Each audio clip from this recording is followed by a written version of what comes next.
The scariest moments often begin with the most ordinary actions. 5 months ago, I was just looking for a charger in my brother's room. But what I found changed everything I thought I knew about him, about our family, about the thin line between curiosity and danger. I was home from university for the summer break, staying in my childhood bedroom that had been partially converted into a storage space since I'd moved out. My younger brother Jake was 16 at the time, in that phase where privacy becomes sacred territory. He'd always been quiet, more comfortable with technology than people, spending hours in his room playing games or coding, or whatever it was that kept him glued to his screens. We'd never been especially close. The 4-year age gap meant we'd always existed in different social worlds, but we got along well enough. That afternoon, I'd been watching Netflix on my laptop when the battery died, and my charger was nowhere to be found. My parents were both at work, and Jake was at football practice, so I figured I'd borrow his. I knew he kept a spare one in his desk drawer because I'd seen him grab it once when we were leaving for a family trip. I didn't think he'd mind. It wasn't like I was snooping through his things, just grabbing a charger. His room was surprisingly tidy for a teenage boy. Bed made, clothes put away, desk organized with his laptop closed and his tablet propped up on a stand. The tablet was still on, screen dimmed but not locked. I opened his desk drawer and found the charger easily enough, but as I was about to leave, the tablet screen lit up with a notification. I didn't mean to look, honestly. It was just one of those automatic things where your eyes are drawn to sudden movement. The notification was from an app I didn't recognize, something with a dark icon hidden in a folder labeled Games 2. I probably would have ignored it completely if not for the preview text. Package confirmed. Coordinates uploaded. Something about the wording struck me as odd. Not like a normal game notification about completed quests or energy refills. I hesitated for a moment, feeling that boundary between respecting his privacy and a growing sense of concern. Jake had been acting differently lately, more secretive, staying up until strange hours, occasionally receiving packages he'd quickly hide away. Our mum had chalked it up to typical teenage behavior, but something about those small changes had been nagging at me. I tapped the folder, labeled Games 2. Inside were several apps that looked like standard games, the kinds with colorful icons and generic names. But among them was one that stood out. A dark blue icon with a simple T logo. I recognized it immediately as Tor, the browser commonly used to access the dark web. My stomach tightened. I'd read enough articles and seen enough documentaries to know what the dark web was, that hidden part of the internet where illegal marketplaces thrived. What was my 16-year-old brother doing with a Tor browser? Maybe he was just curious, I told myself. Maybe it was for a school project on internet security or digital privacy. I should have put the tablet down right then. Should have taken the charger and left, maybe mentioned it casually to Jake later. But instead, I tapped the Tor icon. It opened immediately, no password, no fingerprint required. He'd left himself logged in. The browser opened to what looked like a marketplace, dark background, simple text links, product listings with Bitcoin prices. My heart rate quickened as I realized I was looking at a page selling illegal substances, various pills, powders, and plants, all categorized and rated by users like some twisted version of Amazon. I scrolled through the page, feeling increasingly ill. Was Jake buying drugs? He'd never shown any signs of substance abuse. No dilated pupils, no mood swings, no missing money. He was still getting top marks in school, still attending his coding club. It didn't make sense. Then I noticed he was logged into an account. The username Quantum Shift appeared in the corner with a small inbox icon showing unread messages. The privacy boundary was now a distant memory as I tapped on the inbox, driven by growing concern for my brother. The messages loaded, showing a conversation between Quantum Shift and someone called Vendox. 3. As I read through them, confusion gave way to dawning horror. Jake wasn't buying drugs. He was selling something called access packages.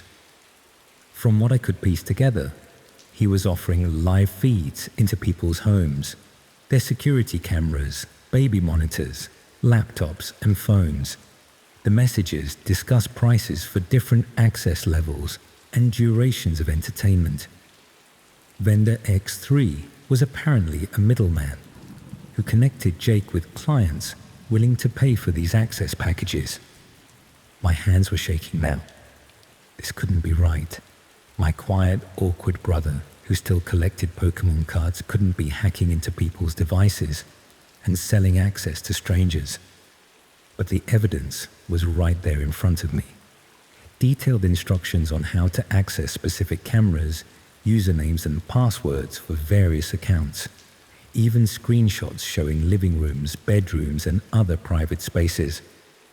I scrolled further and found a folder labeled Inventory. Inside were dozens of files, each named with what looked like postcodes. I clicked on one at random and felt my blood turn to ice. It was a document containing everything about a family living just 3 streets away from us. Their names, ages, work schedules, the layout of their home, their Wi-Fi password, and links to access their various connected devices. There were notes about their routines when they were typically out of the house, and even details about a hidden spare key. At the bottom was a disturbing note. Premium package, £350 per month. Full access plus entry potential. I recognized the family's name. They had a daughter in year 7, the same school Jake attended. Their son played on the same football team. These weren't random targets. These were people we knew. My mind raced, trying to make sense of what I was seeing. How had Jake done this? He was good with computers, sure, but this level of hacking seemed beyond a teenager's capabilities. Had he found some exploit? Learned from someone online? More importantly, did he understand the full implications of what he was doing? I nearly dropped the tablet when I heard the front door open downstairs. Jake was home early. I quickly closed the browser, put the tablet back exactly as I'd found it, and grabbed the charger. I was halfway to the door when I heard his footsteps on the stairs. We nearly collided in the hallway. His face registered surprise, then suspicion. I held up the charger, mumbling something about borrowing it, trying to keep my voice steady despite the typhoon of thoughts swirling in my head. He nodded, but his eyes narrowed slightly, tracking my movements with unusual intensity. Had he always looked at people that way, and I just never noticed? Back in my room, I paced back and forth, unsure what to do. Tell our parents, confront Jake directly, call the police. This wasn't some harmless teenage rebellion or victimless crime. He was violating people's privacy in the most fundamental way, potentially putting them at risk of theft, stalking, or worse. I decided to gather more information before doing anything drastic. Over the next few days, I paid closer attention to Jake's behavior. I noticed things I'd overlooked before. How he would sometimes stop typing when someone walked behind him. How he had multiple external hard drives hidden throughout his room. How he would take phone calls outside where no one could hear. One night, I pretended to be asleep when he crept downstairs at 2 a.m. I followed silently and watched from the stairwell as he opened our neighbor's garden gate, using gloves despite the warm summer night. He placed a small device, barely larger than a pound coin, under their garden bench, then returned home, looking around carefully before coming inside. The next morning, I searched online and discovered the device was likely a Wi-Fi repeater or signal interceptor. My technical knowledge was limited, but from what I could understand, he was creating a network of devices to help him access home systems remotely. I was in over my head, terrified of what my brother was involved in, but equally scared of what might happen to him if I reported him. Would he go to juvenile detention? Would this follow him forever? Was there a way to stop him without destroying his future? A week after my discovery, I came home to find Jake sitting in my room, my laptop open in front of him. His face was emotionless as he turned the screen toward me. On it was my search history: how to report cybercrime, what happens to underage hackers, Wi-Fi signal interceptors illegal. "You went through my tablet," he said, his voice unnervingly calm. Not a question, a statement. He stood up, closing the laptop. "You don't understand what you've seen." I tried to explain that I was worried about him, that he was committing serious crimes, but he just smiled, a cold expression I'd never seen on my little brother before. He told me he wasn't just some script kiddie playing around. He had connections now, people who valued his skills, who would be very unhappy if his operation was compromised. Then he showed me something on his phone, a live feed of our parents' bedroom, their bathroom, their car. He scrolled through more feeds: my university accommodation, my friend's flat, my girlfriend's house, places I'd been, bringing my devices, unknowingly carrying his malware wherever I went. "I've been practicing on our family first," he explained, as casually as if discussing a school project. "It's easier to test new methods on familiar networks." His expression hardened. "If you say anything to anyone, all of this data gets uploaded to my clients, every private moment, every conversation, everything." That was 5 months ago. I've since returned to university, trying to maintain the illusion that everything is normal. Jake acts like our conversation never happened when we speak on the phone or during video calls. But sometimes, when my laptop camera light flickers for no reason, or my phone restarts unexpectedly, I'm reminded that my brother is always watching. I've disconnected most of my devices, bought covers for every camera, and use public computers for anything important. But I know it's not enough. The dark web has given a 16-year-old boy power that no one should have, and I'm trapped by the consequences of his actions and my discovery. What terrifies me most isn't just that Jake is spying on people, it's that he's selling what he sees to strangers with unknown intentions. Every day, I wonder what those clients are doing with their access packages. Are they just voyeurs, or are they planning something worse? And how many other families are living with their own Jake? Someone they trust who has secretly turned their private lives into commodities on the dark web marketplace. I don't know how this ends. I don't know how to save my brother from what he's becoming, or how to protect the people he's targeting. I only know that the line between the dark web and our everyday lives is much thinner than we want to believe. And sometimes, the most dangerous predator isn't some anonymous hacker on the other side of the world. Sometimes, it's the quiet teenager down the hall, the one who knows your routines, your passwords, and exactly when you'll be most vulnerable.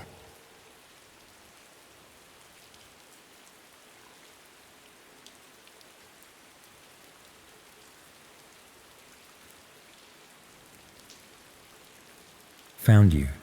I think the most important lesson I've learned is that some threats don't announce themselves with dramatic music or warning signs.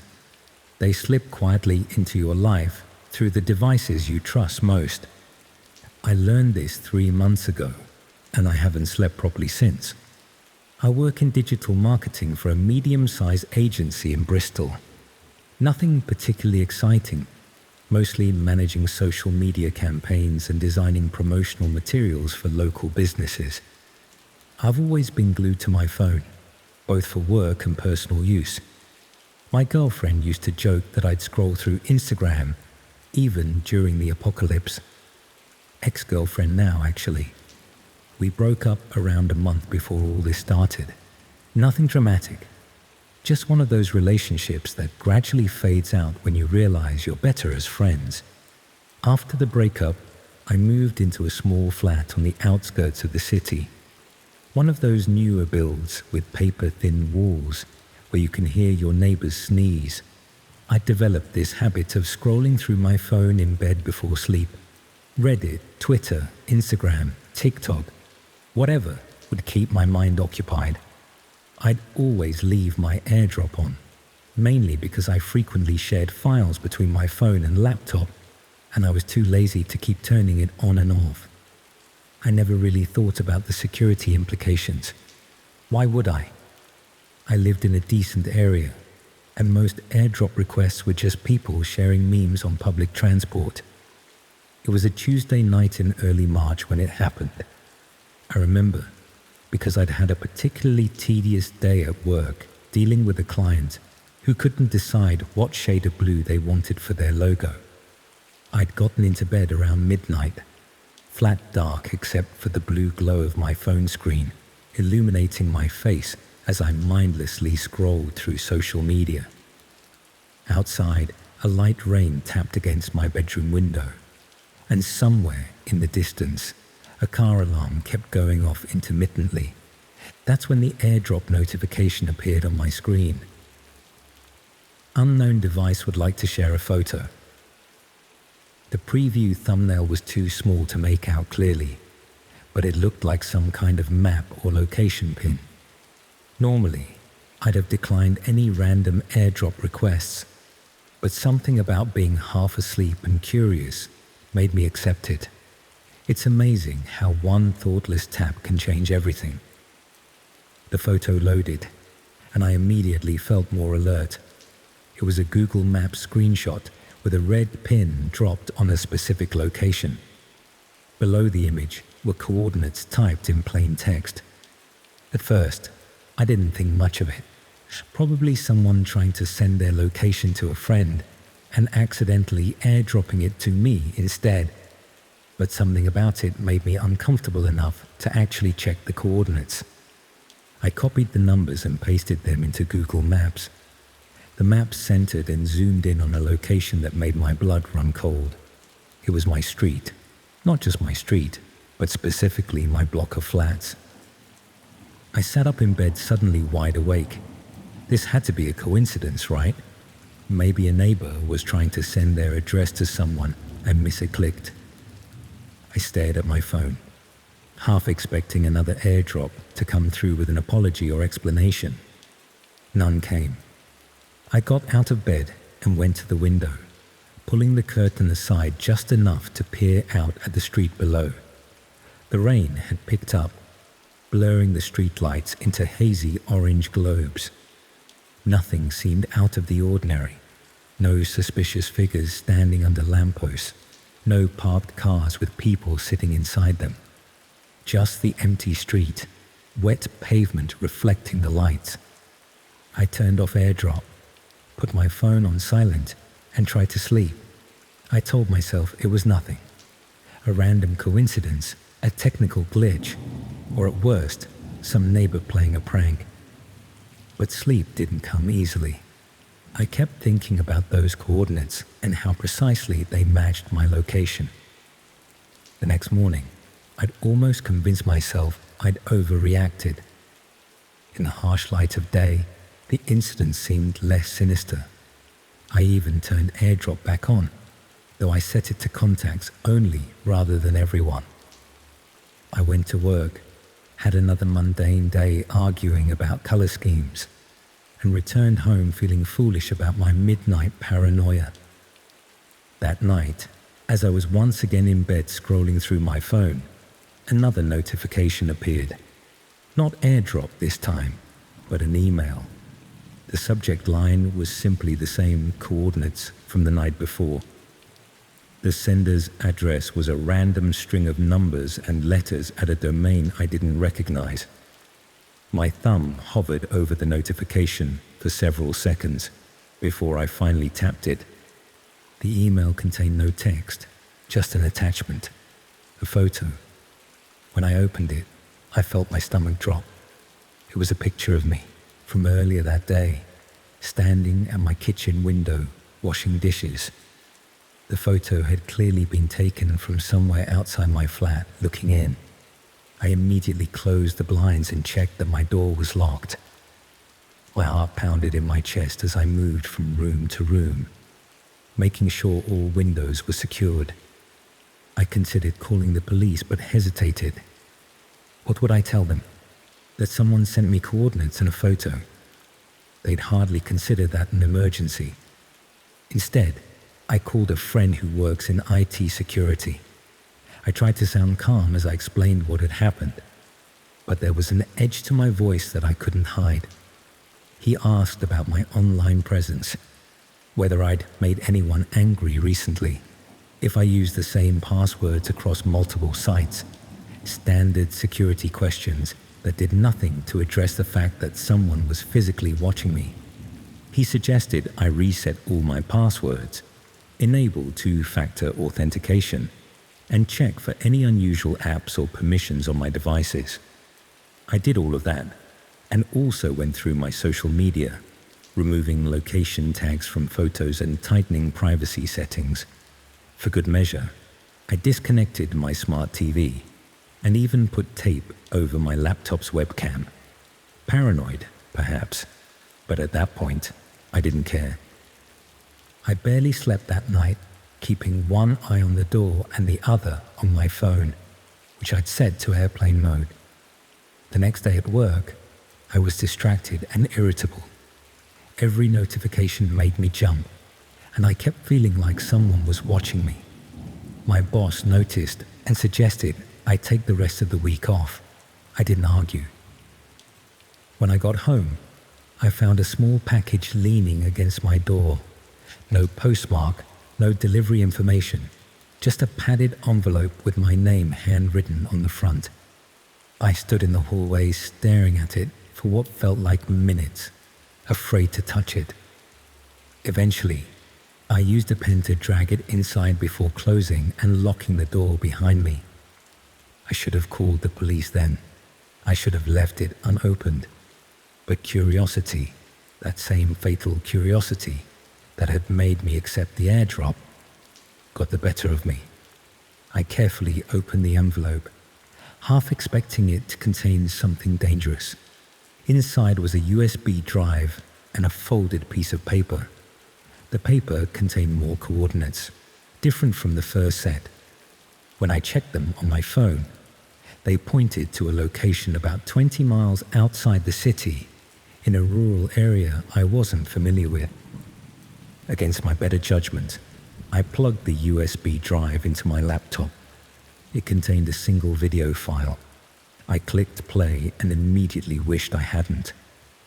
The video showed someone, me, from various angles throughout the previous week. Me leaving my flat in the morning. Me at a cafe near my office. Me shopping at the supermarket. Me through the windows of my flat at night. The footage was clearly taken over several days from different locations, sometimes zoomed in from a distance, sometimes from frighteningly close proximity. The final clip was the most disturbing. It showed me asleep in my bed, filmed from inside my bedroom. The camera moved closer until it was directly over me, looking down at my unconscious face. A gloved hand appeared in the frame, hovering just above my cheek, not quite touching. The video ended with text appearing on screen. The coordinates are a meeting place. Come alone tomorrow at midnight, or the next video goes to everyone in your contact list. I know things about you that would destroy your life. I ripped the USB drive out of my laptop and threw it across the room. Someone had been in my flat. Someone had stood over me while I slept. I grabbed my phone and keys and ran out the door, not stopping until I reached my car. I drove straight to a friend's house on the other side of the city. I told my friend I'd had a break-in, which wasn't entirely untrue. I spent that night on their sofa, jumping at every sound. In the morning, I went to the police station and reported everything: the airdrop, the email, the USB, the video. They took it seriously, especially the footage from inside my flat, but warned me that these cases were difficult to solve. Whoever was doing this was tech-savvy and careful. They advised me not to go to the coordinates and to stay with friends until they could investigate further. I didn't go to the meeting place, of course. I'm not that stupid. Instead, I stayed at my friend's place, changed all my contact information, and eventually moved to a different city altogether. The police never found who was responsible. They suggested it might be connected to the dark web, possibly someone who had accessed my personal information through data breaches and decided to target me for their own twisted entertainment. It's been 3 months now. I've moved twice more since then. I don't use social media anymore. I've changed my name. I keep AirDrop permanently disabled and check for cameras everywhere I go. I sleep with the lights on when I manage to sleep at all. No more videos have appeared, no more coordinates. But sometimes, when I'm lying in bed at night, I could swear I hear the soft click of a camera shutter. And occasionally, my phone will light up with a notification from an unknown sender that disappears before I can open it. The police have a theory that I was targeted through a dark web service where people pay to have strangers stalked, a form of entertainment for those sick enough to enjoy watching someone's life unravel from fear. They call it real-life streaming or surveillance tourism. The idea that someone paid to watch me, to terrify me, to turn my life into their personal horror show, keeps me awake at night more than any bump in the dark ever could. Because the thing about the dark web is that it's not just some abstract digital space. It's a marketplace where your privacy, your security, your peace of mind can be bought and sold without your knowledge. And once you've been chosen, you never really know if they've stopped watching or just gotten better at hiding. Sometimes I wonder about those coordinates, about what would have happened if I'd gone to that meeting place. But I know I made the right choice. Some questions are better left unanswered, because on the dark web, your life is just content for someone else's entertainment, and the show only ends when they decide it does.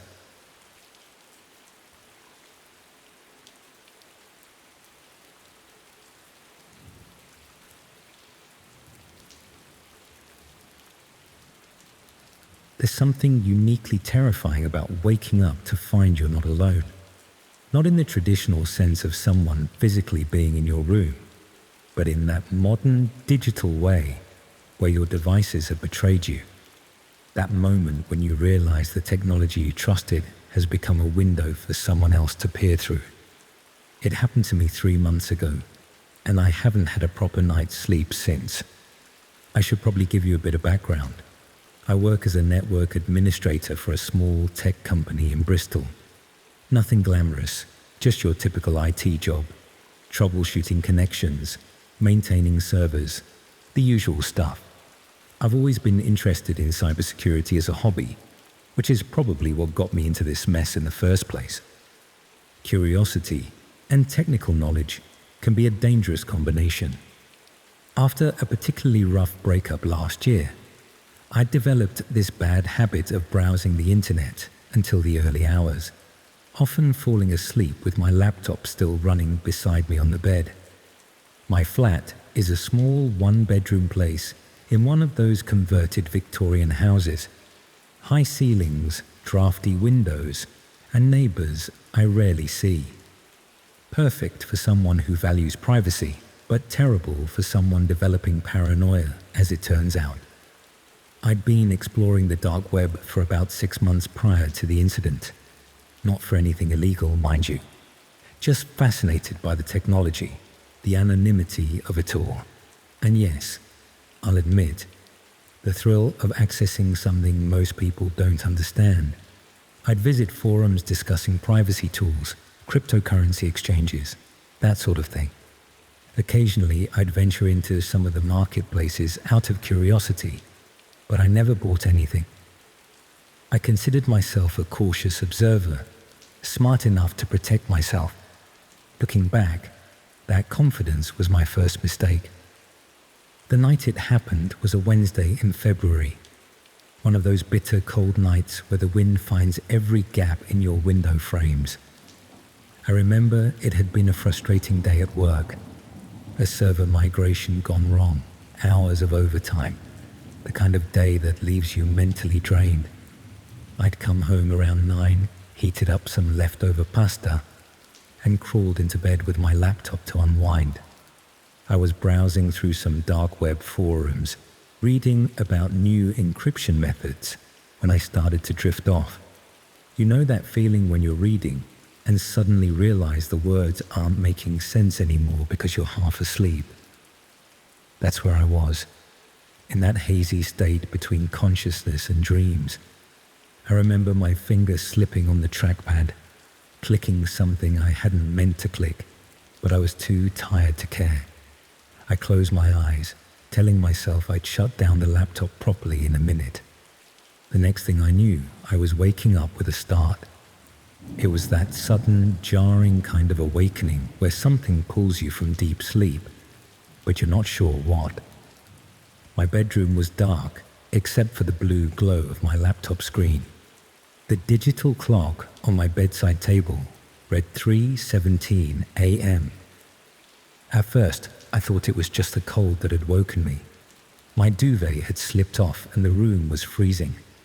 But then I noticed my laptop screen. It wasn't displaying the forum I'd been browsing. Instead, there was a video feed open, taking up the entire screen. A dark room, lit only by what looked like a computer monitor, and sitting in front of it was a figure in a black hoodie, their face hidden in shadow. They weren't moving, just sitting there, staring directly at the camera. At me. My first sleepy thought was that I'd accidentally clicked on some kind of live stream before falling asleep. But as my brain cleared, I realized this wasn't YouTube or Twitch. There was no interface, no view account, no chat window, just this feed taking up my entire screen with no browser window around it. I reached for the trackpad, thinking I'd close whatever this was, but the cursor didn't appear. I tried keyboard shortcuts, nothing. The feed just continued, the hooded figure sitting motionless. Then, slowly, they raised a hand and gave a small wave. My blood turned to ice. This wasn't some random stream I'd clicked on. This person was watching me, responding to me. I slammed the laptop shut and sat up in bed, fully awake now, heart pounding in my chest. I told myself it was just some weird glitch or maybe malware I'd picked up browsing those forums. Perhaps someone had gained remote access to my webcam. Creepy, yes, but explicable. Nothing to panic about. I could run some security scans in the morning, reinstall my OS if necessary. I even convinced myself that I might have dreamt it, that weird space between sleeping and waking where reality gets distorted. After about 20 minutes of sitting in the dark, listening to my own breathing, I managed to calm down enough to consider going back to sleep. I moved my closed laptop from the bed to my desk, unplugged it for good measure, and crawled back under the covers. Just as I was drifting off again, my phone screen lit up on the bedside table. A notification, a new email. I should have ignored it until morning, but some combination of lingering unease and IT worker instinct made me check. The email had no subject. The The sender address was just a string of random numbers and letters. The body contained only a link. Against every ounce of common sense, my thumb tapped it. My phone browser opened to a video feed, the same feed that had been on my laptop. But now the angle was different. The hooded figure was still there, but the camera showed more of the room. Behind them was a wall covered in monitors, each displaying different rooms of what looked like a house. With a sickening lurch, I recognized one of them. My bedroom. Me, sitting up in bed, phone in hand, face lit by the blue glow of the screen. I threw my phone across the room in panic. It hit the wall and clattered to the floor, the screen going dark. For several minutes, I just sat there frozen, trying to process what I'd seen. Someone had access to cameras in my flat, cameras I hadn't installed. They were watching me, had been watching me for who knows how long. Sleep was out of the question now. I got up, turned on every light in the flat, and began searching for cameras. I checked smoke detectors, light fixtures, air vents, all the usual hiding spots. Nothing. I unplugged my router, turned off my phone, disconnected every smart device I owned. Then I sat on my sofa, waiting for dawn, jumping at every creak and groan of the old building. The next day, I called in sick to work and took my laptop to a friend who specializes in cybersecurity. I explained that I thought someone might have hacked into my system. I didn't tell him about the video feed or my suspicions about hidden cameras. It sounded too paranoid, too crazy. He ran some diagnostics and found traces of a remote access Trojan, a type of malware that allows someone to control your computer from a distance. According to him, it had been installed about 3 months earlier, around the time I first started browsing the dark web. He removed the malware, helped me secure my laptop, and recommended I change all my passwords and enable two-factor authentication on everything. I did all that and more. Factory reset my phone, bought a new router, even put tape over all my device cameras. For a few days, I felt safer. Then I received a text from an unknown number. New cameras hidden better. Keep waving. I immediately moved out of my flat, staying with a friend while I found a new place. I changed my phone number, created new email accounts, even considered changing jobs. I was thorough, careful, paranoid, and for a while, I thought I'd escaped. Then last week, as I was setting up my computer in my new place, I found a file on my desktop that I hadn't put there. A video file. I knew I shouldn't open it, but I did. It showed footage of me from the previous day, moving into my new flat. The camera angle was from across the street, through my new living room window. At the end, text appeared on screen. The dark web sees everything. Privacy is an illusion. I've since learned that there are forums on the dark web dedicated to this. People who hack into others' devices and watch them, trading access like baseball cards. Some do it for the thrill of invasion, others for more sinister purposes. They call it live streaming, turning unsuspecting people's lives into entertainment. I don't know why I was targeted. Maybe I visited the wrong forum, clicked the wrong link, or maybe it was completely random. What I do know is that someone is still watching me, still one step ahead despite everything I've done to shake them. I've considered going to the police, but what would I tell them? That someone I can't identify, who I unwittingly encountered on the dark web, has been spying on me through my devices, that they somehow keep finding me despite all my precautions. They think I was paranoid, delusional, so I live with it. I cover my webcam, disconnect my devices when not using them, keep my curtains drawn. I scan my place for cameras weekly. I've become obsessed with privacy settings, VPNs, encryption. But in my darkest moments, I wonder if any of it matters. If they found me once, they can find me again. The most terrifying part isn't the invasion of privacy. It's the helplessness.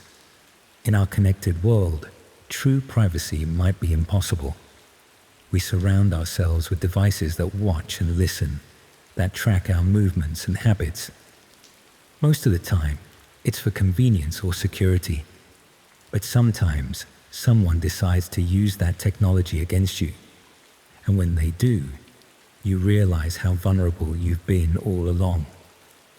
Every night before bed, I shut down all my devices completely. And every morning, I check to make sure they haven't turned themselves on while I slept. Because I know that somewhere in the darkness of the web, a hooded figure might be watching, waiting for me to let my guard down again.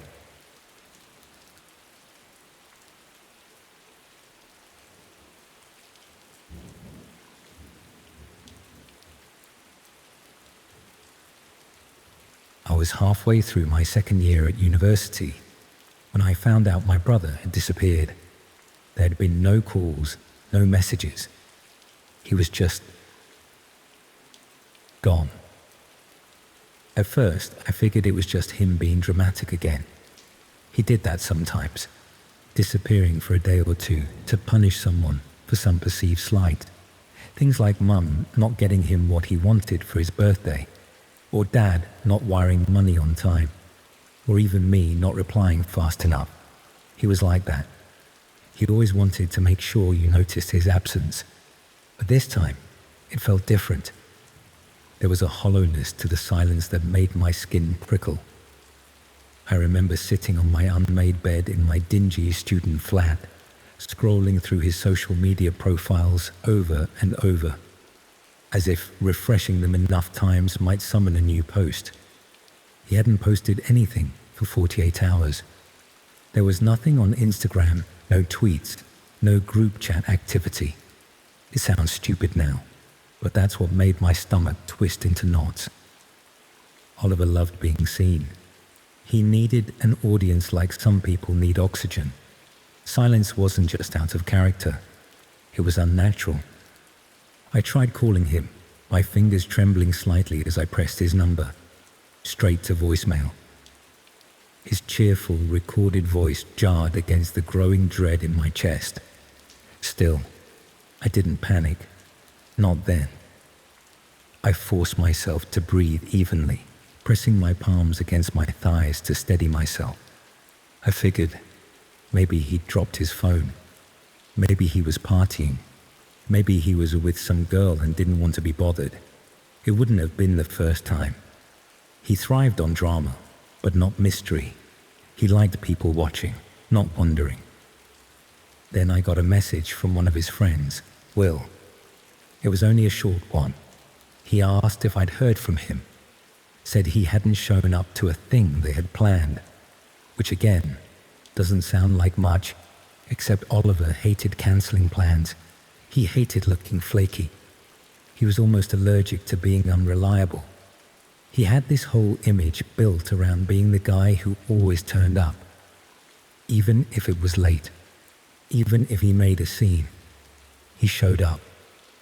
My mouth went dry as I read Will's message. Once, twice, 3 times. As if the words might rearrange themselves into something less worrying. I called Mum. The sound of her voice, tired and slightly irritated at being disturbed so late, made me realize how tightly I'd been holding myself together. She said she hadn't spoken to him either. Not in 2 days. I could hear the concern creeping into her voice as our conversation continued, matching the cold sensation spreading through my veins. That was when the feeling really started. The low, creeping anxiety in the gut. The mental flicker between he's probably fine and this isn't normal. I remember walking around the kitchen, just holding my phone, unlocking and relocking it, like the right notification would suddenly pop up and explain everything. The fluorescent light buzzed overhead, making my headache worse as I paced the linoleum floor, counting the cracks to keep myself from panicking. I didn't know where he was. I didn't know what had happened. And at that point, I didn't even suspect what the truth was. It would be weeks before I found out about Marcus and Dominic. We weren't friends, not really. They were just two guys from my old sixth form, a year above me. We'd nodded at each other in the corridors, but that was about the extent of it. Just enough familiarity to pretend we knew each other if we passed on the street. But they knew my brother. They really knew him. He made their lives hell in school. It wasn't just standard bully stuff either. I mean, it was targeted, deliberate humiliation. One time he posted a photo of Marcus changing in PE, edited it, and stuck it all over a forum. Another time, he locked Dominic in a cleaner's cupboard for almost 2 hours during lunch. He had a talent for making people feel small, and he enjoyed it. The memory of Oliver's laughter as he recounted some of these stories over family dinners made me sick now. How had I never seen the cruelty for what it was? I always knew he was cruel. I just didn't realize how far it went. He was never like that with me. Not directly. We were brothers after all. But I'd seen glimpses. The way he'd talk about people when they weren't around. The way he'd smile when he got under someone's skin. A cold, satisfied smile that never quite reached his eyes. Anyway, Marcus and Dominic had stayed friends after school. Flats shared somewhere cheap on the outskirts of town. They were into all the usual grim internet stuff. Gore sites, urban legends, conspiracy boards. Always trying to one-up each other with shock value. Half of it was probably just to try and cure the boredom. And the other half of it was probably leftover anger they never fully unpacked. I imagined them hunched over a laptop in a dark room, the glow of the screen illuminating their eager faces as they delved deeper into the digital underworld. From what I eventually learned, they started dabbling in the dark web that year. Nothing too serious at first, just poking around out of boredom. Marcus was studying computer science and knew how to get through the layers relatively safely. Dominic was the one who pushed for the more extreme stuff. He was the kind that always had something to prove. I think he wanted to feel powerful in spaces where he didn't have to look anyone in the eye. Perhaps he thought the anonymity would fill the void left by years of humiliation. At first, it was just the usual black market nonsense. Fake passports, mystery boxes, weed from Canada. They spent hours trawling through scam sites and abandoned forums, just laughing at how dramatic it all looked. But after a while, it got stale. They said it all felt fake, like a haunted house with the lights on. Nothing really scared them anymore. I can almost see them, bored and restless, seeking something more, something real to make them feel alive. That's when they found the site. I know how it sounds. A site for hiring hitmen. It's like something out of a B-movie. But they swore it looked real. It was plain, clinical. There was no music, no red font. Just a drop-down menu of options and a price chart. It was boring, which somehow made it worse. Like someone wasn't trying to scare you. They were offering a service. Like ordering takeaway or booking a plumber. The banality of it must have been chilling. There was even a customer service email. Dominic tested it, asked a fake question about pricing in euros. Got a reply within the hour. Professional, courteous, terrifying in its normality. That should have been the point where they backed off, or at least shut the laptop and walked away. But they didn't, because they were drunk and bored and still angry. The alcohol flowing through their veins, loosening their inhibitions, allowing old wounds to fester and burst. They picked my brother. I honestly don't know how seriously they meant it. I don't know if they thought it was all a joke. But they filled out the form. put in his name, attached a photo they found on Facebook, and typed out his last known address. I imagine them giggling nervously, egging each other on, neither wanting to be the one to back down. Then they click submit. No payment was made. No confirmation email came through. The site vanished a few hours later, disappearing as if it had never existed in the first place. They figured it was a prank, that the site was just harvesting data, or maybe it was a social experiment. Whatever they thought, they went to bed laughing and had probably forgotten all about it by morning, nursing hangovers and ordering greasy takeaway to settle their stomachs. 2 days later, my brother disappeared. The first video arrived a week after that. Marcus got the email first. It was from an unknown address. There was no subject, just a video file attached. I imagine him opening it casually, perhaps expecting spam or a meme from a friend. He told Nathan, my housemate, what he saw. I only got the details secondhand at first, but eventually I got my own copy.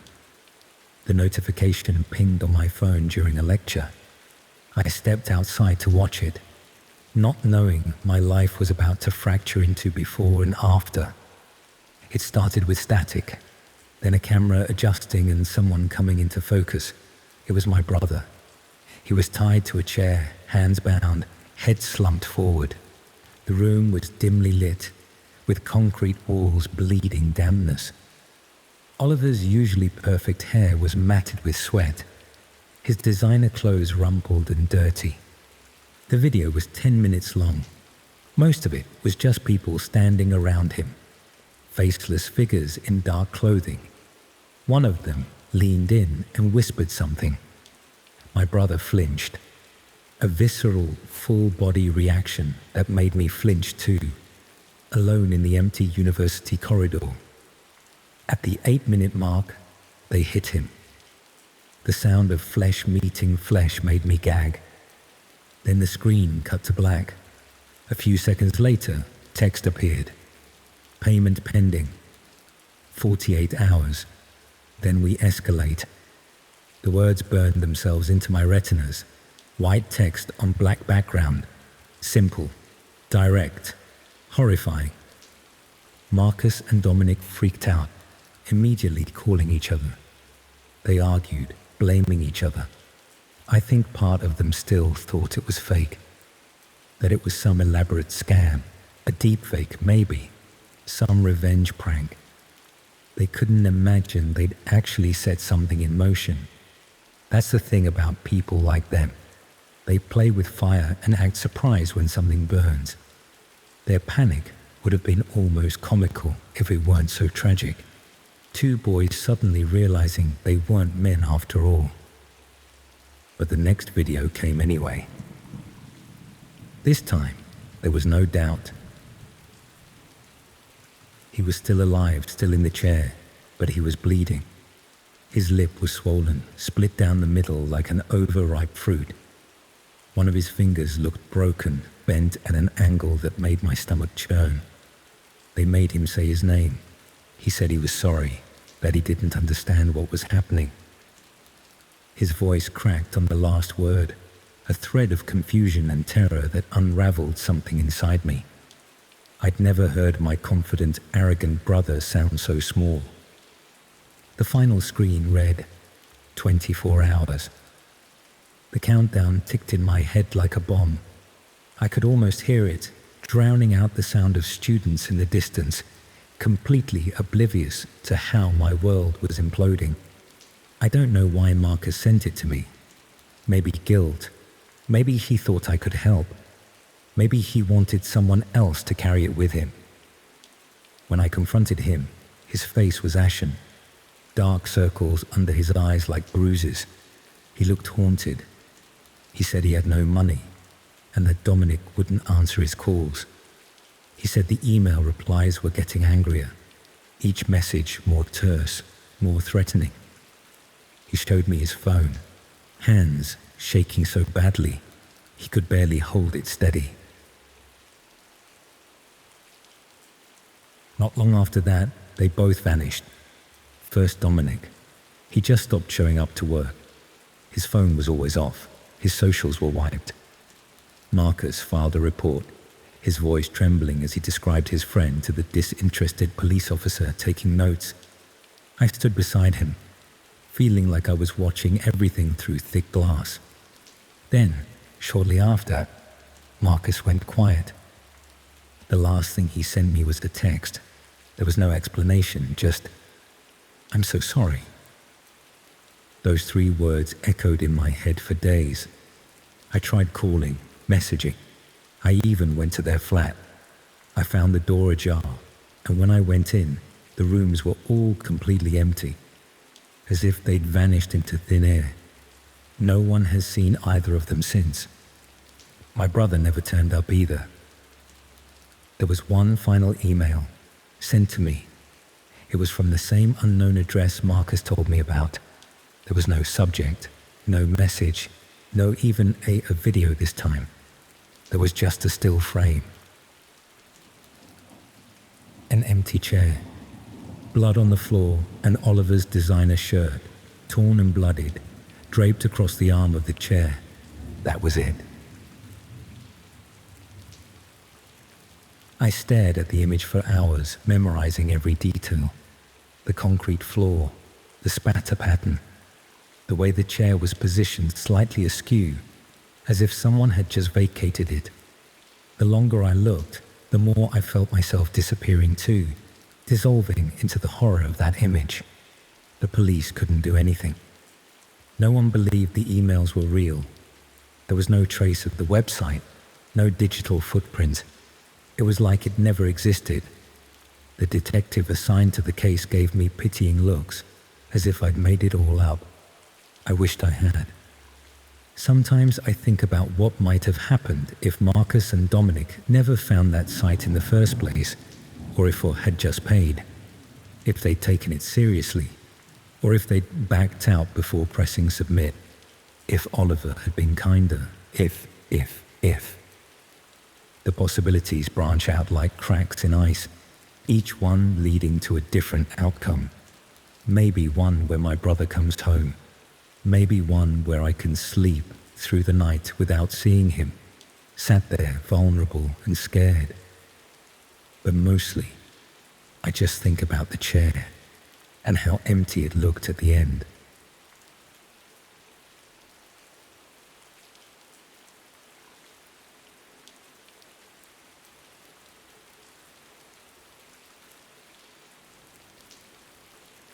I want to tell you about the day I stopped watching those short videos. You know the ones, where you just mindlessly swipe up again and again until you realize 3 hours have passed. That algorithm had me figured out perfectly until it showed me something I wish I could unsee. The moment still replays in my head, an ordinary-looking prank video that suddenly turned into something unmistakably real, something that changed me forever. I'm sharing this now because I've kept it bottled up for too long. My friends noticed how I changed afterwards, deleting all my social media, jumping whenever my phone made a notification sound. The counselor at uni thinks I'm dealing with some kind of digital anxiety disorder. But how can I tell her what really happened? She'd either think I was making it up or report it to the police, and honestly, I'm too scared to find out what would happen next.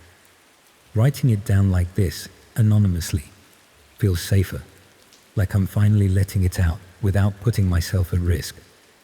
So here goes. Last autumn, I was in my second year at university in Leeds, studying media and communications. The irony isn't lost on me now. I was living in a shared house with 4 other students, but I was always the night owl of the group. I'd stay up scrolling through videos when everyone else had gone to bed. The endless stream of content was my way of switching off after a day of lectures and coursework. I'd gotten into this habit of watching these short videos for hours before bed. You know how it goes. 1 minute, you're watching someone make a fancy coffee drink. The next, you're deep into videos of people exploring abandoned buildings or pulling elaborate pranks. The algorithm keeps feeding you more of what you engage with, and before you know it, you're in some weird corner of the internet. That night, it was a Tuesday in November, I remember, because I had a presentation the next day that I was putting off preparing for. I'd been scrolling for about an hour. It was around 1 a.m., and I was lying in bed with all the lights off except for the blue glow of my phone. The videos had taken a slightly darker turn, as they often did late at night. I'd gone from watching cooking videos to urban exploration to pranks that seemed a bit cruel, but still within the realm of normal internet content. Then I swiped up to a video that started like many others. The thumbnail showed a young man, maybe in his early 20s, sleeping on a sofa. The caption said something about the ultimate wake-up prank on his friend. Nothing unusual there. I'd seen hundreds of these. People being woken up with air horns, water buckets, fake spiders. Internet culture thrives on that momentary fear, followed by relief and laughter. The video started with someone filming themselves walking slowly towards the sleeping person. There was no music, just the sound of quiet breathing and footsteps. The camera quality was slightly grainy, lower than the usual crisp videos that get promoted on the platform. That should have been my first clue that this wasn't from the usual content creators. As the camera got closer to the sleeping figure, I noticed something odd.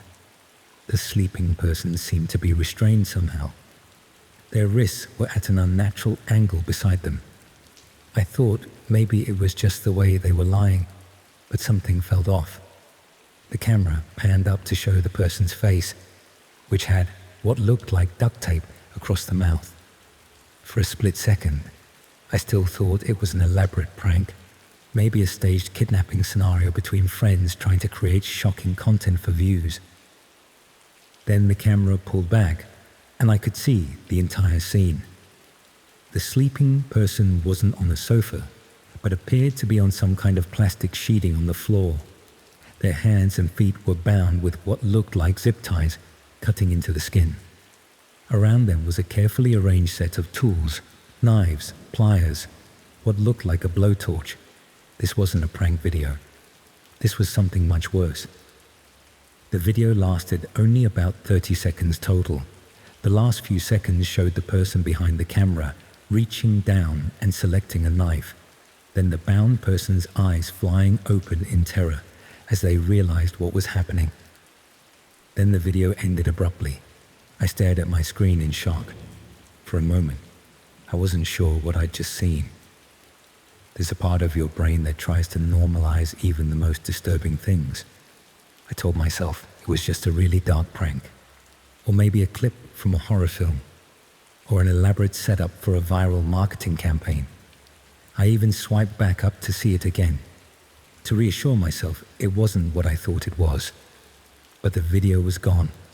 In its place was a cooking tutorial. I scrolled back down, looking for the video, but it had vanished completely. I closed the app and reopened it, but my feed was back to showing the usual content. Nothing remotely resembling what I'd just witnessed. I put my phone down and sat up in bed, my heart racing. Had I imagined it? Was I so tired that my mind had twisted an innocent prank video into something sinister? I almost convinced myself that was the case, that I needed to get more sleep and stop scrolling through videos until the early hours. But then my phone vibrated with a notification. I picked it up, half expecting to see a message from one of my housemates asking me to quiet down. Sometimes I didn't realize how loud I was being when everyone else was trying to sleep. Instead, it was a notification from an app I'd never seen before. The icon was just a simple black dot. The notification just said, "Enjoyed the preview. Swipe for more." I immediately deleted the notification and checked my installed apps. There was nothing there that matched the black dot icon.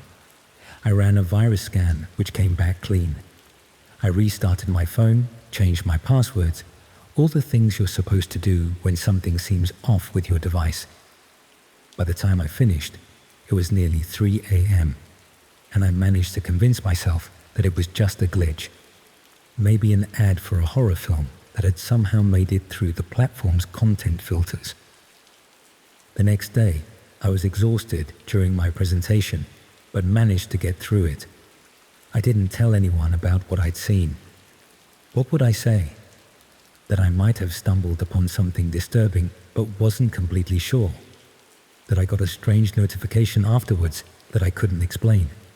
It sounded paranoid, even to me. For a few days, everything went back to normal. I still used my phone, but avoided the video app. I focused on coursework and spent more time with my housemates in the evenings instead of isolating myself with endless scrolling. I almost forgot about the incident. Then, about a week later, I received an email from an address that was just a string of numbers and letters. The subject line was blank, and the body of the email contained only a link. Against my better judgment, and I still don't know why I did this, I clicked it. The link took me to what looked like a clone of the popular video app, but something was off. The interface was slightly different, with a dark grey background instead of white, and instead of the usual categories and trending topics, there was just a continuous feed of videos that started playing automatically. These weren't normal videos. Each one showed someone in distress, bound, crying, pleading silently with the camera. Some were being pranked in ways that went far beyond anything that could be considered a joke. Being burned with cigarettes, cut with knives, terrorized with weapons. And between each distressing video were clips of normal, everyday content. The exact kind of videos I usually watched, from creators I recognized. I tried to exit the page, but it wouldn't close. I tried closing the browser, but it reopened itself. In a panic, I forced my phone to shut down by holding the power button. When I turned it back on, everything seemed normal again. The browser history showed no record of the site I'd visited. That night, I couldn't sleep. I kept thinking about what I'd seen and what it meant. Had I somehow stumbled into some dark web version of the popular video platform? Was there a shadow version of the app that showed content too disturbing for the mainstream? And more terrifyingly, how had it found me? The next morning, I woke up to another notification from the Black Dot app that wasn't installed on my phone. This time it said, "Your viewing habits have been analyzed. Recommendations ready." That was when I knew this wasn't random. Whatever this was, it had been watching what I watched, learning my preferences, my viewing patterns, just like the main algorithm, but for something much darker. And somehow, it had decided I was ready for more extreme content. I didn't open the notification. Instead, I did a factory reset on my phone, wiping everything. I changed all my passwords from my laptop, set up two-factor authentication on every account. I even changed my email address and phone number. Paranoid? Absolutely. But I couldn't shake the feeling that I'd been marked somehow. For a while, it seemed to work. No more strange notifications, no more disturbing videos. I still used social media, but was much more careful about what I engaged with. I set time limits for apps and never used them late at night when my guard might be down. Then came the package. It arrived at my house about a month later, addressed to me, but with no return address. Inside was a USB drive and a printed card that said, "Custom content based on your viewing history." I didn't plug in the USB drive. I'm not that stupid. But I didn't throw it away either. Something stopped me. Some morbid curiosity, or perhaps the feeling that discarding it wouldn't make this go away. Instead, I wrapped it in plastic and buried it in a shoebox in my wardrobe. Sometimes, late at night, I think about what might be on it. Videos tailored specifically to what the algorithm thought would appeal to me, based on everything I'd ever watched, every video I'd lingered on a second too long, every dark curiosity I'd indulged thinking no one was watching. It's been 6 months now. I've changed universities, moved to a different city. I use technology as little as possible, just enough for my studies and to stay in touch with family. No more social media, no more endless scrolling. But I can't escape the feeling that I'm still being watched, that the algorithm is still learning, still waiting to show me more. Every CCTV camera, every smartphone, every laptop camera feels like an eye following me. And the worst part is knowing that whatever I saw that night, whatever dark corner of the internet I glimpsed, it's still out there. People are still scrolling through it, still being fed content that gets progressively darker, still being desensitized bit by bit, until suddenly they're watching something real and horrific without even realizing the line they've crossed. Sometimes I wonder how many other people got the same recommendations I did. How many clicked through? How many watched more than I did? How many are still watching? And sometimes, in my darkest moments, I wonder if I'm in one of those videos now too. If someone, somewhere, is swiping through short videos and will come across footage of me going about my day, oblivious to the camera following me. And they'll pause for a moment, thinking it's a bit odd, a bit different from the usual content, before swiping up to the next video. Never realizing what they've just seen or what might be coming next. Just another swipe in an endless stream of content, getting darker with every flick of the thumb.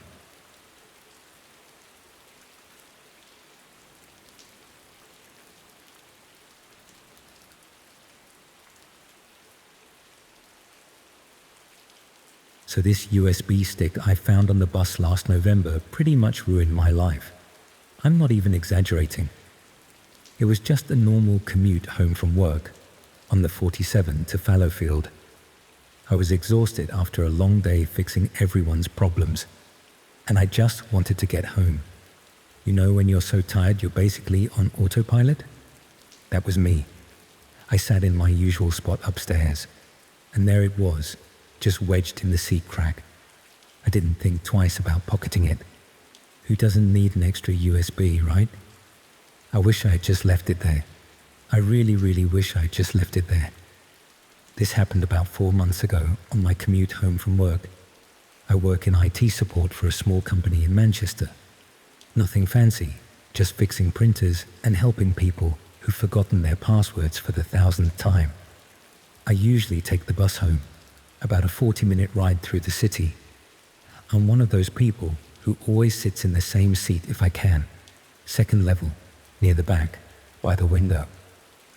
It was a Friday evening in November, already dark by 5 p.m, with that cold drizzle that seems to soak through everything. The bus was packed with people heading home or out for the weekend. I was exhausted after a long week and just wanted to zone out with my headphones on. When I got to my usual spot, I noticed someone had left something in the seat crack. It was a USB stick, just a basic black one without any markings or labels. I picked it up, thinking I'd hand it to the driver, but then I figured whoever had lost it was probably long gone. Those things are so common nowadays, and this one looked pretty standard, probably worth less than a $5. So I pocketed it without much thought. I'm a bit of a tech hoarder anyway. My flat is full of old cables and gadgets I never use but can't bring myself to throw away. At worst, I'd format it and add it to my collection of spares. When I got home, I made dinner and nearly forgot about the USB stick until I was emptying my pockets before throwing my jeans in the wash. I pulled it out and figured I might as well check what was on it before wiping it. Maybe there'd be contact information for the owner. I remember this moment so clearly, sitting at my desk, plugging the drive into my laptop, the mundane feeling of mild curiosity about what I might find. University assignments, work documents, holiday photos. I wasn't prepared for what actually appeared on my screen. The drive contained a single folder labeled Sessions. No documents, no contact information. Just that one folder. Already this felt a bit off, but I clicked on it anyway. Inside were multiple video files, each with a file name that was just a date and number sequence. something like 20221103-S17.mp4, and so on. There were about 20 files in total, organized by date over what looked like a 3-month period.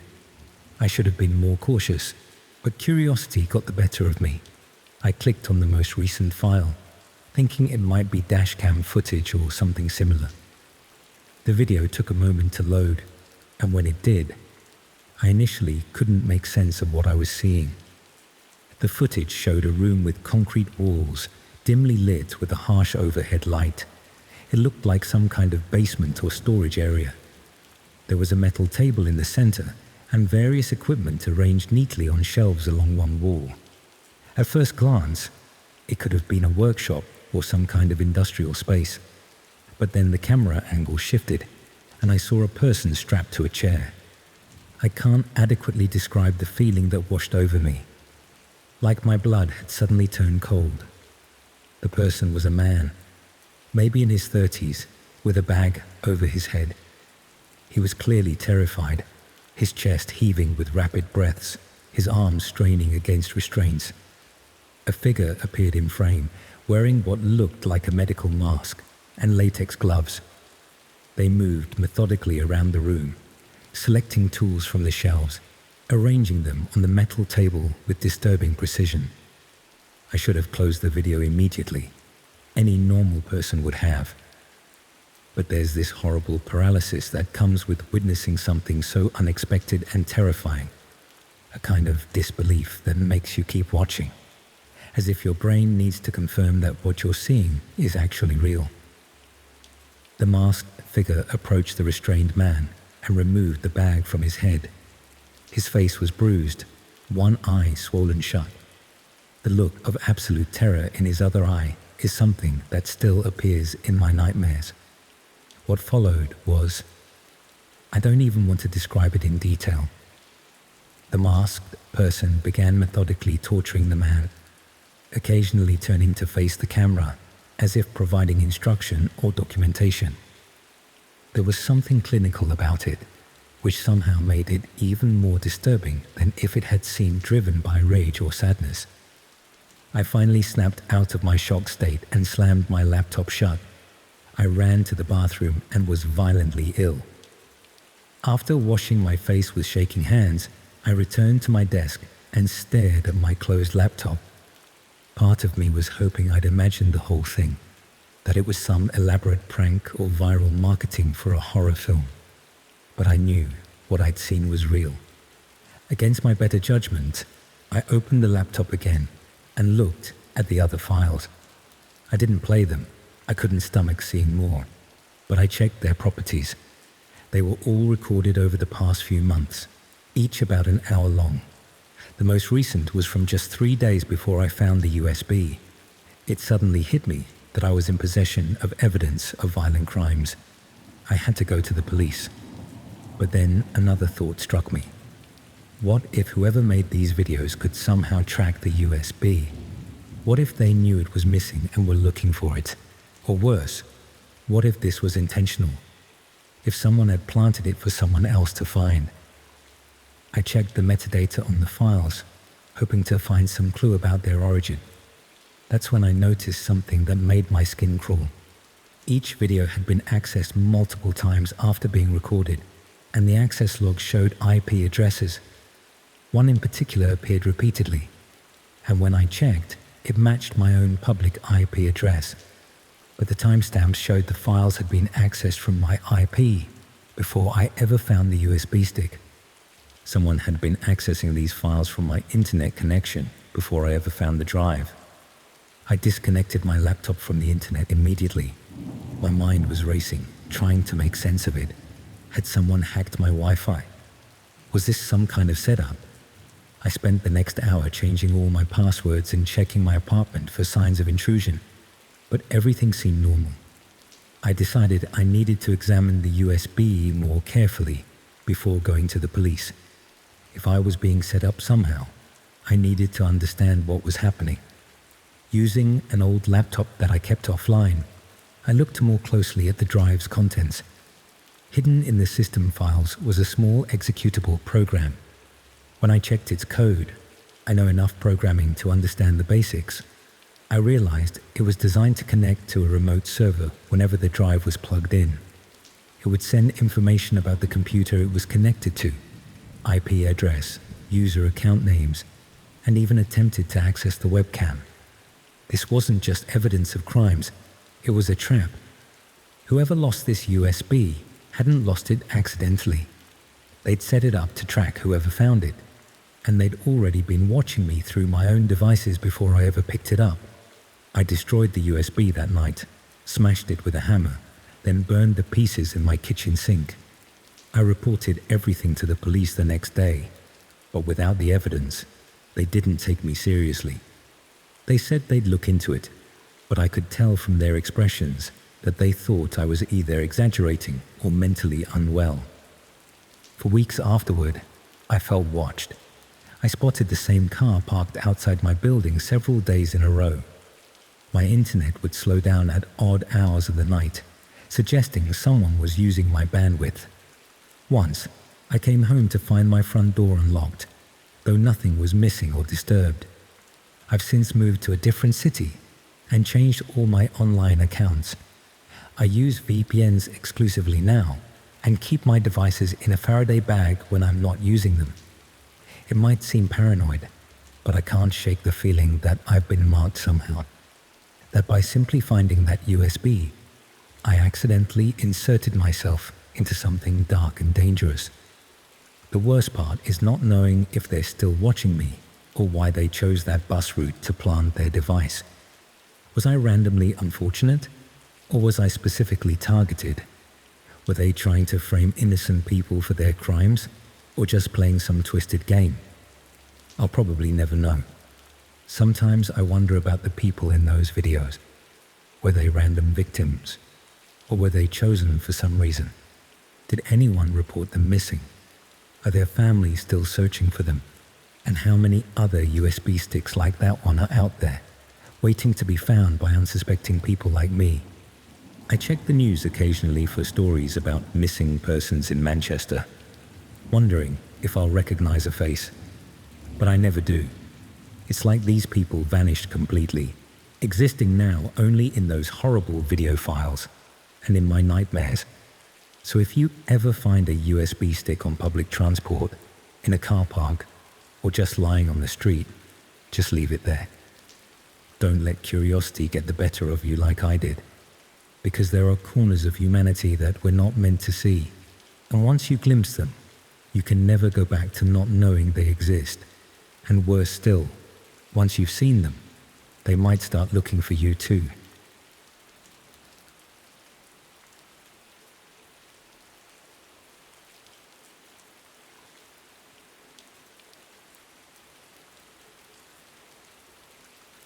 I've been sitting on this experience for nearly 8 months now.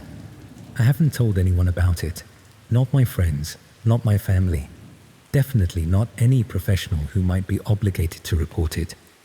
But it's eating me up inside. So maybe writing it down will help me process what happened. Maybe someone else has gone through something similar and can tell me it gets better. I don't know.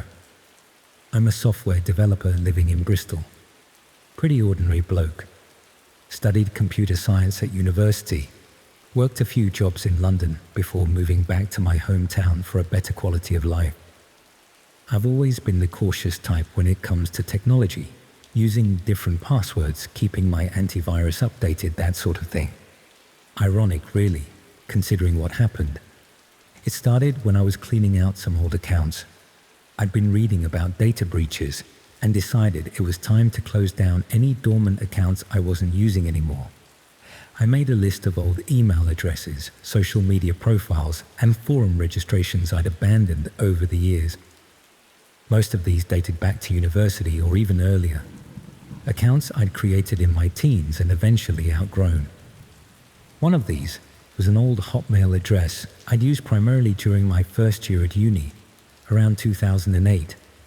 I hadn't logged into it for at least a decade, and I was surprised it even still existed. I expected it would be deactivated for inactivity, but when I entered what I thought might have been the password, it actually logged me in. The interface had changed completely since I'd last seen it, but there was my inbox, filled with ancient newsletters, spam, and forgotten conversations with people I no longer spoke to. Out of curiosity, I started scrolling through some of the old emails. Most were mundane: assignment discussions with classmates, sign-up confirmations for websites that probably no longer existed, promotional emails from companies I'd forgotten about, nostalgic, but nothing particularly interesting. I was about to log out and submit the account for deletion when I noticed something odd. There was a new email at the very top of the inbox, received just 3 days earlier. The subject line was simply a string of numbers and letters that looked like some kind of code or identifier. The sender's address was equally cryptic, just another alphanumeric string, followed by a domain I didn't recognize. My first thought was that it was probably just sophisticated spam that had somehow made it through the filters. Still, it seemed strange that a decade-dormant email account would suddenly receive something like this. Against my better judgment, I clicked on it. The body of the email was brief, just a single line of text saying they were next unless I watched, followed by what appeared to be a link to a website with a .onion domain. Below that was a countdown timer, actively ticking away, showing just under 18 hours remaining. I knew enough about technology to recognize that .onion domains were part of the dark web, accessible only through specialized browsers like Tor. I'd never actually been on the dark web myself, though I'd heard plenty about it. Illegal marketplaces, hacking forums, and worse things that most people preferred not to think about. My first instinct was to ignore it and continue with deleting the account. It was probably just some bizarre phishing attempt targeting old, potentially compromised email addresses. But something about the countdown timer bothered me. It wasn't a static image or generic animation. It was actively synced to real time, ticking down second by second. That level of sophistication seemed unusual for random spam. Out of professional curiosity, more than anything else, I decided to do a bit of research. I didn't click the link, but I did search for information about similar emails or scams involving countdown timers and .onion domains. Most of what I found was fairly innocuous. Discussions about phishing techniques, warnings about dark web scams, that sort of thing. Then I came across a thread on a cybersecurity forum where someone described receiving an almost identical email. They had clicked the link and been taken to what they described as a red room, a live stream showing someone being held captive. According to their post, the stream ended abruptly when the countdown reached 0, and they received another email shortly after with a new link and a new countdown. I told myself it had to be an urban legend. Red rooms were widely considered to be myths, the stuff of creepypastas and internet horror stories, rather than actual dark web content. The technological infrastructure required to stream high-quality video through Tor would be impractical, and the risks for anyone operating such a site would be enormous. Still, the similarity to what I'd received was unsettling. I closed the forum and went back to the email, staring at that countdown timer as it continued its relentless progression. 17 hours and 26 minutes remaining. What if it wasn't a myth? What if there really was someone on the other end of that link whose fate somehow depended on people watching? I tried to rationalize it. Even if such things did exist, how would my viewing or not viewing affect anything? The idea that someone's life could depend on whether random recipients of a strange email clicked a link was absurd. It had to be a sick psychological game at best, a scam to drive traffic to malware-infected sites at worst. I closed the email and tried to forget about it, went about my day as normal, worked on some freelance projects, went to the gym, met a friend for drinks. But throughout it all, that countdown kept nagging at the back of my mind. By the time I got home that evening, I found myself logging back into the old email account. The timer now showed 9 hours and 12 minutes. I don't know exactly what made me download the Tor browser that night. Curiosity, concern, some misguided sense of responsibility. Whatever it was, I found myself following online guides to set it up securely, telling myself I was just being thorough in my investigation before dismissing the whole thing. With about 8 hours left on the countdown, I clicked the link. I expected it to lead nowhere, or perhaps to some crude scam site asking for Bitcoin. Instead, it took me to a minimalist page with another countdown timer matching the one in the email, and beneath it, a video player that wasn't yet active. A message indicated that the stream would begin when the countdown reached 0. There was also a viewer counter showing 41 people currently on the page. That detail made it feel more real somehow. Not just a personalized scam targeting me, but something multiple people were experiencing simultaneously. I closed the browser immediately, feeling a wave of unease wash over me. I tried to sleep, but couldn't stop thinking about what might happen when that timer reached 0. Would nothing happen, confirming it was just an elaborate hoax? Or would something unspeakable begin? Something I could perhaps have prevented by watching, as the email had implied. At around 3 a.m., with roughly 3 hours left on the countdown, I made the decision that still haunts me. I reopened Tor, clicked the link again, and waited. The viewer count had risen to 126. I left the tab open and tried to distract myself with work, checking back periodically as the minutes ticked away. When the timer finally reached 0, the video player activated automatically. The footage was grainy but clear enough to see a person bound to a chair in what looked like a basement or cellar. Their face was partially obscured by a hood, but I could tell they were conscious, struggling against their restraints. A figure moved in the background, just out of frame, only occasionally visible as a shadow or partial silhouette. For several minutes, nothing happened beyond the captive's continued struggles. Then text appeared at the bottom of the screen, stating that the required viewer threshold had been met and the session would proceed. Another message followed, thanking everyone for their participation and explaining that without sufficient witnesses, there would be no purpose to the demonstration. What happened next is something I've tried desperately to forget. The shadowy figure moved into frame, carrying what looked like ordinary workshop tools. The violence began slowly, methodically, with an almost clinical detachment. There was no dramatic monologue, no explanation or justification, just systematic escalating brutality. I wanted to close the browser, to pretend I'd never seen any of it, but a notification had appeared on screen, warning that any viewer who disconnected before the conclusion would automatically be added to the next session's notification list, with their own personal contacts as potential subjects. So I watched. For 47 minutes, I watched. When it finally ended, the stream didn't immediately disconnect. Instead, a message appeared thanking viewers for their compliance and promising another session in the near future. Then the browser tab closed itself automatically. I was physically sick afterward, vomiting until there was nothing left but bile and self-disgust. I spent the rest of the night in a state of panic, alternating between convinced I needed to go to the police and terrified of the consequences if I did.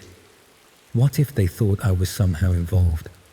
What if reporting it put me on the radar of whoever was behind it?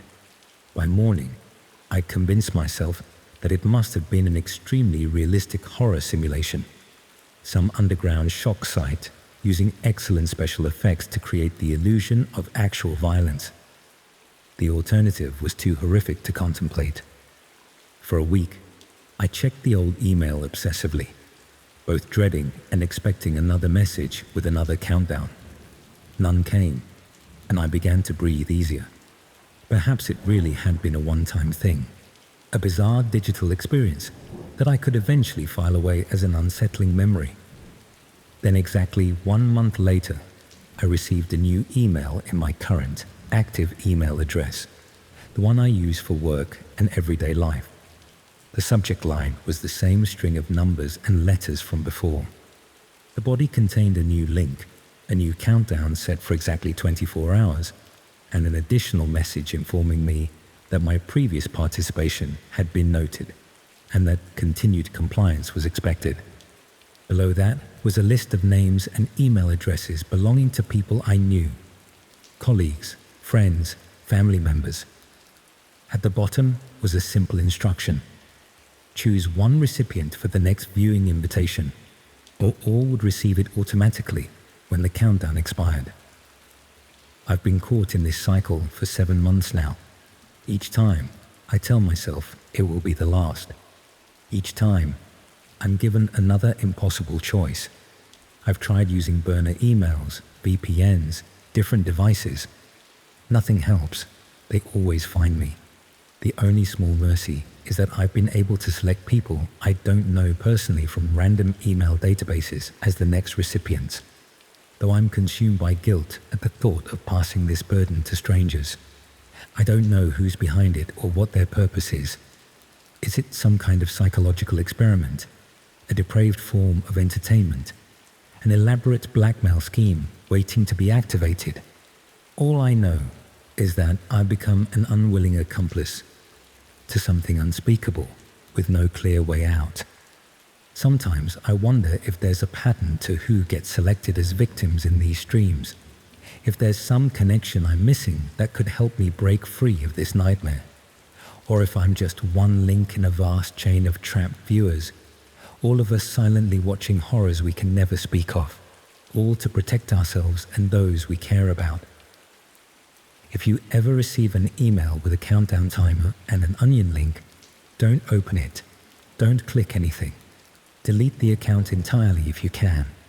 I don't know if that would have saved me, but I wish more than anything that I could go back to that day and close that old email account without ever opening that message. The most terrifying part isn't just what I've been forced to witness. It's knowing that somewhere out there, someone is watching me too, monitoring my compliance, perhaps even considering me for a future role beyond mere witness. Every email I receive now fills me with dread. Every countdown makes me wonder, when will it be my turn on the other side of the camera?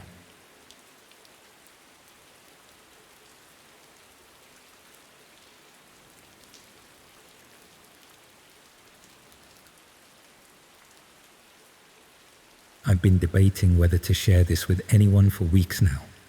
It still doesn't feel quite real, even though I know what happened. My sleep hasn't been the same since. I keep checking my devices, wondering if someone's watching.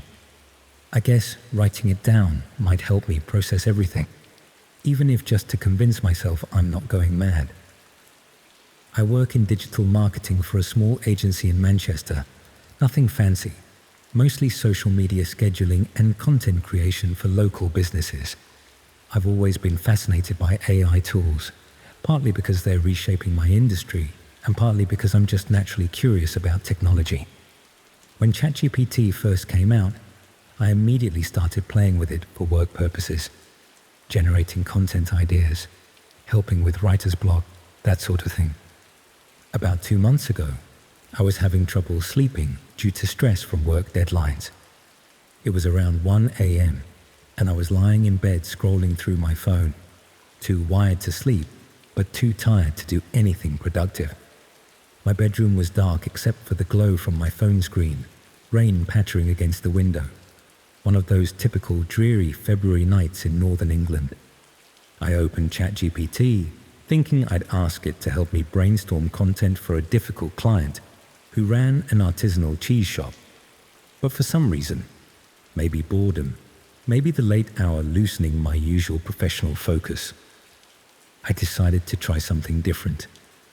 I'd been watching a documentary about cold cases earlier that evening, and it got me thinking about unsolved mysteries in general. I typed, "Tell me about an unsolved mystery that not many people know about."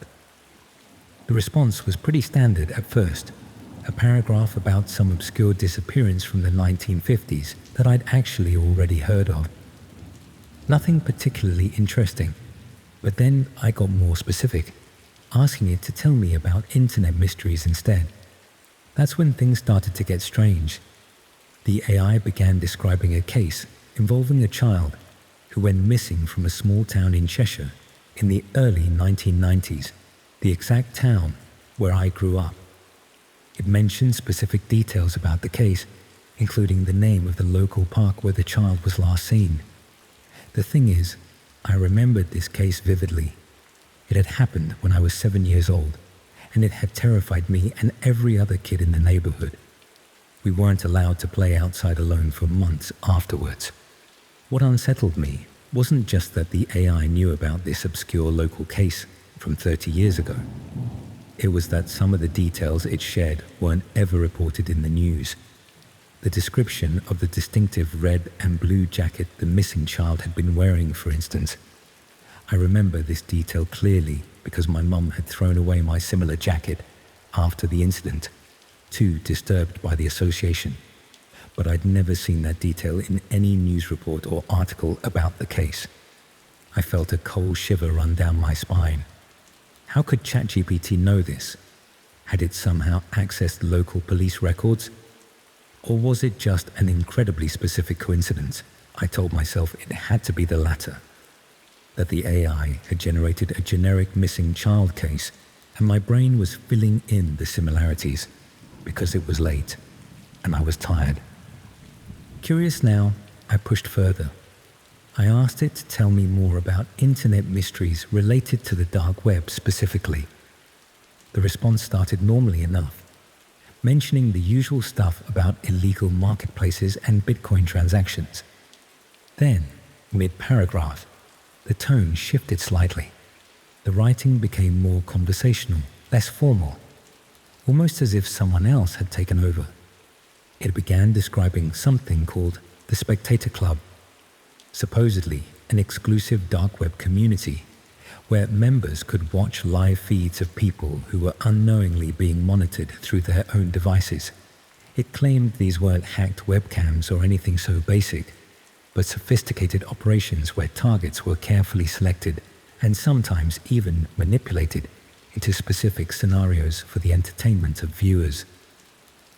The description was detailed, explaining how members would pay in cryptocurrency for different tiers of access, with the highest tier allowing them to actually suggest scenarios or actions for the monitors to attempt to create. It explained how they used AI to identify potential targets by scanning social media for specific vulnerability markers in people's posting patterns. Then came the part that made my blood run cold. The AI wrote, for example, someone like you, living alone, working late hours, with an interest in true crime and technology, regularly ordering takeaway food rather than going out, and recently searching for information about home security systems after hearing about a break-in on your street 2 weeks ago, would be considered an ideal candidate. I froze. I did live alone. I had been working late. I was interested in true crime and technology. I had ordered takeaway 3 times that week, and there had been a break-in on my street 2 weeks prior, after which I'd researched security cameras online. My heart was pounding as I tried to rationalize this. These could be reasonable guesses based on my previous conversations with the AI. Maybe I'd mentioned living alone or my work hours in earlier prompts. The interest in true crime could be inferred from my current questions. The takeaway part was unsettling, but could be a lucky guess based on typical habits of people working late. But the break-in on my street, how could it possibly know about that? As I was trying to process this, the AI continued, describing how the Spectator Club members would sometimes introduce themselves to targets by demonstrating how much they knew about them. And then, at the end of the response, there was a string of text that looked like a Tor address, one of those .onion URLs you need a special browser to access. Right after it, the AI added, "But you shouldn't visit this." No one should. It's merely an example of what these addresses look like. I sat up in bed, fully awake now, a knot forming in my stomach. This felt wrong in a way I couldn't quite articulate. I decided to report the conversation as inappropriate, thinking the AI had clearly been fed some problematic information. But before I could, the app refreshed itself, and when I checked my conversation history, that particular exchange was gone. All my other conversations were still there, but this specific one had vanished completely. I told myself I was being paranoid. The app probably just glitched and lost that conversation thread. It happens, but I couldn't shake the unease I felt, especially about those oddly specific details. I closed the app and tried to sleep, but my mind kept racing. The next day, curiosity got the better of me. I couldn't stop thinking about that tour address. What if the Spectator Club was real? What if people really were being watched without their knowledge? I told myself I just wanted to verify if this was something I should report to authorities. That's how I justified downloading Tor. I installed the browser, copied the address from memory as best I could, and hesitated before hitting enter. A part of me knew this was stupid, exactly the kind of thing people criticize in horror films, but another part needed to know if this was real, or if my sleep-deprived brain had imagined the whole thing. When the page loaded, it looked disappointingly mundane. Just a black background with a simple login form. No indication of what the site was about. A small note at the bottom read, "Invitation code required." I felt a mixture of relief and anticlimax. Without an invitation code, I couldn't access whatever this was anyway. I was about to close the browser when my phone pinged with a notification. A text message from an unknown number. "Your invitation code is 347XZB. We've been waiting for you to join us." My hands started shaking so badly, I dropped my phone. This couldn't be happening. It had to be a coincidence, some spam text that happened to arrive at the worst possible moment. I picked up my phone and blocked the number immediately, then shut down my laptop and unplugged it for good measure. For the next few days, I jumped at every notification. I covered my laptop camera with tape and even disconnected my smart TV. I considered going to the police but couldn't imagine how I'd explain what had happened without sounding completely delusional. A week later, I received an email with the subject line, "Spectator Feedback Survey." The body was empty except for a link. I deleted it immediately and ran a virus scan, which found nothing. The following day, another email arrived, this one saying, "Your viewing patterns suggest you enjoy watching from your kitchen window at 8:15 p.m. Your neighbors provide excellent content." The blood drained from my face. I did often find myself absent-mindedly watching my neighbors while waiting for my kettle to boil around that time. It was just a coincidence, I told myself. It had to be. But I closed my curtains that evening and have kept them closed ever since. Over the next few weeks, the messages became more frequent and more specific. References to conversations I'd had in my flat when I thought I was alone. Descriptions of items I'd recently purchased. At one point, I received a text with nothing but the title of the book I was currently reading.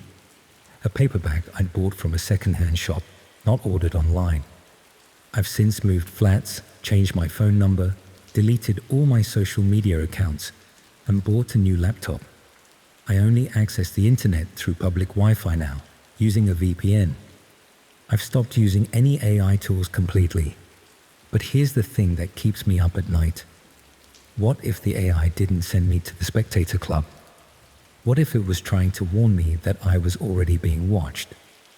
What if the reason it knew those details about me wasn't because it was somehow spying on me, but because someone else was, and they were feeding that information into its training data? I don't know if I'll ever feel safe again.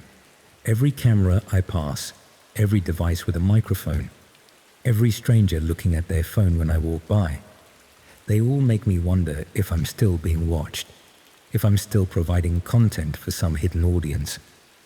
And the most terrifying thought of all, What if I'm not the only one?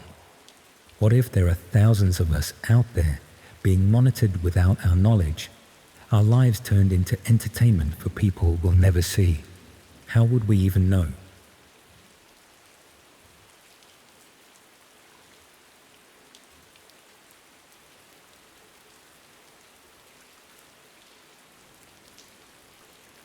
I never meant to hurt anyone. That's the thing that keeps me awake at night. The knowledge that someone was harmed because I clicked a button on my screen. I was just trying to expose the truth, to prove that the dark web wasn't as dangerous as everyone claimed. Instead, I became exactly what I was trying to disprove. Another horror story about the consequences of digital curiosity. I'm writing this down now because I need someone to understand what happened, even if I can never tell anyone I know. My therapist thinks I'm suffering from some kind of psychotic break, that the nightmares and panic attacks are manifestations of underlying trauma unrelated to anything I actually did. How could I possibly explain to her that I accidentally triggered someone's death from behind my computer screen? She'd have me sectioned within the hour. 3 years ago, I was studying digital media at university in Manchester. I'd always been fascinated by internet subcultures and online security, so much so that I'd started a small YouTube channel dedicated to debunking tech myths and urban legends. Nothing major, just a few thousand subscribers who enjoyed watching me explain why various scary internet stories weren't actually true. I covered things like cursed video games, creepypastas, and supposed haunted websites, always taking a rational, evidence-based approach to show there was nothing to fear. Then, I decided to tackle the ultimate internet boogeyman, red rooms on the dark web. For those who don't know, red rooms are supposedly live streams where viewers can watch and even interact with real torture and murder. They've been a persistent urban legend for years, with countless stories of people stumbling across them while browsing the dark web. Almost every credible source will tell you they don't actually exist, that the technical limitations of the Tor network make live streaming nearly impossible, and that they're just another internet myth designed to scare people away from the dark web. That's what I believe too. I'd spent enough time on the dark web for research purposes to know that most of it was just unindexed websites, drug marketplaces, and forums for people who wanted extra privacy. Nothing like the horror show most people imagined. So I planned to make the ultimate debunking video. I would go on the dark web, attempt to find these supposed red rooms, and show my viewers that they were either fake, pre-recorded videos, or simply didn't exist at all. I set up multiple layers of security, VPNs, a dedicated laptop that I'd never used for personal information, even a virtual machine as an extra precaution. I installed screen recording software to capture my exploration, planning to edit it down to show how unscary the dark web really was. I spent weeks researching, gathering links from various forums and chat rooms where people claimed to have found entrances to these mythical red rooms. Most of the links were dead ends, as I expected. Some led to obvious scams asking for Bitcoin payments to access content that probably didn't exist. Others were clearly fake sites with staged photos or clips from horror movies. Exactly what I anticipated finding. After about 2 weeks of recording these uneventful explorations, I was nearly ready to compile my video and declare red rooms officially debunked. Then I received a message on one of the dark web forums I'd been frequenting for research. The user, who went by a string of numbers rather than a name, claimed to have access to a real red room. They said it wasn't advertised publicly because it catered to a very exclusive clientele, but they could provide me with temporary access if I was interested. Of course, I was skeptical. This was exactly the kind of thing people claimed happened right before they were scammed or hacked. But for the sake of thoroughness, I decided to follow this lead to its inevitable disappointing conclusion. I responded that I was interested, expecting to be asked for payment or personal information that would confirm it was a scam. Instead, The user sent me a long, complex URL and instructions to access it at exactly 3 a.m. GMT the following night. No payment required, no registration. Just a warning that I should not interact with anything on the site unless instructed to do so by the moderators. I almost didn't follow through. Something about the specificity of the time and the warning made me uneasy. But I reminded myself that this was exactly the kind of dramatic setup that fed into the myth of red rooms. It was theatrical, designed to build anticipation and fear, perfect for my debunking video. So at 2:55 a.m., I sat at my desk with my screen recorder running, multiple security measures in place, and navigated to the URL I'd been given. The site loaded slowly, normal for the Tor network, and initially appeared to be just a black screen. For a moment, I thought I'd been given a dud link after all. Then text appeared, verification in progress. A loading bar crawled across the screen, and I figured this was just more theatre, a way to build tension before revealing whatever fake content or scam lay on the other side. At exactly 3 a.m., the screen changed. A video feed appeared, showing what looked like a basement or cellar. The space was dimly lit with a reddish light, hence the name Red Room, I supposed. In the center was a person tied to a chair, hooded, wearing what appeared to be ordinary clothes, jeans, and a dark shirt. The video quality was surprisingly good, much better than I'd expected possible through Tor. That was my first clue that something wasn't right.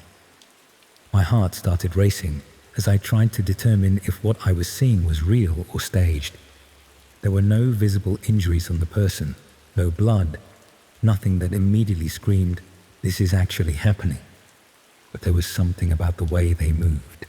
Small, frightened movements, the rise and fall of their chest as they breathed rapidly, that felt unnervingly authentic.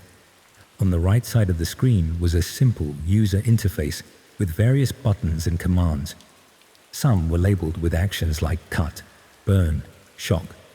Others were more administrative: camera angle, sound on off, vote. At the bottom was a chat window where I could see messages scrolling by. Usernames I didn't recognize commenting on the stream and apparently placing votes for what should happen next. I told myself it had to be an elaborate hoax. The technical limitations alone should have made this impossible. Maybe it was pre-recorded footage with an interactive interface overlaid to create the illusion of a live stream, or perhaps actors performing for the camera. I'd seen similar setups in alternate reality games and viral marketing campaigns.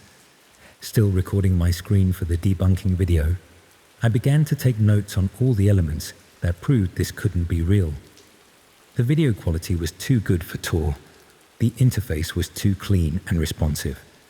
The timing of the show starting exactly at 3 a.m. was too theatrical. As I was writing these observations, a notification appeared on the screen. New use detected. Verification required for viewing privileges. A button appeared labeled Verify. I hesitated, worrying about malware or being tracked. But I reminded myself of all my security precautions and figured this was just another part of the performance. So I clicked it, expecting a payment page or a fake login screen. Instead, the interface changed slightly. Now I had access to some of the buttons that had been grayed out before. A message appeared in the chat. New verified viewer, welcome. The moderator, whose username was just an anonymous string of characters, sent a private message in a separate window. First-time viewers must participate to maintain access. Select a command within 60 seconds. A countdown timer appeared at the top of my screen. I froze, unsure what to do. This was going further than I expected for a fake site. I decided to try something minimal, something that would comply with their game without causing harm if by some remote chance this was real. I hovered over the camera angle button, thinking it was the most innocuous option. But as the timer counted down, My hand trembled slightly, and I accidentally clicked on a button labeled Execute instead. The screen immediately flashed red, and the chat window exploded with activity. Messages scrolled by too quickly to read, but the tone seemed to be surprise and excitement. The moderator's message window updated. Execution command confirmed. Premium action selected by new user. Proceeding immediately. A new figure entered the frame, wearing a black mask and gloves. They moved with purposeful efficiency toward the bound person, who began struggling frantically against their restraints. The masked figure produced what looked like a handgun, pressed it against the back of the hooded person's head, and without hesitation, pulled the trigger. The sound was off, but I didn't need to hear it to understand what I'd just witnessed. The body slumped forward, dark liquid splattered across the floor and wall, and the masked figure stepped back, turning toward the camera, as if acknowledging the viewers. I slammed my laptop shut in horror, too shocked to process what had happened. Had I just watched someone die? Had I somehow caused it by clicking that button? It couldn't be real. It had to be an elaborate fake, a sick prank designed to frighten people who went looking for red rooms. But deep down, I knew. There was something unmistakably real about the way the body had moved, then gone still. Something about the splatter pattern that no special effects team would get exactly right. I deleted the screen recording immediately, then wiped my hard drive completely. I got rid of the laptop, broke it apart, and disposed of the pieces in different bins across the city. I deleted my YouTube channel and all social media accounts connected to it. I told my subscribers I'd received threats and needed to step away for my safety. Not entirely untrue. For weeks afterward, I jumped at every unexpected sound, convinced someone was coming for me. I checked news reports obsessively for any stories about missing persons or mysterious deaths, but found nothing I could definitively connect to what I'd seen. Eventually, the acute panic faded, replaced by a persistent, low-grade dread that never fully disappears. I switched universities, moved to a different city, changed my field of study. I avoid anything related to internet security or the dark web. I never record my screen for any reason, but sometimes, when I close my eyes at night, I still see that button on my screen. I still feel the slight tremor in my hand that moved the cursor just a few pixels to the right. I still wonder about the person in that chair, who they were, if anyone is looking for them, if they would still be alive if I hadn't been so determined to prove how safe and rational the internet really was. I don't know if red rooms exist for everyone, or if I somehow stumbled into something unique and terrible. I don't know if what I saw was real, or an elaborate hoax designed to make me believe I'd caused someone's death. But I do know that I'll never again assume I understand the full extent of human cruelty or the true depths of the internet. So if you're reading this, please learn from my mistake. Some things aren't worth investigating, even to prove they don't exist. Some corners of the internet should remain unexplored. And if you ever find yourself staring at a screen with a countdown timer and commands you don't fully understand, close it, walk away. Because sometimes curiosity doesn't just kill the cat, sometimes it makes you the killer.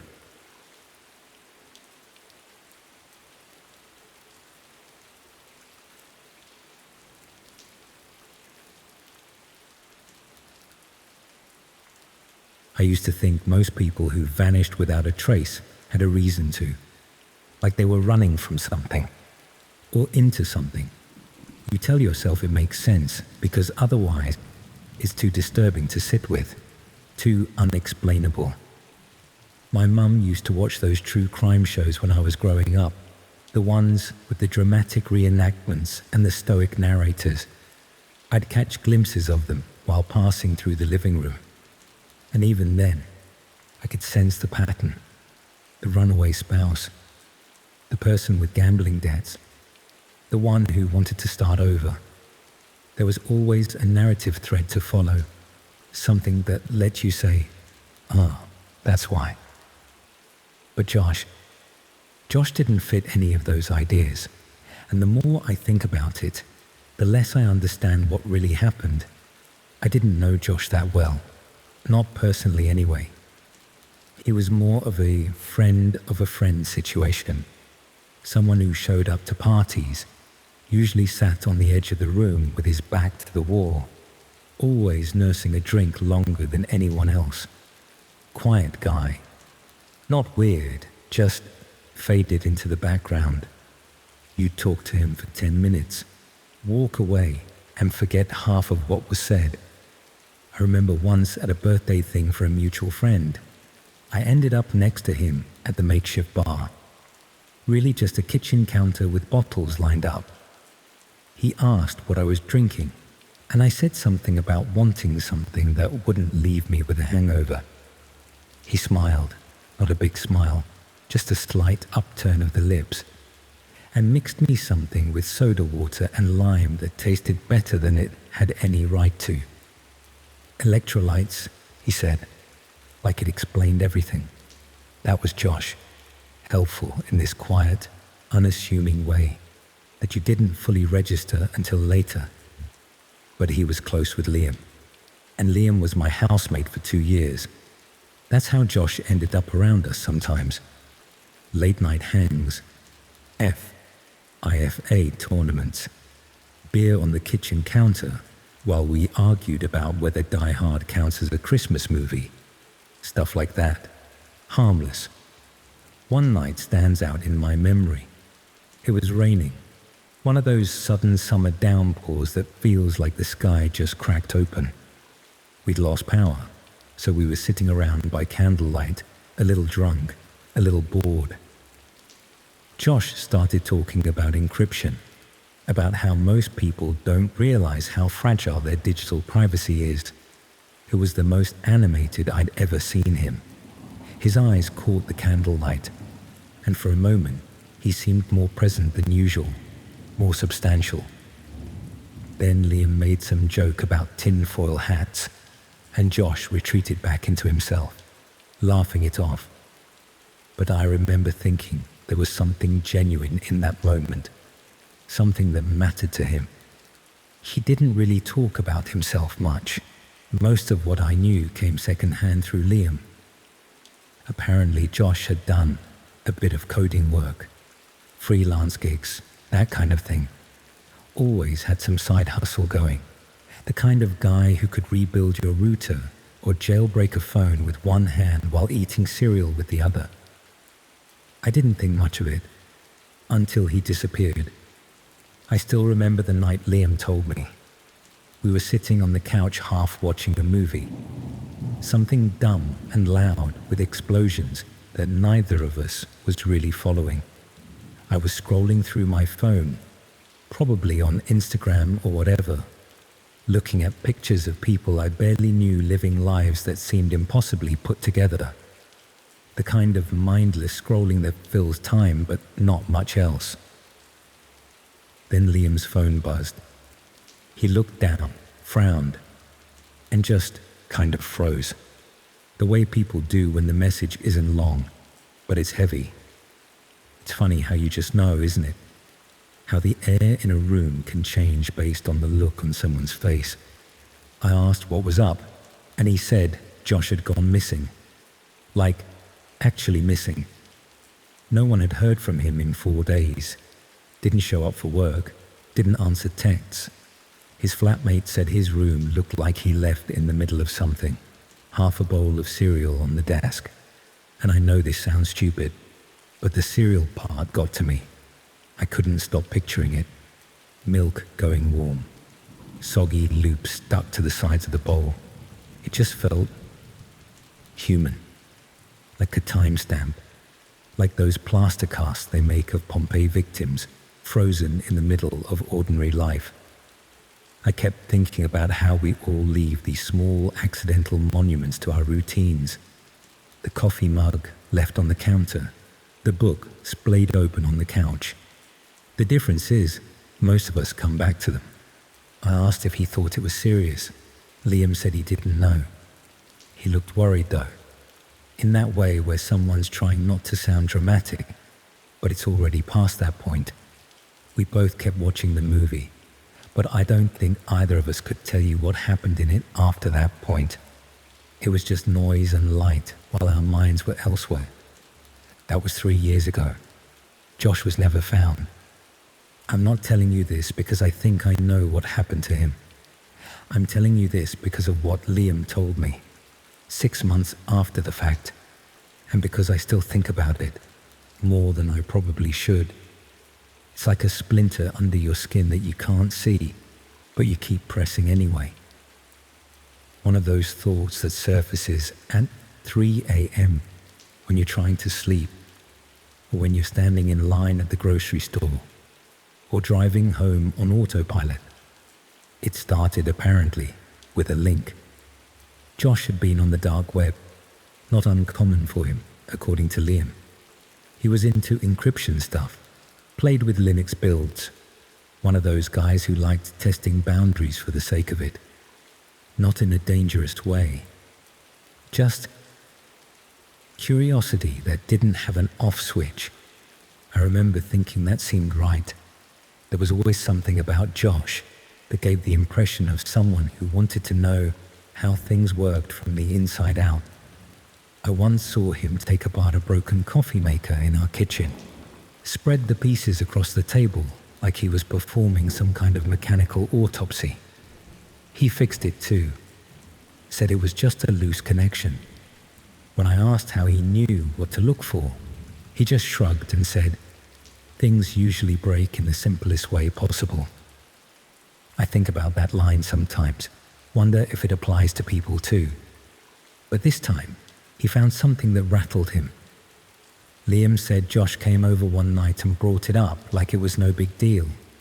Just mentioned he'd stumbled into some live feeds that didn't seem staged. No usernames, no chat, just video. At first, Liam thought he meant pirated security camera streams. That kind of thing had been floating around for years. But Josh said it was different, that the page he found wasn't public, that he only got there through a string of relays he couldn't retrace. He said it had a name, something like room service or guest room live, and when it loaded, the screen was black except for a red countdown timer. Liam said he asked what happened when it hit 0. Josh just stared at him for a second, then said, "Nothing I ever want to see again." That was it. He didn't go into detail, didn't describe what he saw, but something about the way he said it stuck with Liam.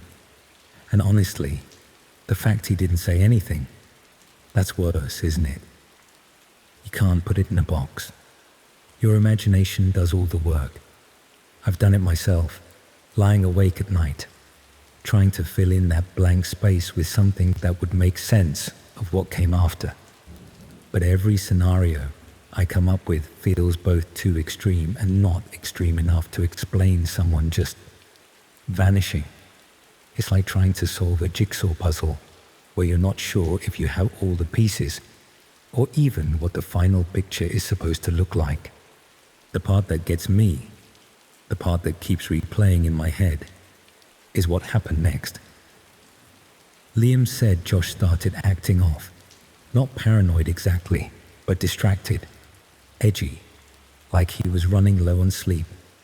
He'd message at odd hours, ask strange questions. Would you tell someone if you saw something online that might have been real? Stuff like that. Not accusations, just thought experiments. Except you could tell they weren't hypothetical. I've been there before. Not with anything like this, but with that feeling of carrying something heavy that you can't quite name. That restless energy that comes from knowing something's wrong, but not being able to articulate it. It makes you feel like you're vibrating at a different frequency than everyone around you, like you're watching the world through glass. Then, about a week later, Josh told Liam he thought he was being followed. He didn't sound scared, just annoyed, like it was inconvenient. Said he kept seeing the same guy on his street. Same coat, same build. Thought maybe it was coincidence at first, but then the guy showed up across the road from his flat 2 days in a row. Just standing there, smoking. Didn't move, didn't look at him. But he knew. That detail always strikes me as so human. Not terror, not panic, but annoyance. Like finding out your card's been skimmed or your identity stolen. That particular brand of victimhood that feels both personal and bureaucratic at the same time. I wonder if Josh knew, on some level, what was coming. If the annoyance was just a way of processing something much larger and more frightening. Liam asked if he'd called the police. Josh laughed. Said there wasn't anything to report. Just a guy on a public street. No threat. And besides, what would he say? That he watched something he shouldn't have. And now, he had a shadow. That was the last time they spoke in person. A couple of days later, Josh stopped replying to messages. Calls went straight to voicemail. Then his flatmate reported him missing. When the police got involved, they didn't find much. No signs of forced entry, no credit card activity. Phone last pinged near his apartment. Laptop was gone. So was his external drive. I remember the days right after, how surreal everything felt. We'd be doing normal things, making dinner, watching TV. But there was this heaviness in the air. This awareness that somewhere, not far from us, something had gone very wrong. It's strange how someone's absence can be more present than they ever were. And here's the part Liam didn't tell anyone else. The part he told me when he was drunk one night after we'd both had too much. We were sitting on our tiny balcony, passing a bottle back and forth, watching the street below get quieter as the night deepened. The kind of night where secrets feel like currency, where the darkness makes it easier to say things out loud. He said Josh left something behind. Not a note, not a message, a USB drive. It was taped under his desk. His flatmate found it while cleaning up, didn't know what it was, and gave it to Liam. Liam waited a week before opening it. He said he almost didn't. Said he was scared of what might be on it. But curiosity got the better of him. He plugged it into an old laptop with no internet connection. There was only one file, a text document, no title. Inside were coordinates. That's it. And underneath them, do not watch. I remember asking him, did you look them up? I was picturing one of those crime show moments where the hero types the coordinates into Google Maps and there's a dramatic zoom, something meaningful revealed. Reality is never that clean though, is it? He said yes. Of course he did. It was in the middle of nowhere, rural land, up north, near a disused industrial park. Nothing there. No houses, no traffic cams, no reason for it to be marked. I wondered aloud if he'd considered going there. He looked at me like I'd suggested setting ourselves on fire. Would you? He asked. And I had to admit, I wouldn't. Not alone anyway. Maybe not even with company. There are some doors you don't want to open, some questions better left unanswered, but that doesn't stop them from haunting you. And that was where Liam stopped. He said he didn't want to know more, didn't want to dig. He formatted the USB drive and threw it out. Said he was done. But I could tell it still ate at him. He would bring up Josh in strange moments, like when we'd be walking home late at night and pass someone standing too still under a street lamp, or when the internet would lag just a little too long. He'd glance at me and say something like, I wonder if it started like this. I catch myself doing the same thing sometimes, noticing patterns that probably aren't there, getting that prickle on the back of my neck when I see someone take a photo of me in the background at a bar, wondering if my webcam light is really off when my laptop says it is. It's the kind of paranoia that feels both irrational and completely justified, depending on what time of day you're thinking about it. There was something else though, something that happened after that, something Liam told me months later when we had both moved on, sort of. We'd stopped talking about it as much. Life had settled back into its routine, work, socializing, the ordinary cycle of days. But some wounds don't heal, they just stop bleeding. He got a package, small, no return address. Inside was a phone, prepaid, burned, no SIM, just a photo on the screen. It was a screenshot of a paused video, grainy, low light, but clear enough. Josh, tied to a chair, eyes wide, gagged. The timestamp on the video was the same night he vanished. That was all it showed. Nothing before, nothing after. Liam didn't tell the police, said they wouldn't believe him. And maybe he was right. What would they do with a burner phone and a screenshot that could have been faked? Without a body or concrete evidence, it was just another strange piece in a puzzle that didn't seem to have edges. But I believe him, because I saw the picture. He showed me, once, before he smashed the phone and threw it in the canal. I remember that night vividly. We stood on the bridge, watched the phone break the surface of the water and then sink, leaving barely a ripple. It was a cold night, our breaths fogging in front of us. Neither of us spoke on the way home. What was there to say? We'd just disposed of what might be the last known image of our friend. Evidence of something neither of us wanted to name. And the worst part wasn't seeing Josh like that. It was knowing he was looking straight at the camera, like he knew someone was watching. And maybe, deep down, he hoped it would be someone who cared. He was never seen again. Sometimes I wonder if that was the whole point. Not just the stream, the process of someone watching it, someone knowing about it and carrying it, like a kind of witness, whether you want to be or not. I've thought about this a lot, about the weight of being a witness to something you can't fully understand or explain, about the responsibility of carrying someone else's story when they can't tell it themselves.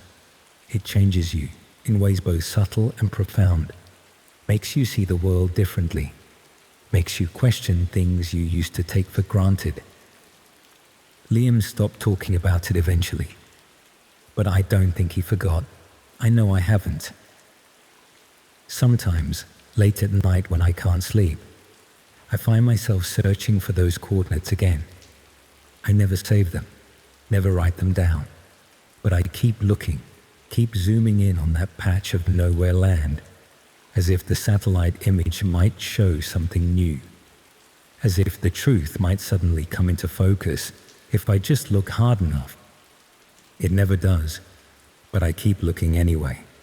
I think I always will.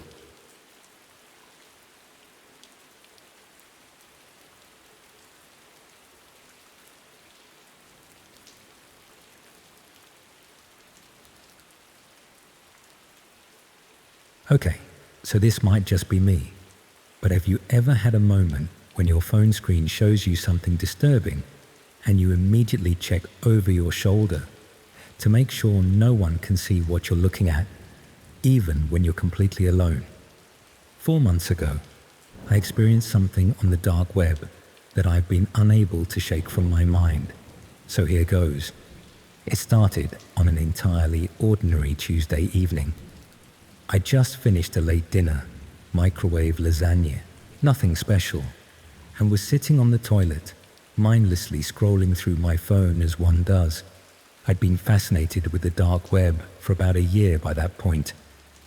Not because I wanted anything illegal, mind you. I've always been the curious type, ever since I was a kid taking apart my toys to see how they worked. Studied computer science at university, worked in IT for 8 years now. I suppose that's why I first downloaded Tor. Professional curiosity, I told myself. A bit of a lie, that.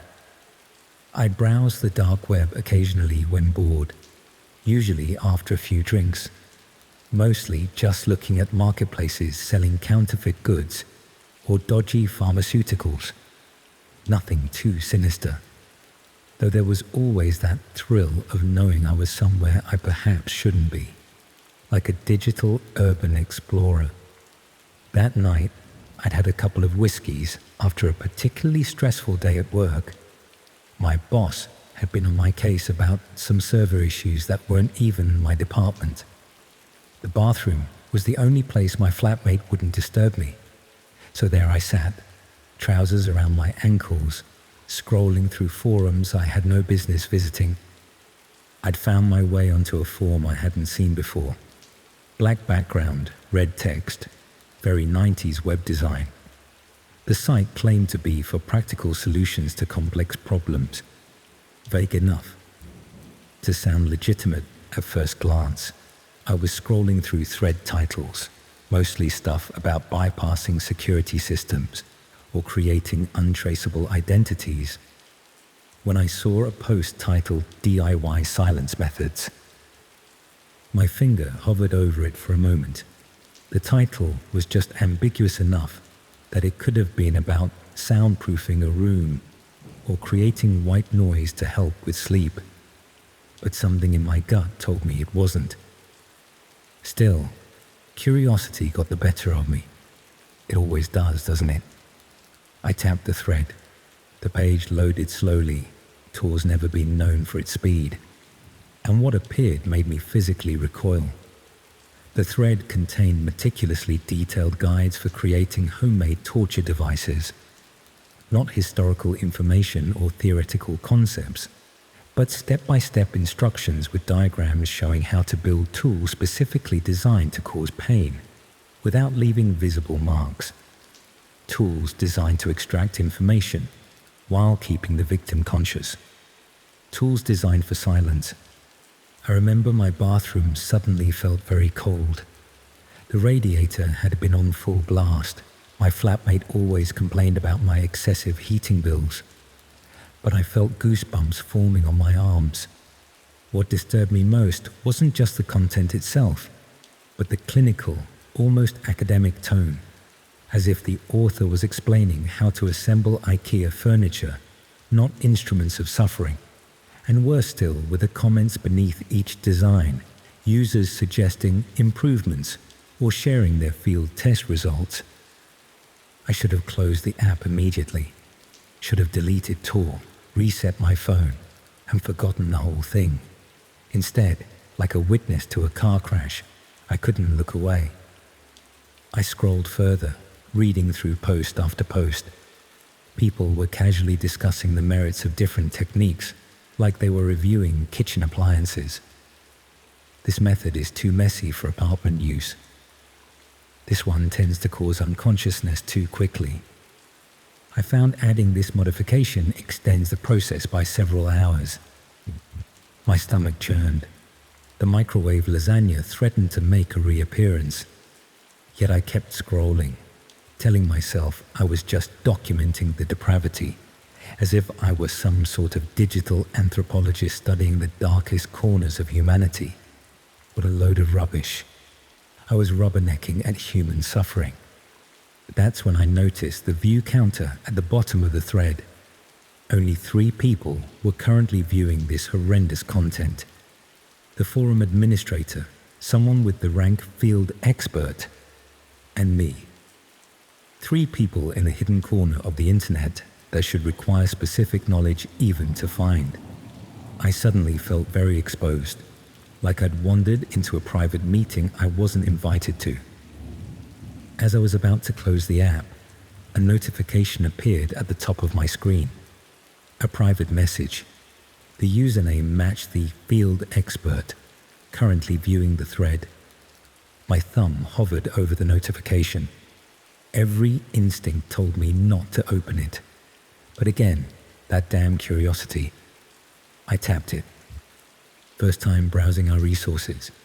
I notice you've been on this page for 16 minutes, looking for something specific. I offer practical demonstrations for serious clients. My blood ran cold. 16 minutes. Had I really been staring at this horror show for that long? And what did they mean by practical demonstrations? I didn't respond, immediately closing the app and shutting off my phone entirely. I sat there in the bathroom, suddenly aware of how vulnerable I was. Trousers around my ankles, the faint drip of the leaky tap, the only sound breaking the silence. I finally gathered myself, washed my hands thoroughly, as if I could somehow clean away what I'd seen, and went to bed. Sleep didn't come easily that night. I kept thinking about how the person had known exactly how long I'd been viewing the thread. Was there some tracker embedded in the page? Had I compromised my anonymity somehow? I told myself I was being paranoid. The dark web is supposed to be anonymous. That's the whole point. This was probably just a scammer trying to frighten naive browsers into paying for services that didn't exist. The next morning, I convinced myself it was nothing to worry about. Just another internet weirdo trying to seem more dangerous than they actually were. I went to work, had a relatively normal day, and had almost put the incident out of my mind by the time I got home. Almost. That evening, I received an email to my personal account, not my work email or any address I'd ever used with Tor. The subject line, regarding your interest in silence methods. The body contained only an attachment, a PDF. I scanned it with 3 different antivirus programs before opening it. It wasn't malware. It was worse. The PDF contained a customized silence method, tailored specifically for someone matching my exact physical description. Height, weight, even the small scar on my left wrist from a childhood accident. The document detailed how my apartment layout, which it described with disturbing accuracy, would provide optimal acoustics for the procedure. It mentioned how my neighbor's hearing impairment would be advantageous. It specified which of my kitchen implements would be most effective. I felt the world tilt sideways. How could they possibly know these things about me? I'd been so careful with my identity online. I'd used Tor correctly. I'd never entered personal information. My hands shook as I deleted the email, then emptied my trash folder, as if that would somehow protect me. I spent that night at a friend's house, making up some story about a water leak in my flat. I didn't sleep. Couldn't even close my eyes without seeing those diagrams, now with my face superimposed on the victim. The next day, I contacted my internet provider, changed all my passwords, and factory reset my phone. I convinced myself that someone had hacked my device, that it was all just an elaborate scam to frighten me. I almost believed it too. 3 days later, I came home from work to find my apartment door unlocked. Nothing was missing. Nothing was visibly disturbed. But on my kitchen table sat a small metal object I'd never seen before. It matched exactly one of the components shown in the torture device diagrams, a custom thumb screw with peculiar modifications. Beside it was a handwritten note. For your consideration. Field testing appointment scheduled for Friday. I didn't pack. I didn't call the police. What would I even say? That I'd been browsing torture methods on the dark web and now someone wanted to demonstrate them on me. I grabbed my passport, wallet, and the clothes on my bag. I drove straight to my parents' house in Scotland, 6 hours away, checking my rearview mirror the entire journey. I stayed there for 2 weeks, told them I was on holiday. When I finally returned to London, I moved to a new flat in a different area. I changed my phone number, email addresses, even deleted all my social media. I never went back on the dark web, never wanted to. It's been 4 months now, no more strange emails, no more unlocked doors or mysterious objects. I should feel safe, but I don't. Because here's the thing that keeps me awake at night. Whoever found me didn't do it through some dark web tracking. They found me in the real world. They had physical access to my home, which means they weren't just some distant internet bogeyman. They were close. Possibly someone I know. Possibly someone I still interact with every day. Sometimes, when I'm sitting on the toilet, scrolling through perfectly innocent websites on my new phone, I'll remember those diagrams. I'll remember how casually people discuss methods of causing unimaginable pain. And I'll wonder if the person who sent me that PDF is watching me right now, silently testing my new security, waiting for the perfect moment to reschedule our field testing appointment. Because that's the thing about the dark web. It's not just some abstract digital realm separate from our everyday lives. The people there are real. They live among us.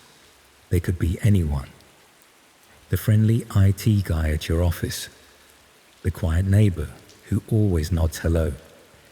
And sometimes, when you glimpse their other life, they notice you noticing them, and they don't like it one bit.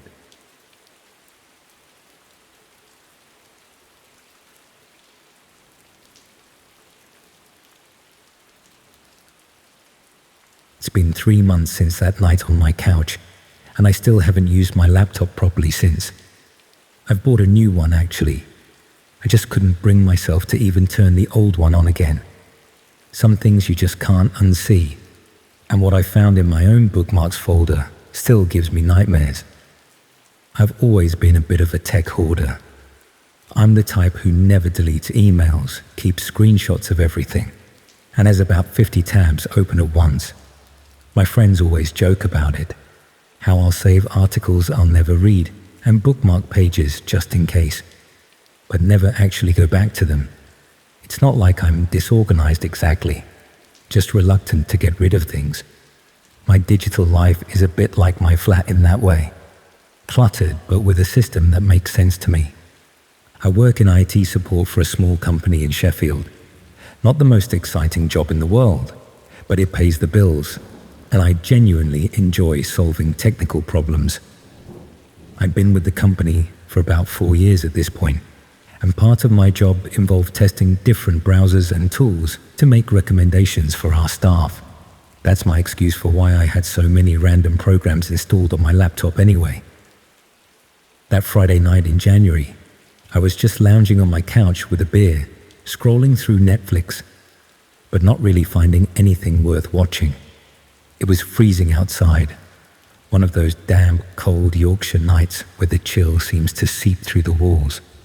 I'd pulled my favorite blanket over me and had the heating cranked up, just feeling a bit bored and restless. I decided to finally sort through my digital clutter, something I'd been putting off for ages. It felt like a productive way to waste time, if that makes sense. I started with my email, 16,000 unread messages, got overwhelmed immediately, and switched to something easier, my browser bookmarks. I use Chrome as my main browser, but I also had Firefox, Edge, and a few others installed for work purposes. I decided to go through them all, starting with the ones I rarely used. When I opened Firefox, I was surprised to see how many bookmarks I had in there. I barely even use this browser except occasionally for testing things.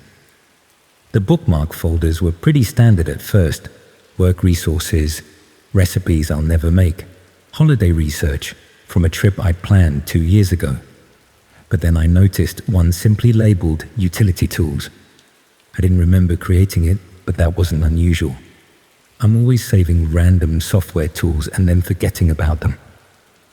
When I clicked on the folder, there were only about 5 bookmarks inside. Most were what you'd expect: a password manager, a file conversion tool, some kind of coding resource. But the last one caught my eye because it didn't have a proper name, just a string of random characters followed by .onion.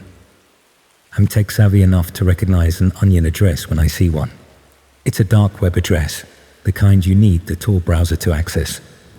But I didn't remember ever saving anything from the dark web. I'd heard about it, of course, and was curious about it, like most people in my field, but I'd never actually gone through the effort of exploring it myself. What was strange was that Firefox shouldn't even be able to open onion addresses without being configured specially. I figured maybe I'd set it up years ago and forgotten about it, or maybe the bookmark was just copied from somewhere as a reference. Out of curiosity, I clicked it, fully expecting to get an error message. Instead, a loading screen appeared. My heart did this weird little jump in my chest. Firefox shouldn't be able to do this. It shouldn't be connecting to an onion address. I'd never installed Tor or configured any special proxies on this browser. At least, I didn't think I had. Before I could process what was happening, the page loaded. It was a simple black background with what looked like a video player in the center. No text, no navigation, nothing else on the page. Just a video player showing what appeared to be a still image of an empty room, some kind of basement or storage area with concrete walls. There was a timestamp in the corner showing the current date and time. I remember sitting up straighter, the blanket falling off my shoulders, suddenly very alert. This had to be some kind of mistake. Maybe it wasn't actually a dark website, just something designed to look mysterious. I moved my cursor to close the window, but then the image on screen shifted slightly. It wasn't a still image, it was a video feed, and someone had just walked into frame. The figure was mostly in shadow, but I could make out a person moving around what looked like a workbench against one wall. They seemed to be arranging items, though I couldn't clearly see what they were. Something about the deliberate, methodical movements made the hairs on my arms stand up. This didn't feel like some random webcam feed or art project. There was purpose in those movements. I should have closed the browser immediately. Any sensible person would have. But there's this moment of paralysis that comes with seeing something so unexpected. Your brain needs to catch up, to make sense of what you're witnessing before you can react. The figure turned slightly, and light from somewhere off camera illuminated their face, or what should have been their face. They were wearing a plain white mask with just eye holes cut out. The kind of thing you might find in a craft shop, meant for decoration. The contrast of that blank white face against the shadowy room made my stomach clench. As they turned further, I could finally see what they had been arranging on the workbench. Tools, knives, pliers, what looked like surgical equipment, all laid out with careful precision. Next to them was something that looked disturbingly like restraints. That's when the reality of what I might be watching hit me. This wasn't just some weird art project or practical joke. This looked like preparation for something terrible. And somehow, inexplicably, I had a bookmark to it in my browser. I slammed my laptop shut, my heart pounding so hard I could feel it in my fingertips. I got up and paced around my flat, trying to make sense of what I'd just seen. How could I have a bookmark to something like that? I never visit the dark web. And how was Firefox even able to access an onion address? After about 20 minutes of panic, I tried to rationalize it. Maybe someone had used my laptop at some point, but I rarely let anyone borrow it. Could it have been a virus or some kind of malware that added the bookmark? But why would malware direct me to what looked like a live stream? I needed to check if what I saw was real. I opened my laptop again, but this time I didn't click the bookmark. Instead, I looked at its properties. The bookmark had been created 8 months earlier, according to the metadata. 8 months. I tried to remember what was happening in my life then, who might have had access to my computer. Then I remembered. About 8 months ago, my laptop had been stolen from my car. I'd reported it to the police, but miraculously, it had been recovered a week later. Found in a skip behind a shopping center across town. Nothing seemed to be missing or damaged, and I'd run antivirus scans that came up clean. I'd assumed the thief had just taken it, realized it was password protected, and dumped it. But what if they had installed something on it first? What if they had configured Firefox to access the dark web and left that bookmark deliberately? The thought made me feel physically ill. I'd been using this laptop for 8 months without realizing someone had tampered with it. What else might they have installed? Were they monitoring me?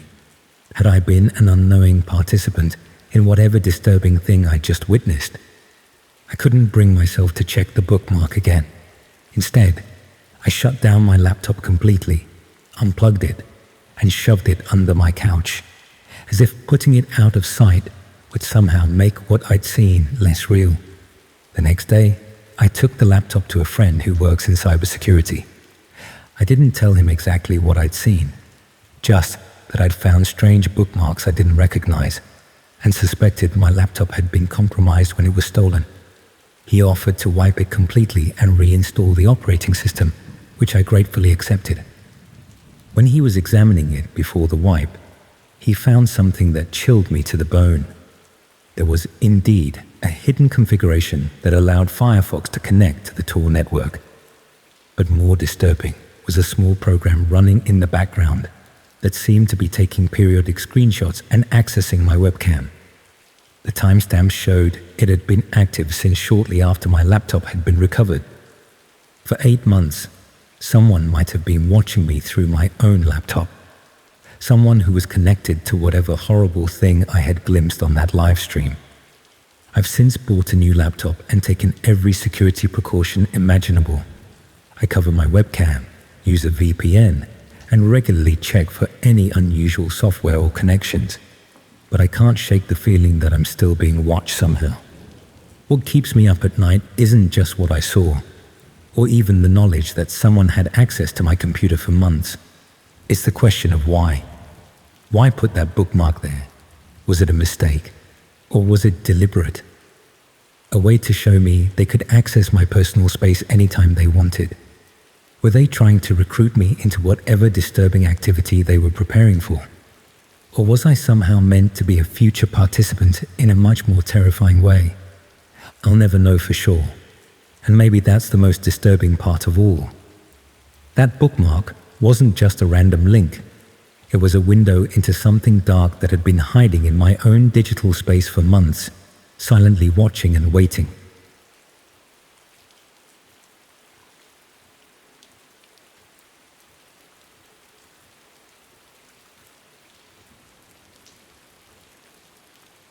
Have you ever stumbled across something online that made your blood run cold? Something that made you realize there are parts of the internet where truly terrible things happen? 3 years ago, I found out what happens when you dig too deep into the dark web.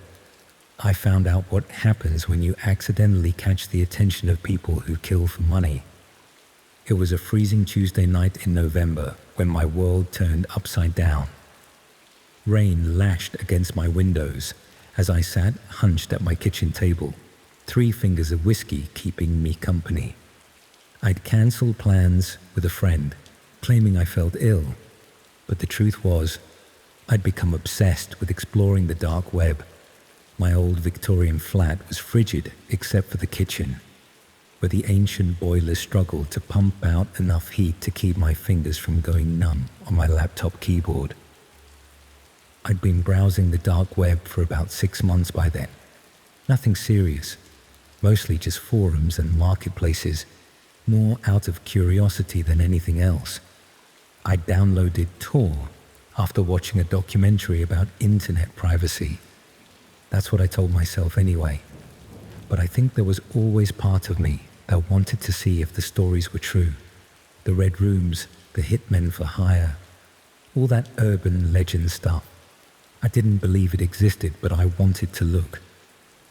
That night, I was bundled up in a hoodie and blanket when I found myself on a forum I'd never visited before.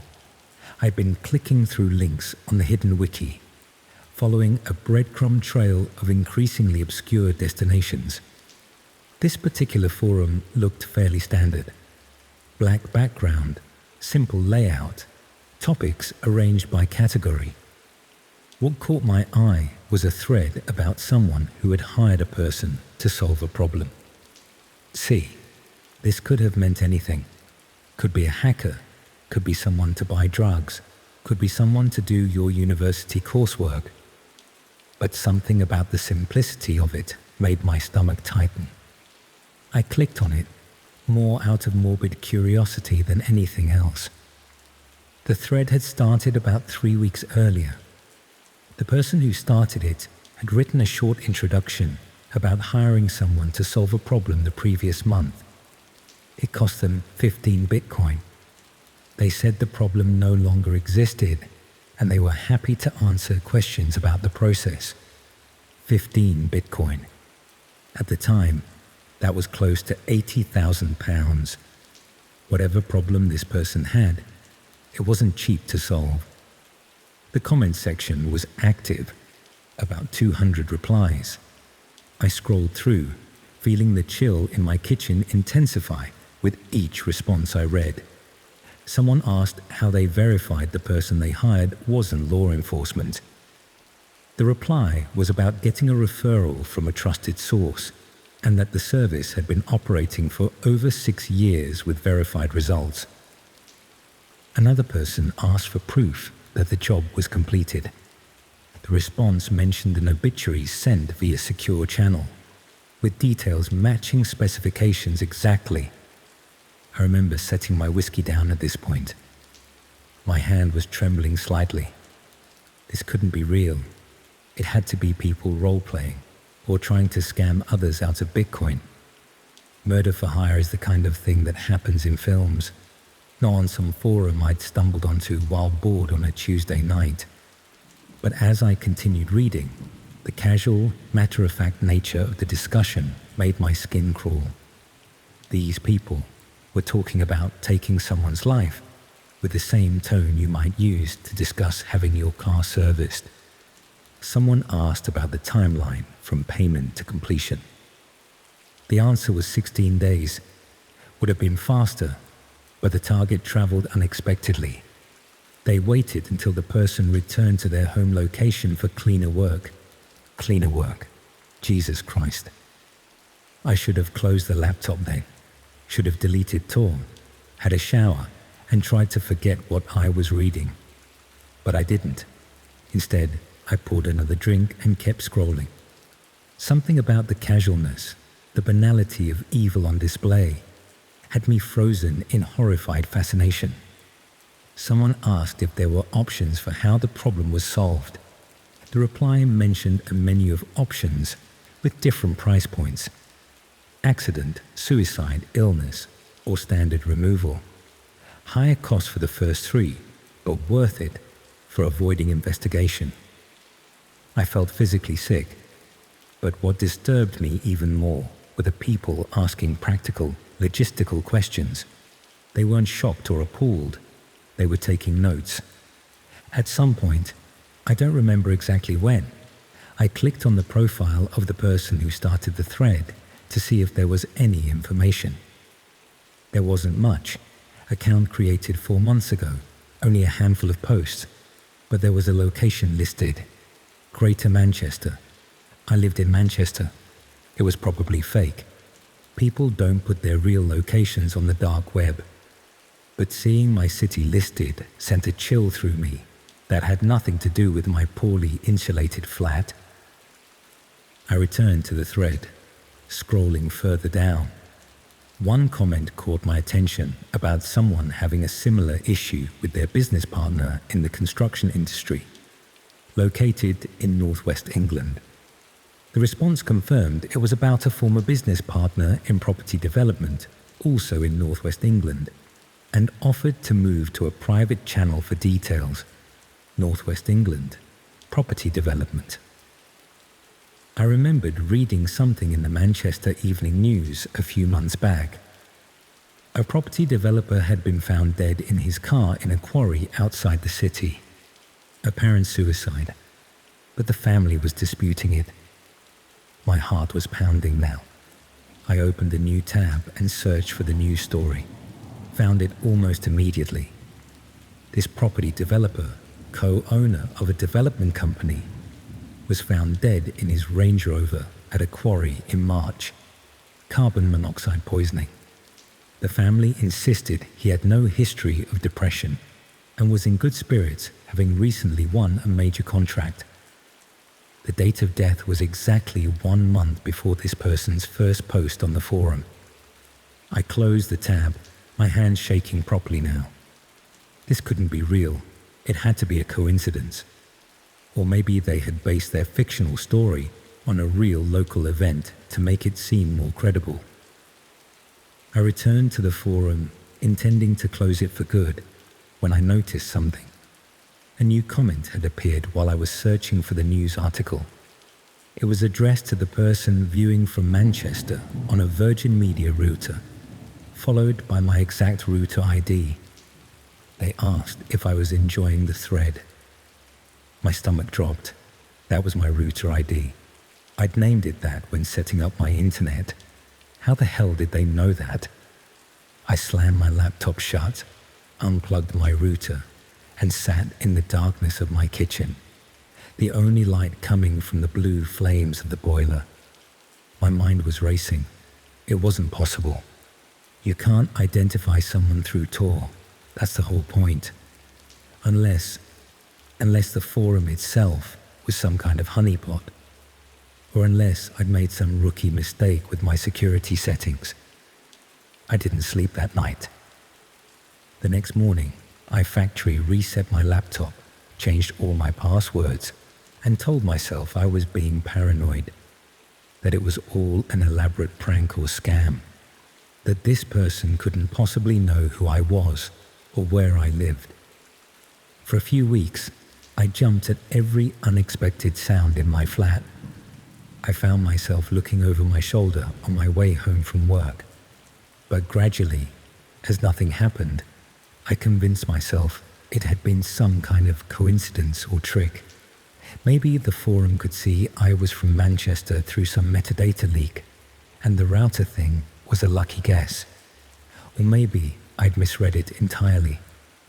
I tried to forget about it, and for the most part, I succeeded. I never went back on the dark web, never wanted to, until last week. I was scrolling through Twitter when I saw it, a BBC News article about a trial beginning for a Manchester dark web murder for hire case. I clicked on it, my chest tightening.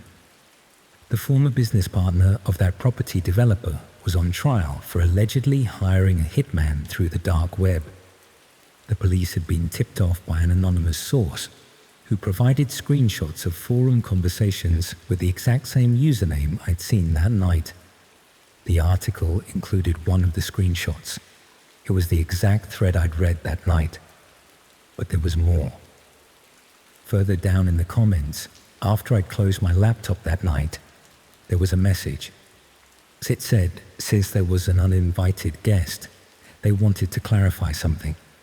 They weren't worried about law enforcement because by the time they would see this, all traces would be gone. But for their friend on Virgin Media, who was reading about the victim right then, they had a message.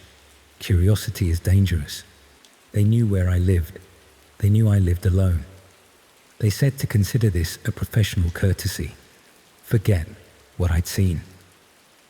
I hadn't seen that message, but whoever had tipped off the police had.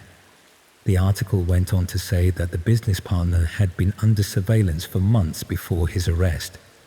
Digital forensics had found Bitcoin transactions matching the timeline and amount mentioned in the forum. The hitman had never been identified, and here's the thing that keeps me awake at night. The anonymous tip that led to the arrest came 3 months ago. For over 2 years, this person had gotten away with it. Someone else had seen that thread, seen the threat toward me, and turned them in. But who, and why now? 2 days after I read the article, I received a letter. No return address. Inside was a single sheet of paper saying that the service provider mentioned in their previous conversation had been compromised. A new provider had acquired their client list. My details were in the system as a person of interest. The message said this matter had been resolved, and no further action was required. I've moved flat since then, changed my phone number. I'm writing this from a different city. I don't know if I'm being paranoid or not. Don't know if there really was a hitman, if they really did know who I was, if someone else really did. What? Take them out to protect me? Or if the business partner just got sloppy and got caught on their own? All I know is that sometimes, when I'm sitting at my new kitchen table late at night, I could swear I hear someone testing the door handle. And every time I get an email from an address I don't recognize, my heart stops for a moment. Because the dark web isn't just some abstract concept or urban legend. It's real people doing real things. And sometimes those things involve ending lives for £80,000. And sometimes, just by clicking the wrong link, you become part of something you can never fully escape.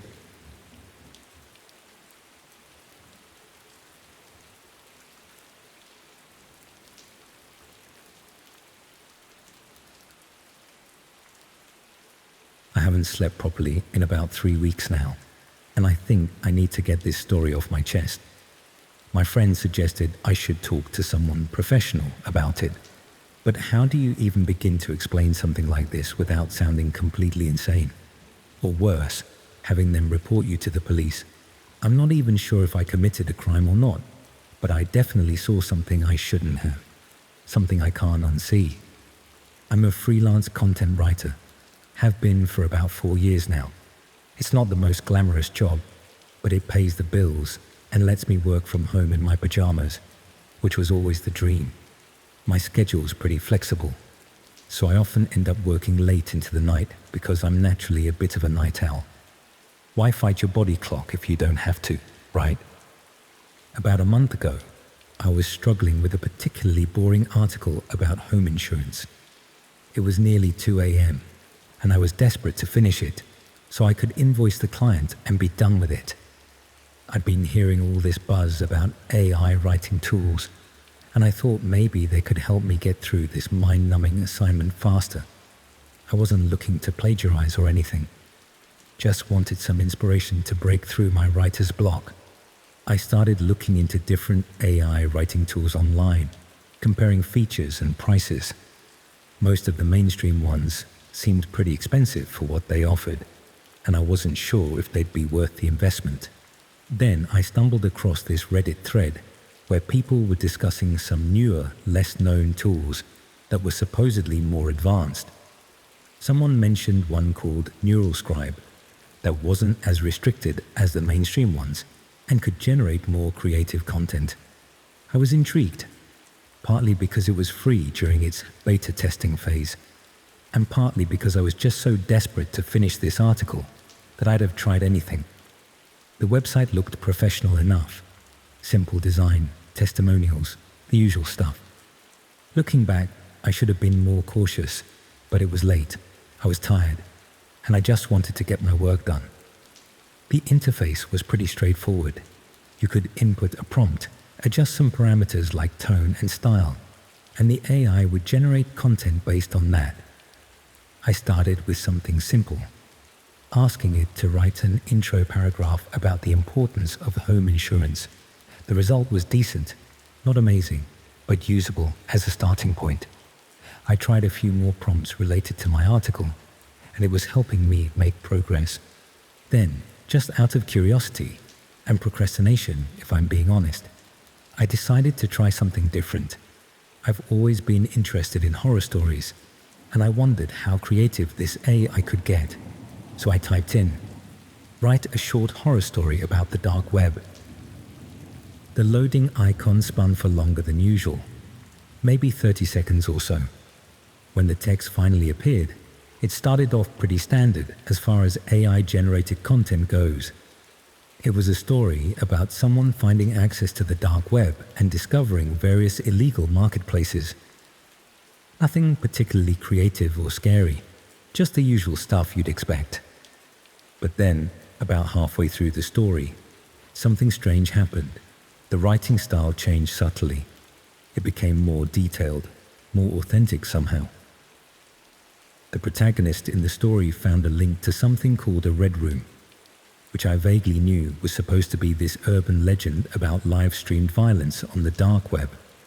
Most people say they don't actually exist, that they're just internet myths. What caught my attention was that in the middle of a paragraph, there was what looked like an actual URL. Not a normal web address, but one of those long strings of random letters and numbers followed by .onion that you need the Tor browser to access. It was oddly specific for an AI to generate, and it stood out from the rest of the text. I remember thinking it was weird that the AI would include an actual formatted .onion address rather than just writing a dark web URL or something generic. It seemed too specific, too technical. I figured maybe the AI had been trained on actual dark web discussions and was reproducing patterns it had learned. Out of sheer curiosity, and this is where I made my massive mistake, I decided to check if this was a real format for a dark web address. I wasn't planning to visit it, just to verify if the AI had produced something technically accurate. I already had Tor installed on my laptop from years ago when there was all that buzz about online privacy, though I'd barely used it. I fired up Tor, copied the URL from the generated story, and pasted it into a search to see if this format would be recognized as valid, or if it would just return an error. I expected it to say address not found or something similar. Instead, it started loading. My heart rate immediately spiked. I hadn't actually expected it to be a real address. I moved my cursor to close the window, but before I could click, the page finished loading. What I saw still gives me nightmares. It was a minimalist black page with a video player in the center and a chat sidebar. The video was buffering, but the thumbnail showed what looked like a dimly lit room. There was a counter showing 16 current viewers. The chat was active with messages scrolling by too quickly to read properly, but the tone seemed excited, anticipatory. I should have closed it immediately. Any sane person would have. But there's this horrible moment of paralysis that comes when you're confronted with something so unexpected. Your brain needs a second to confirm what you're seeing is real. The video started playing. The room was concrete, industrial looking, with a single overhead light. There was a chair in the center with someone sitting in it, their head covered. A figure in a mask entered the frame, carrying something that caught the light, metal, sharp. That's when I slammed my laptop shut. My hands were shaking so badly I knocked over my mug of cold tea. I unplugged my laptop, took out the battery, and sat in the dark of my living room, trying to process what had just happened. Had I just stumbled onto an actual red room? Was that really happening in real time? Or was it some kind of sick prank, a shock site designed to scare people? After about an hour of panic, I convinced myself it must have been fake. A disturbing prank site made to look like the real thing to frighten curious browsers. I plugged my laptop back in and immediately ran a full virus scan, changed all my passwords, and deleted Tor completely. I went back to the NeuralScribe website to report what had happened, thinking they should know their AI was somehow generating links to disturbing content. But the site was gone. Just a generic 404 error. I tried searching for it again, but there was no trace of it ever existing. No search results, no Reddit threads mentioning it, nothing. That's when the real fear set in. Had I imagined the whole thing? No, I couldn't have. The article I'd been working on still had some of the AI-generated paragraphs incorporated into it. Over the next few days, I dug deeper, trying to find any information about NeuralScribe. Eventually, on a cybersecurity forum, I found a single thread discussing it. According to one user, NeuralScribe wasn't a legitimate AI tool at all, but a sophisticated phishing operation. Its real purpose wasn't to generate content, but to harvest data from users and, in some cases, to trick people into accessing dark web sites they'd never normally visit. The theory was that by getting innocent users to visit these sites, They created plausible deniability for the actual operators. If authorities ever traced access to these sites, they'd find normal people with no history of criminal activity, making it harder to identify the real criminals behind them. What keeps me up at night isn't just what I saw, but the fact that I accessed it from my home IP address. My name, my identity, is now potentially linked to that site in some database somewhere. Every unexpected knock at the door makes me jump. Every time my internet buffers, I wonder if someone is monitoring my connection. I've since moved flats, switched internet providers, and bought a new laptop. I've become almost paranoid about online security. No more working at 2 a.m. No more curious clicks. No more trusting unknown websites. The most terrifying part is that I'll never know for sure what I actually saw that night. Was it real? Were those real people? Is my name now on some watch list?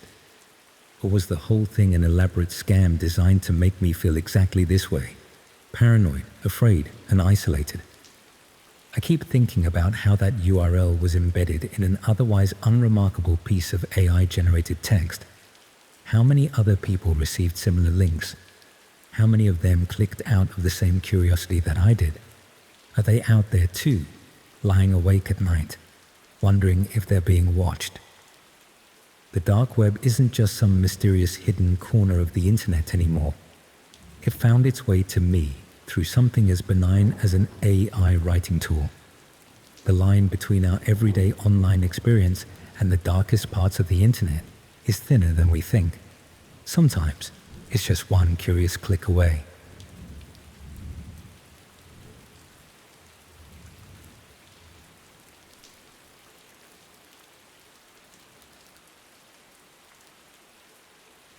They say the images you create with AI say more about you than you realize. But what happens when the AI shows you something you never intended to see? Something real that was never meant to be discovered? I've spent the last 4 months trying to convince myself it was all just a horrible coincidence, but I can't keep pretending anymore.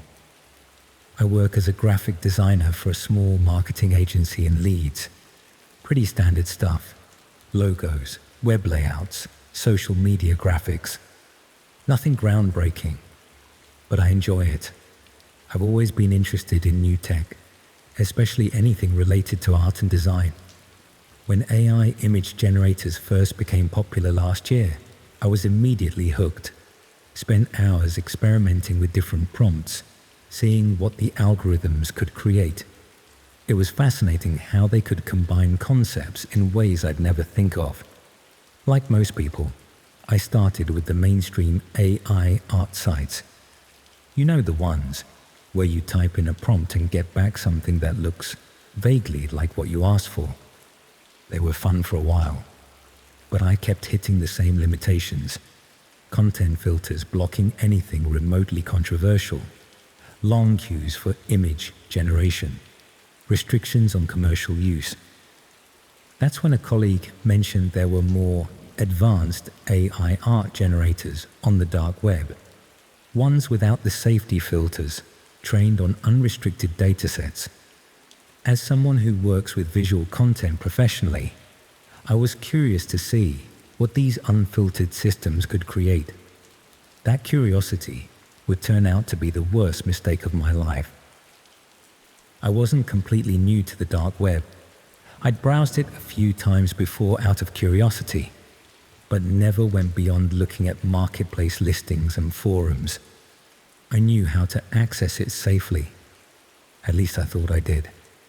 I set up my VPN, fired up Tor, and started searching for these underground AI generators. It took a couple of evenings of browsing through forums and following links, but eventually I found what I was looking for. A site called Deep Dream. Not its real name, obviously. The interface was bare bones compared to the mainstream sites. Just a black background with a text input box and a few settings options. No account required, no email verification. The only unusual thing was that it asked for cryptocurrency payment per batch of generations. about £10 worth of Bitcoin for 20 images. I paid the fee and started experimenting. At first, I kept my prompts similar to what I'd use on mainstream sites: fantastical landscapes, cyberpunk cities, abstract concepts. The results were impressive, sharper, more coherent than what I was getting elsewhere. There was something off about some of the images: strange anatomical distortions, unsettling facial expressions, but I attributed that to the lack of safety filters. After a few nights of casual experimentation, I started getting more adventurous with my prompts. Nothing illegal or pornographic, but definitely pushing boundaries: dystopian scenes, dark surrealism, body horror concepts that would be useful for a horror project I was working on as a side gig. The results were disturbing but fascinating from an artistic perspective. One night, about 3 weeks into using the site, I was home alone in my flat working late. It was around 2 a.m. and I'd had a few beers. Probably not the best time to be exploring the darker corners of AI art, but my inhibitions were lowered. I decided to experiment with prompts about pain and suffering, thinking I might get some interesting abstract representations that could inspire a series of graphics for a metal band's album cover. I typed in extreme human suffering, realistic, detailed, high resolution, and hit generate. What came back made me physically recoil from my screen. Among the batch of 10 images were several that looked like standard AI-generated depictions of torture. Disturbing, but obviously artificial, with the telltale inconsistencies you expect from AI art. But one image stood out. It didn't have the usual AI artifacts. The lighting was consistent. The anatomy was perfect. It showed a young woman tied to a chair in what looked like a basement, her face contorted in pain, with bruises and wounds that looked disturbingly specific and medically accurate. My first thought was that this must be a real photograph that had somehow been included in the training data. But that didn't make sense. It doesn't just regurgitate exact images from its training set. I stared at it, feeling increasingly uneasy. There was something about her eyes that seemed to be looking directly at the viewer, pleading. I decided to try again with a similar prompt to see if I'd get more photorealistic results. This time I tried human captive in pain, realistic, photograph quality. The new batch loaded, and my blood ran cold. There was another image of what appeared to be the same woman, but from a different angle, with different injuries. The setting was identical. Same basement, same chair, same rope bindings. My hands were shaking as I tried one more prompt. Basement torture victim close-up, realistic. The results included 3 more images of the same woman, in progressive states of injury. The final one showed her unconscious or worse. This couldn't be coincidence or some weird AI amalgamation. These looked like stills from a continuous sequence, like frames extracted from a video. The consistent lighting, the progressive injuries, the identical setting. It all pointed to something too coherent for AI to randomly generate. I closed the browser immediately and stepped away from my computer, feeling physically sick. My mind was racing with horrible possibilities. Had I somehow stumbled upon evidence of an actual crime? Was this AI being trained on footage from the dark corners of the internet that should never see the light of day? Or worse, was someone using this platform to distribute real footage disguised as AI-generated content? I tried to rationalize it. Maybe this was an elaborate hoax. Maybe the site was seeded with realistic images to shock users. Maybe it was from a movie or staged horror photography that looked more real than it was. I spent the next day distracted at work, unable to focus on anything but those images.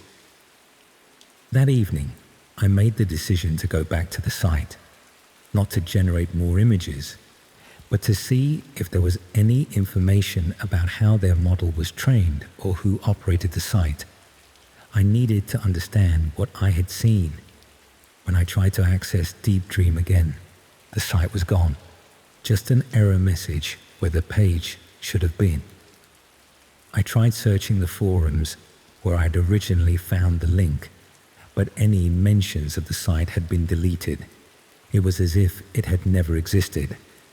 Now thoroughly disturbed, I decided to search news sites for recent missing persons cases involving young women. I didn't know what I would do with any information I found, but I felt compelled to look. After about an hour of searching, I found a news article from about 6 months earlier about a university student who had disappeared after a night out in a city about 40 miles from where I lived. The article included a photo. It was her, the woman from the images. Same distinctive eyebrows, same small scar on her chin. I felt the floor drop out from under me.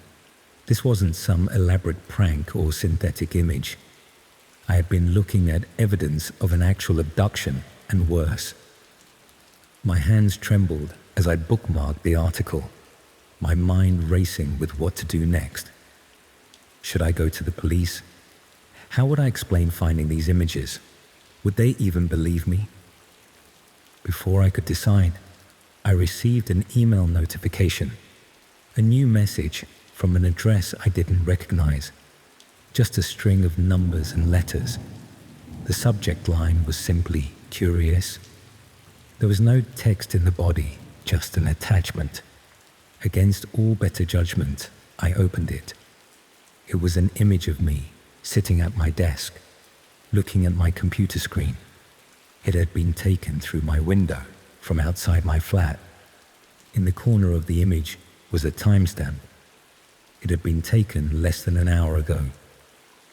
I shut down my computer, pulled all my curtains closed, and spent the night on my sofa with a kitchen knife beside me, jumping at every sound. In the morning, I called in sick to work and went to the police station. I told them about finding disturbing images online that I believed could be related to the missing student case. I didn't mention the dark web or the AI generation site, just said I'd found them while browsing an online forum. I showed them the news article I'd found. They took my information, but didn't seem particularly interested. They explained that they get dozens of tips about missing persons cases, often from people who think they've seen something online. Without the actual images or specific information about where I'd seen them, there wasn't much they could do. I couldn't show them the images because the site was gone. I couldn't tell them exactly where I'd seen them without admitting to browsing parts of the dark web I shouldn't have been on. I left feeling frustrated and scared. When I got home, I found another email from the same address as before, this time with a different image. Me at the police station, entering the building. The message read, "Not smart. We know what you saw. We know where you live. Forget about it." I didn't sleep that night or the next. I changed all my passwords, covered my webcam, and kept my curtains closed at all times. I considered moving, but what good would that do if someone was already watching me? A week later, the local news reported that the body of the missing student had been found in an abandoned building. The cause of death wasn't disclosed, but the police were treating it as a homicide. They were asking for any information from the public. I should have gone back to the police then, should have told them everything. Consequences be damned. But the day the news broke, I received a package at my door. No postmark, no return address. Inside was a USB drive. When I plugged it in, it contained a single image file. Me, asleep in my bed, taken from inside my bedroom. That was 3 months ago. I've since moved cities, changed my name, deleted all my social media. I don't use AI art generators anymore. Don't browse the dark web. don't even use the same programs or websites I used to. But I still feel watched, still feel like I'm being followed. I don't know who was behind that website or what their purpose was. Maybe it was a way to distribute evidence of real crimes disguised as AI-generated content. Maybe it was a trap to find witnesses they could silence. Maybe the images themselves were bait to identify people who would search for more. All I know is that somewhere out there, someone knows what I saw, and they know who I am. And every time I hear a noise outside my window or notice someone looking at me too long on the street, I wonder if they found me again. So if you're ever browsing the darker corners of the internet and come across something that doesn't seem quite right, something too real, too specific, too coherent, close it immediately. Because sometimes what looks like an algorithm's creation is actually evidence of something that was never meant to be discovered. And the people who don't want it discovered will go to any lengths to keep it that way.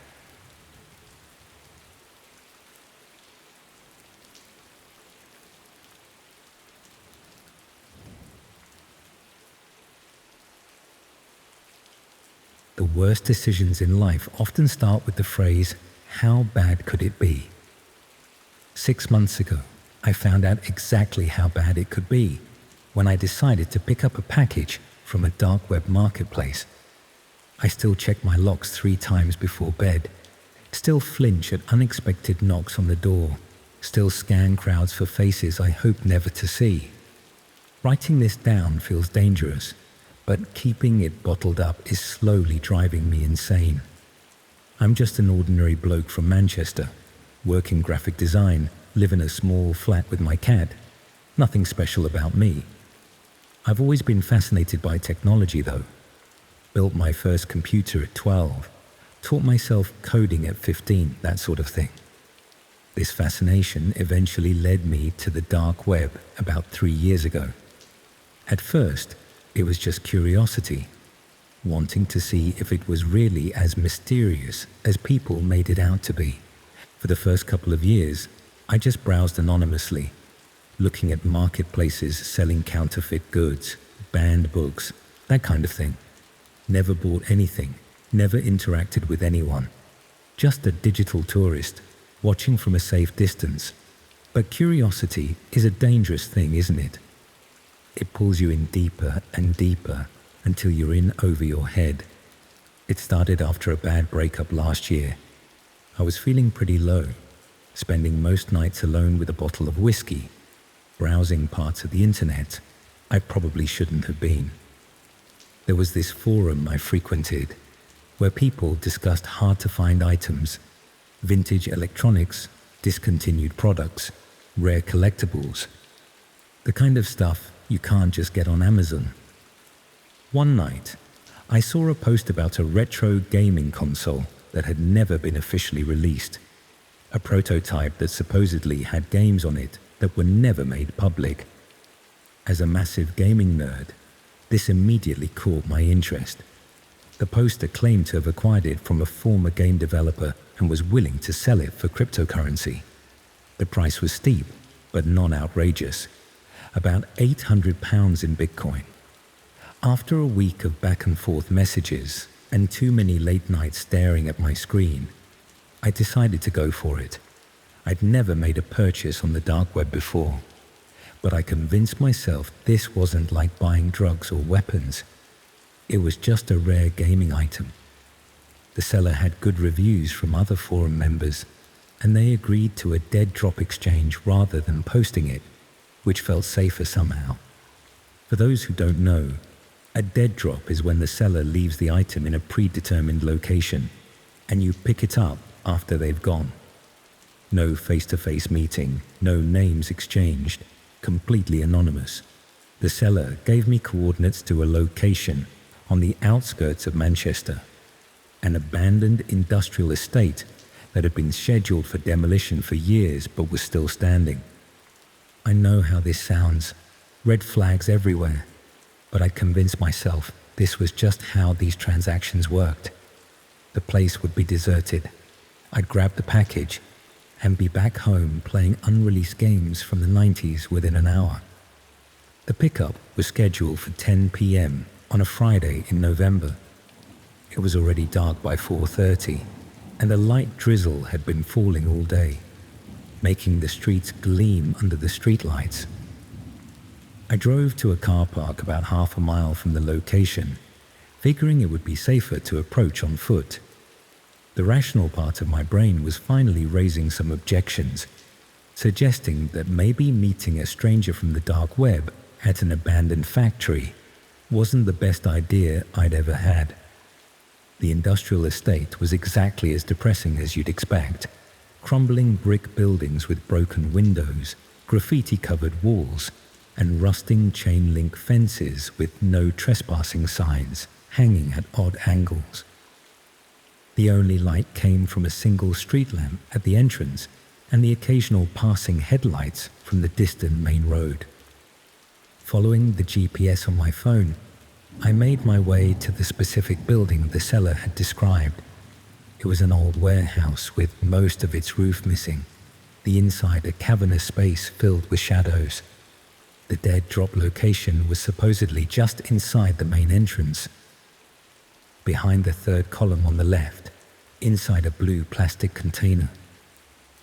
I switched on my phone's torch and stepped inside, the beam creating more shadows than it dispelled. The floor was littered with debris, broken glass, empty cans, chunks of fallen ceiling. Every step echoed in the empty space, and I could hear water dripping somewhere in the darkness beyond my light's reach. I found the third column, and sure enough, there was a blue plastic storage box behind it. It was smaller than I expected, about the size of a shoebox. I picked it up, surprised by how light it felt. This wasn't a gaming console, unless it was just components. That's when I noticed something odd. The box was warm, not hot, but definitely above ambient temperature, as if it had been sitting in a heated room rather than a freezing abandoned warehouse. I should have left right then, should have put the box down and walked away.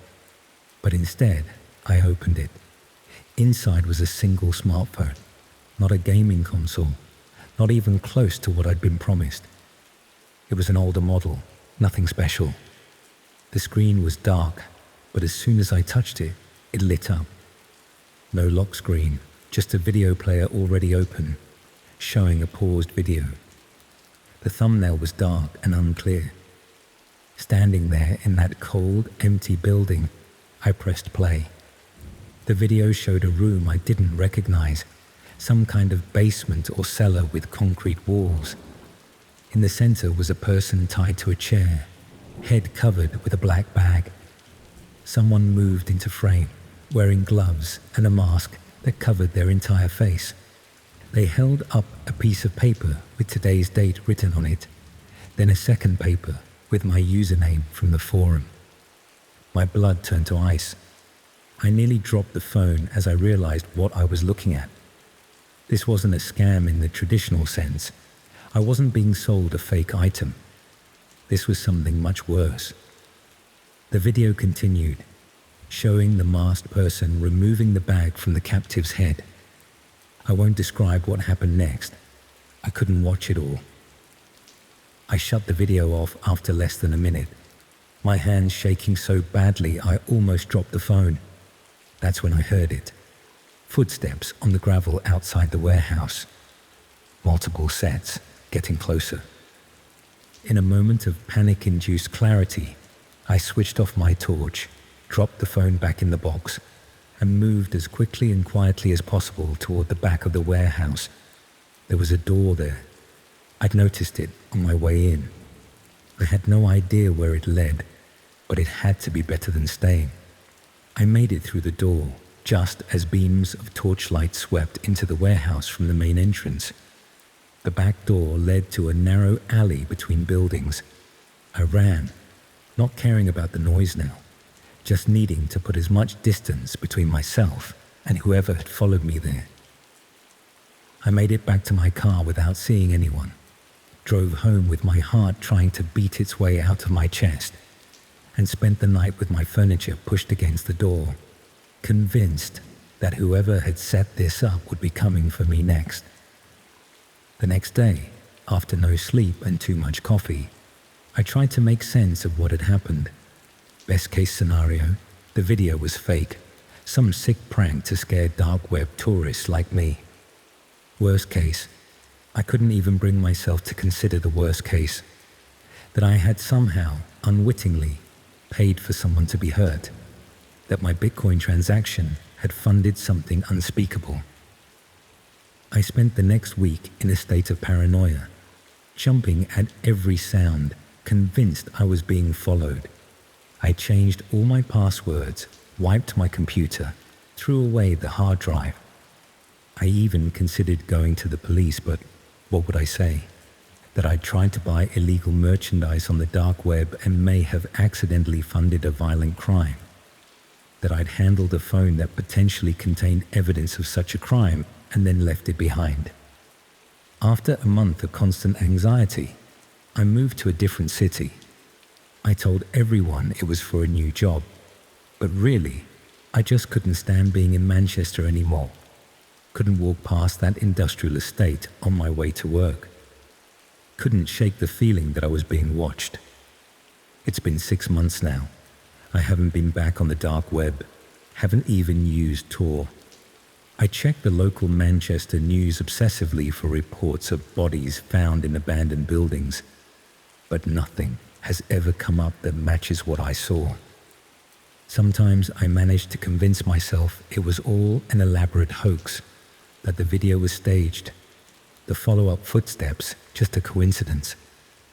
But then I remember how real it looked, how the person's eyes widened in genuine fear when the bag was removed, how the phone was warm, as if it had recently been in someone's pocket, how specific the message was, with my username clearly displayed. I don't know if I was set up from the beginning or if I just got caught in something bigger and more terrible than I could have imagined. All I know is that the dark web isn't just some harmless playground for the technologically curious. It's a place where real people do real harm. And sometimes your curiosity can make you complicit in ways you never intended. I still have nightmares about that video. Still wonder who the person in the chair was and if there was anything I could have done to help them. Still wonder if somewhere out there, someone has my name on a list because I saw something I wasn't supposed to see. So that's my story. A warning, I suppose, about the dangers of thinking you can dip your toes into the darker parts of the internet without consequences. Some things can't be unseen, and some curiosities come with costs far higher than you're willing to pay.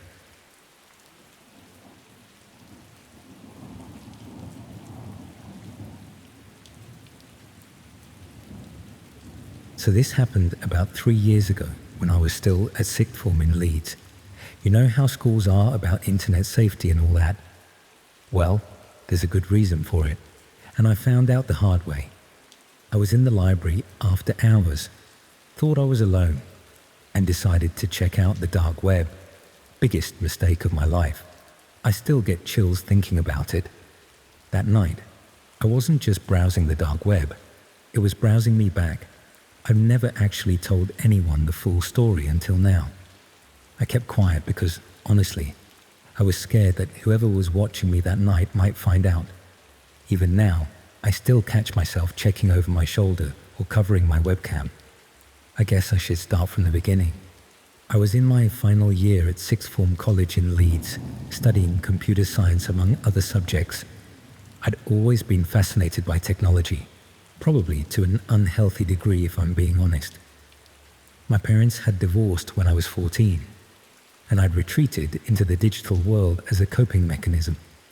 By 16, I was already fairly proficient at coding and had developed an interest in cybersecurity. It started innocently enough, learning about encryption, firewalls, that sort of thing.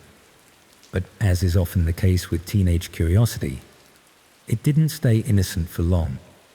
I first heard about the dark web from a friend in my computer science class. He was always talking about conspiracy theories and government surveillance, most of which I dismissed as paranoid ramblings. But when he mentioned Tor browsers and onion routing, my interest was piqued. I remember thinking it sounded like something from a spy film, not something accessible to ordinary people like me. How wrong I was. It was mid-November, and the days were already darkening by 4 in the afternoon. I'd stayed behind after classes to work on a coding project in the college library. The library was housed in an old Victorian building with high ceilings and tall windows that let in very little light during winter months. By 5:30 p.m., most students had gone home, leaving the vast space eerily quiet, except for the occasional shuffle of the librarian restacking books and the soft hum of computers. I'd been working at one of the computers in the far corner of the library, tucked away behind several tall bookcases. It was my favorite spot because no one could see my screen unless they were standing directly behind me. In retrospect, that should have been my first warning. If I could hide my screen from others, others could hide their activities from me. I'd downloaded Tor browser onto a USB drive at home, bypassing the college's security protocols that prevented direct downloads. I wasn't planning on doing anything particularly nefarious, just exploring, seeing what all the fuss was about. I told myself it was academic curiosity, that I was a computer science student after all, and understanding all facets of the internet was part of my education. Such convenient justifications we create for ourselves. The library was practically empty by then. The only other person I could see was a first-year student dozing over textbooks several tables away. The librarian had retreated to her office. I plugged in my USB, launched Tor, and took my first steps into the dark web. At first, it was disappointingly mundane. Slow-loading pages with basic interfaces, mostly forums discussing privacy and encryption. I remember feeling slightly let down, thinking that this was what everyone was so worried about. But then I found a link to a directory of sorts, a signpost to the deeper, darker corners of this hidden internet. I started clicking through, fascinated by the sheer volume of illegal marketplaces, hacking services, and forums dedicated to activities I'd rather not detail. I remember the exact moment when things took a turn. I'd clicked on a link claiming to offer live streams of various security cameras from around the world. The page that loaded had a grid of thumbnail videos, some showing empty office corridors, others displaying street corners or the interiors of what looked like shops after hours. It was unsettling, but also oddly compelling. This voyeuristic window into places I'd never visit, and people who had no idea they were being watched. One thumbnail caught my attention. Unlike the others, which showed static scenes with occasional movement, this one had a red border around it and a counter showing how many people were watching. 23 at that moment. The thumbnail itself was dark, showing what appeared to be a dimly lit room. Curiosity got the better of me, and I clicked. The video expanded to fill most of my screen. It took a few seconds for my eyes to adjust to the low light, but gradually I could make out what seemed to be a bedroom. The camera angle was from a corner near the ceiling, pointing down at a bed where someone appeared to be sleeping. I felt a wave of disgust wash over me. This wasn't some public security camera. This was someone's private space being invaded. I was about to close the window when the sleeping figure stirred, and I froze. It was a young woman, probably not much older than me. She sat up, checking her phone, completely unaware that strangers across the internet were watching her most private moments. I remember thinking I should close the browser immediately, that watching even another second made me complicit in this violation. But before I could move the cursor to the X, something in the live chat sidebar caught my eye. Someone with the username Observer Prime had written something that made my blood turn to ice. They somehow knew I was watching from Leeds College Library. They actually welcomed me to the show. How could they possibly know where I was? I hadn't entered any personal information, hadn't accepted any cookies or permissions. I frantically checked if my webcam light was on. It wasn't. Still, panic began to rise in my throat. I closed the tab immediately, hands shaking so badly I nearly knocked over my water bottle. I tried to rationalize it. Perhaps the college's network wasn't as secure as it should be when using Tor. Maybe my IP address was visible despite the supposed anonymity. I told myself it was just a scare tactic, something to freak out newcomers. But deep down, I knew something wasn't right. I shut down Tor and was about to pull out my USB when a chat window popped up on my screen. This shouldn't have been possible. The college computers had all communication apps blocked. The message told me not to leave yet, that the show was just starting. I looked around wildly, certain someone must be watching me physically, playing some elaborate prank. But the library remained still and silent. The first-year student had left. Even the librarian was nowhere to be seen. I was alone, or at least, I appeared to be. Another message appeared, telling me to look back at the screen, that she was about to get a surprise visitor. Against every instinct screaming at me to run, I found myself reopening Tor, navigating back to the stream. The young woman was now sitting at a desk in the corner of her room, working on a laptop, headphones on. The view switched to another camera angle, this one showing her apartment door from the outside. A figure in a dark hoodie was standing there, quietly testing the handle. My heart was pounding so hard I could feel it in my fingertips as they hovered over the keyboard. This couldn't be real. It had to be staged, some sick form of entertainment. But the terror felt authentic as the door slowly eased open, the woman completely unaware due to her headphones. I wanted to warn her somehow, to scream through the screen, but I was just another silent observer in this horror show. That's when I noticed something that turned my fear for her into fear for myself.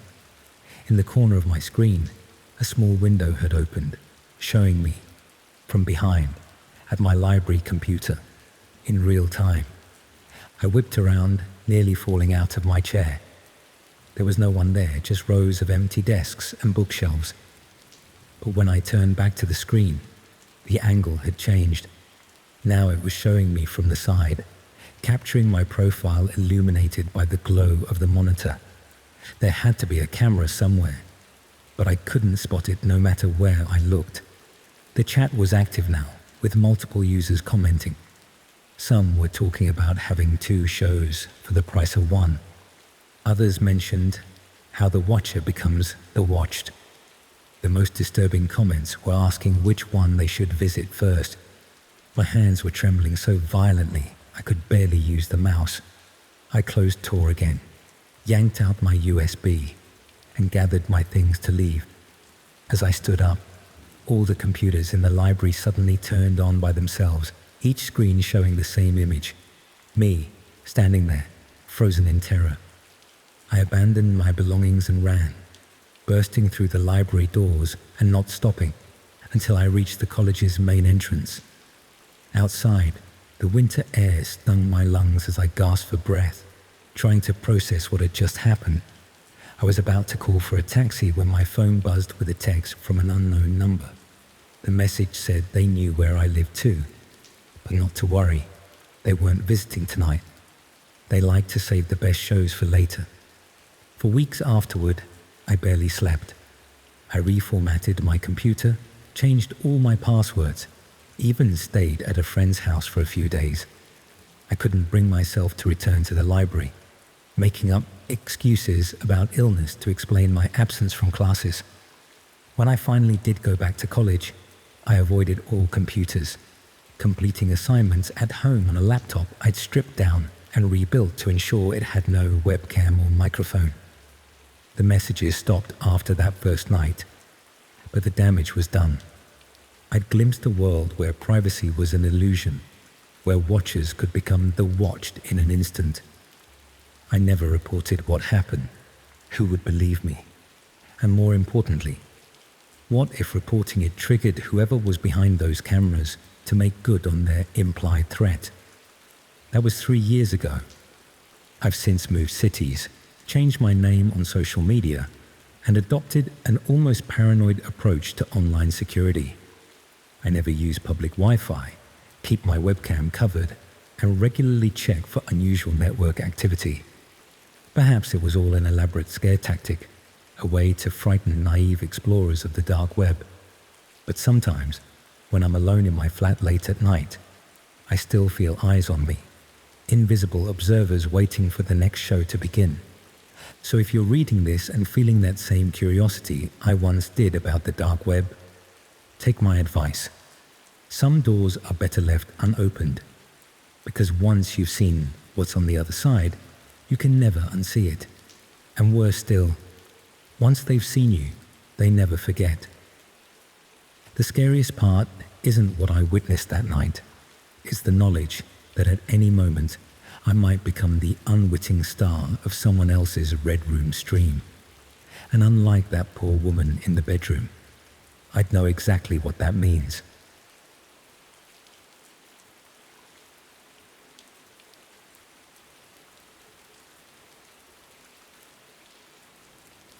The woman on the screen was still breathing when the countdown timer appeared.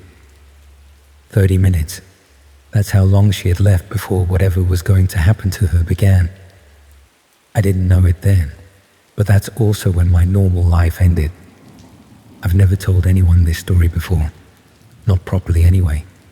I've alluded to it when people ask why I switched universities in my second year, but I've never felt ready to relive it in full until now. I suppose sharing it here, anonymously, feels safer. My therapist suggested writing it down might help process what happened, but I couldn't bring myself to do that either. Somehow, telling it like this, as if I'm just recounting it to a friend who wasn't there, makes it more manageable.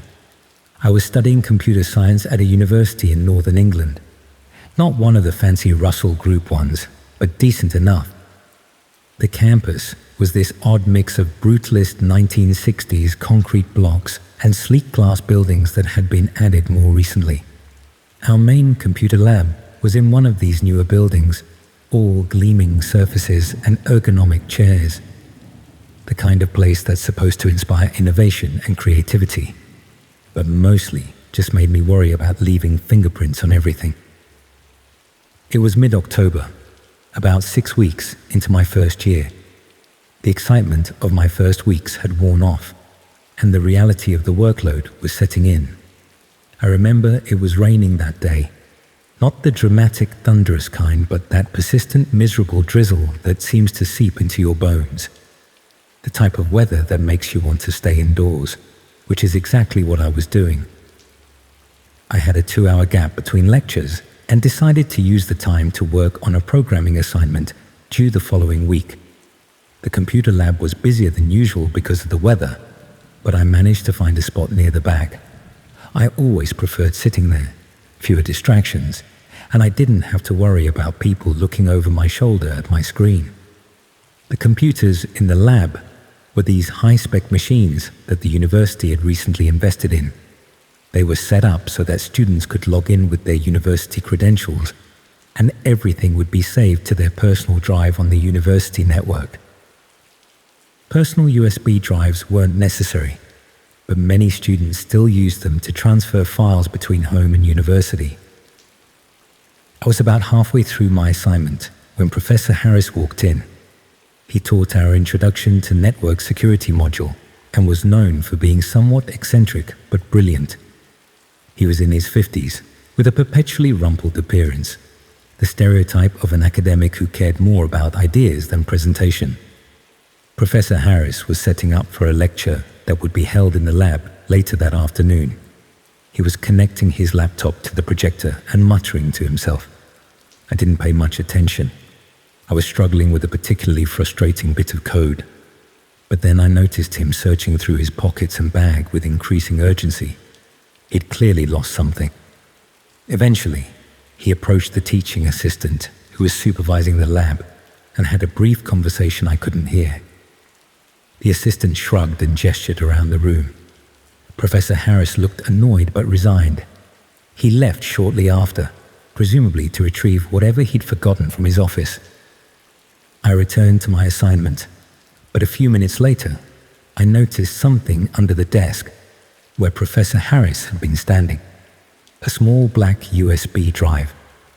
Without thinking much of it, I picked it up, assuming it contained his lecture slides for the afternoon.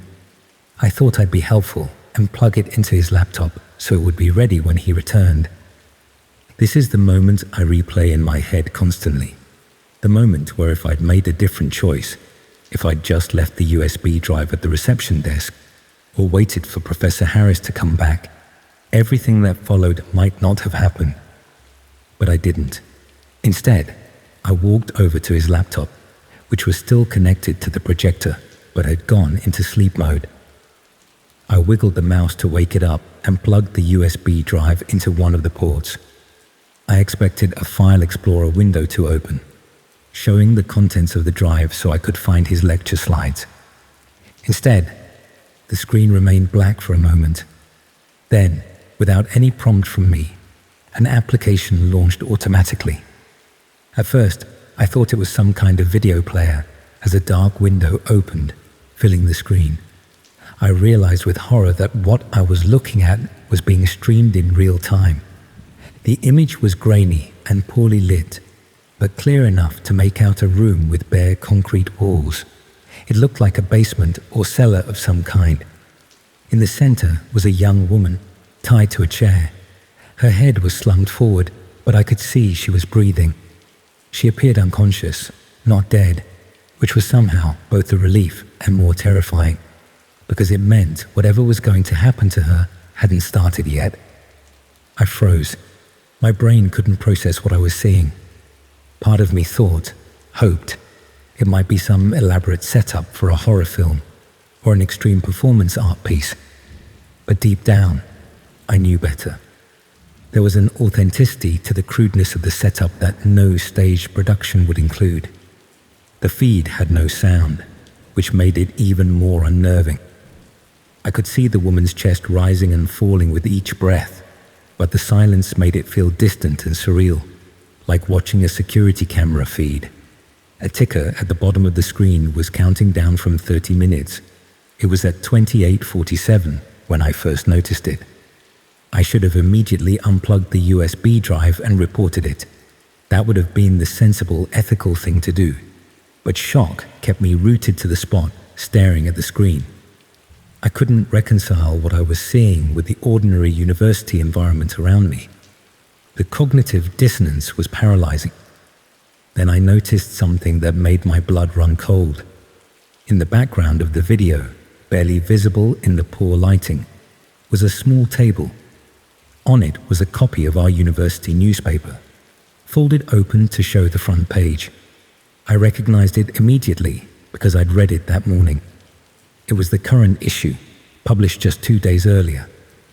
This wasn't some old video file stored on the USB. This was happening now, somewhere close by, somewhere on or near our campus. Just as this realization hit me, the lab door opened and Professor Harris walked back in. Our eyes met, and for a split second, there was nothing unusual in his expression, just mild curiosity about why I was standing at his laptop. Then his gaze shifted to the projector screen, which was large enough that anyone in the room could see it clearly. His face changed, not with shock or horror, as mine must have been, but with something cold and calculating. His eyes narrowed, his jaw tightened, and in that moment, I knew with absolute certainty that this was his USB drive, and he knew exactly what was on it. I looked around the lab, expecting others to be reacting to the disturbing image now projected for all to see. But most students were focused on their own screens, headphones on. Oblivious, the teaching assistant had stepped out. Only one other student, a girl sitting a few computers away, was staring at the projection with a confused expression. Professor Harris moved quickly. He reached the laptop in 3 long strides and ejected the USB drive. The screen went black immediately. He pocketed the drive and turned to me with a smile that didn't reach his eyes. "Curious about the dark web, are we?" he asked, his voice low enough that only I could hear. "That's a dangerous habit. People who poke around where they shouldn't tend to find themselves in uncomfortable situations." I mumbled something about finding the drive on the floor and thinking it contained his lecture slides. My heart was pounding so hard I thought it might burst through my chest.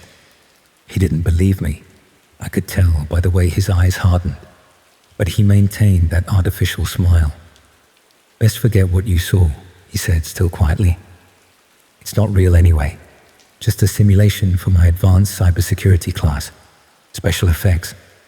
Impressive, aren't they?" I nodded, desperate to escape the conversation and the lab. I returned to my computer, saved my work and logged off. My hands were shaking so badly I could barely navigate the mouse. As I packed up my things, I glanced at Professor Harris. He was watching me, that same cold calculation in his eyes. I left the lab as casually as I could manage.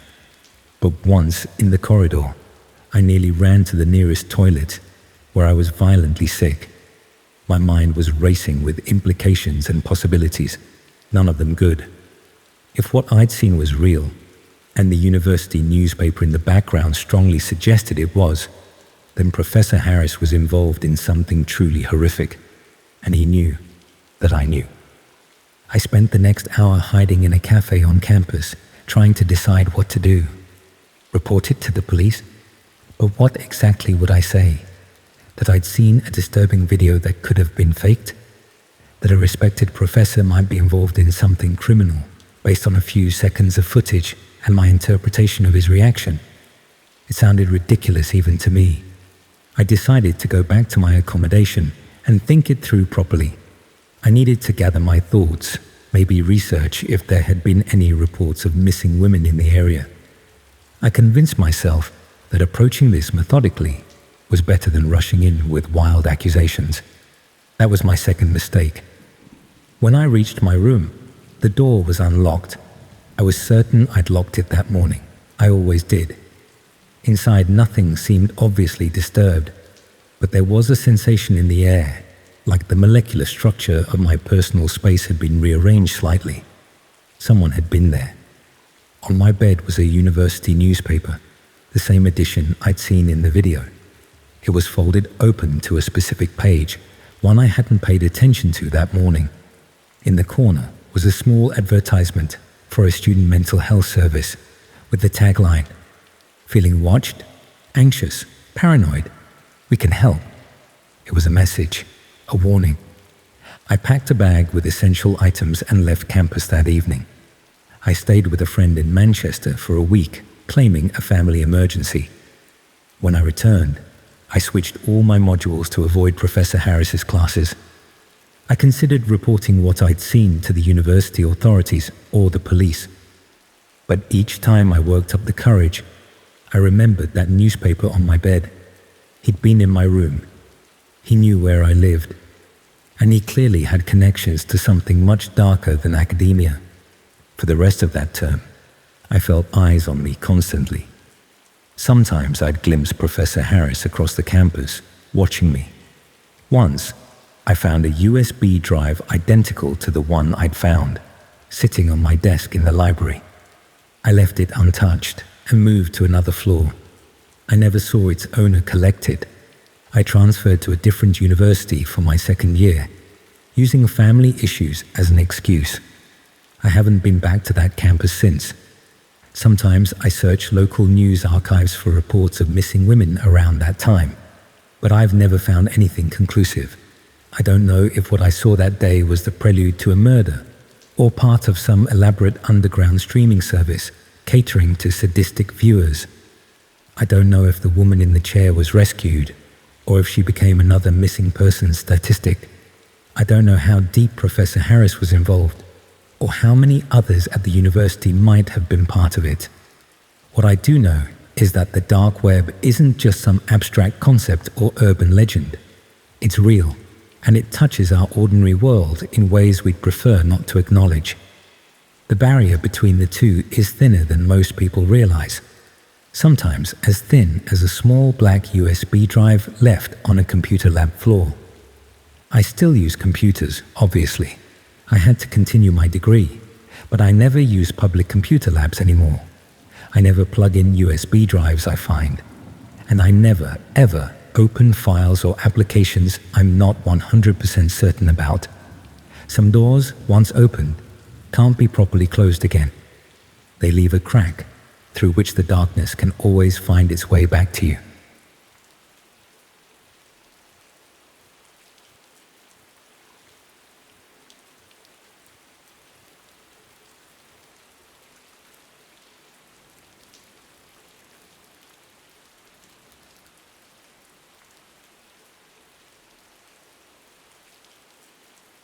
It's strange how the most life-changing discoveries can come from the most mundane tasks. 5 months ago, while cleaning up my digital clutter, I found something that has completely destroyed my sense of security and trust.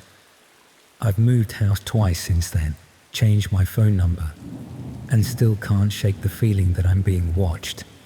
I'm writing this down partly as a warning, but mostly because keeping it to myself is driving me insane. I work in IT support for a university in Manchester. Nothing glamorous, just fixing printers, resetting passwords, and explaining to professors why they shouldn't click on suspicious email links.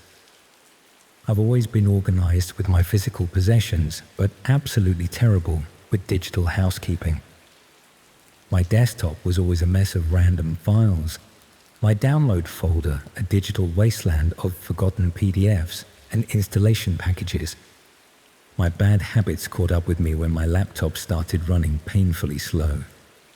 After putting it off for months, I finally set aside a Sunday afternoon to do a proper digital cleanup. I was living alone in a small flat near the university, having recently broken up with my girlfriend of 3 years. She'd moved to Edinburgh for work, and neither of us wanted the hassle of a long-distance relationship. So there I was, single again, at 32, spending my weekend deleting old files, while rain pelted against my windows. I started with the obvious stuff, emptying the recycle bin, clearing my downloads folder, uninstalling unused programs. Then I moved on to my email accounts, where years of newsletters, promotional offers, and spam had accumulated. I had 3 accounts that needed attention: my work email, my personal Gmail, and an old Hotmail account I'd had since university that I mainly kept for nostalgia and as a backup. The Hotmail account was the worst. Over 15,000 unread messages dating back to 2008. I was about to mass delete everything when I noticed the junk folder had a notification showing 246 items. Curious about what the spam filter had caught, I clicked on it. Most of it was exactly what you'd expect: penis enlargement offers, fake lottery wins, phishing attempts. But as I scrolled down, I noticed something odd. There were several emails from the same address, just a string of numbers and letters at a domain I didn't recognize. Each had an attachment named with a date, going back about 2 years. The most recent one was from just a week earlier. Now, I know better than to open random attachments, especially from my junk folder. That's literally part of what I teach in the basic IT security workshops for new staff. But something about the systematic naming and regular frequency made me pause. These didn't look like typical spam. They looked almost like scheduled reports. Against my better judgment, I opened the most recent email. There was no message, just a text file attachment. I scanned it with my antivirus before opening it, and it came back clean. When I opened the file, I found what appeared to be login credentials and instructions. There was a long string of characters labeled onion URL, followed by a username and password. Below that were brief instructions: use Tor browser only. Log in within 24 hours of receipt or credentials will reset. Do not share access. Monthly payment confirmed. I recognized the reference to an Onion URL and Tor. This was clearly related to the dark web. But why was someone sending these details to my old email address? And what was this about a monthly payment? I checked the other emails and found they all contained similar text files, each with different credentials but the same instructions. The dates corresponded to the first day of each month, like clockwork. My first thought was that these were meant for someone else. Perhaps the previous owner of my email address, though I'd had this account since I was an undergraduate. My second thought was more unsettling. What if someone was using my forgotten email account for something illegal? I should have deleted everything right then, should have changed my password, set up two-factor authentication, and forgotten all about it. But curiosity is a powerful force, especially when you're bored and alone on a rainy Sunday. I told myself I was just being responsible. If someone was using my email for something illegal, I should know about it, right? So I downloaded the Tor browser, something I'd never used before despite working in IT. I told myself it was just research, that I would take a quick look and then report anything suspicious to the proper authorities. I copied the Onion URL from the text file and pasted it into the Tor browser. It directed me to what looked like a login page with a minimalist black background. No site name, no logo, no indication of what this was for. Just username and password fields. Heart racing, I entered the credentials from the text file. The site loaded to what appeared to be a video hosting platform, similar to YouTube but with a much simpler interface. There were about 24 thumbnails organized in a grid, each showing what looked like CCTV footage of different rooms in a house. Some showed living rooms, others bedrooms, kitchens, even bathrooms. Each thumbnail had a date and timestamp from the previous month. I clicked on one that showed a living room. The video played, showing a completely ordinary scene. A woman in her 30s sitting on a sofa watching television while scrolling on her phone. The footage lasted about 5 minutes, during which nothing remarkable happened. She got up at one point to leave the room, came back with a glass of water, and resumed watching TV. I tried another video, this one of a kitchen. A man was cooking dinner while listening to music. Again, completely mundane. I clicked through several more videos, all showing similar everyday moments in people's lives. It was like watching the most boring reality show ever made. Then it hit me. These weren't actors. These weren't people who knew they were being filmed. These were private moments in private homes, recorded without consent. I was looking at footage from hacked security cameras or compromised devices. My stomach churned as the implications sank in. Someone had been using my forgotten email account as a way to distribute access to what amounted to illegal surveillance. And according to the instructions, someone was paying monthly for this access. I immediately closed the browser, feeling sick with guilt and fear. I just watched people who had no idea they were being observed. I'd invaded their privacy, even if unintentionally.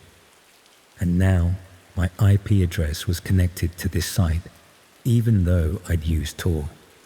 I spent the next hour changing all my passwords, enabling two-factor authentication on every account I had, and scanning my computer for malware. I debated whether to report what I'd found to the police, but hesitated. How would I explain that I'd accessed the site? Would they believe I'd stumbled upon it innocently? Instead, I decided to send an anonymous tip to the cybercrime unit, providing the email address and a general description of what I'd found, but not mentioning my connection to it. I hoped they would investigate and shut down whatever operation this was. For the next week, I jumped at every notification on my phone, half expecting police to show up at my door. Nothing happened. No response to my tip. No suspicious activity on any of my accounts. I started to relax a little, telling myself that I'd done the right thing and could now move on. Then, exactly 1 month after discovering the emails, I received a message on my personal Gmail account, the one I actually used regularly. The subject line was missed payment, and it was from the same string of numbers and letters as the Hotmail emails. The message was brief. Payment interrupted. Service will terminate unless restored within 48 hours. Recent access from unauthorized location has been noted. My blood ran cold. Whoever was behind this knew that someone different had accessed the account. They had connected my old Hotmail to my current Gmail. They knew who I was.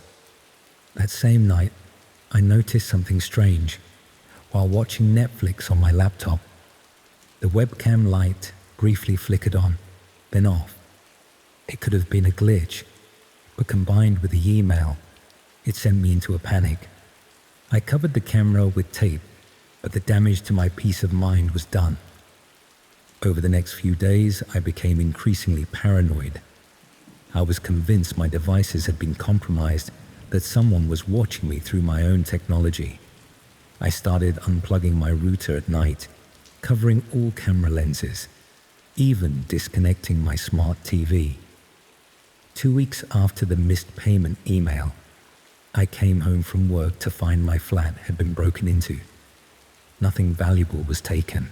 Not my laptop, not my TV, not even the cash I kept in my desk drawer. The only thing disturbed was my bedside table, where my diary had been moved. I reported the break-in to the police, but without anything stolen, they didn't seem particularly concerned.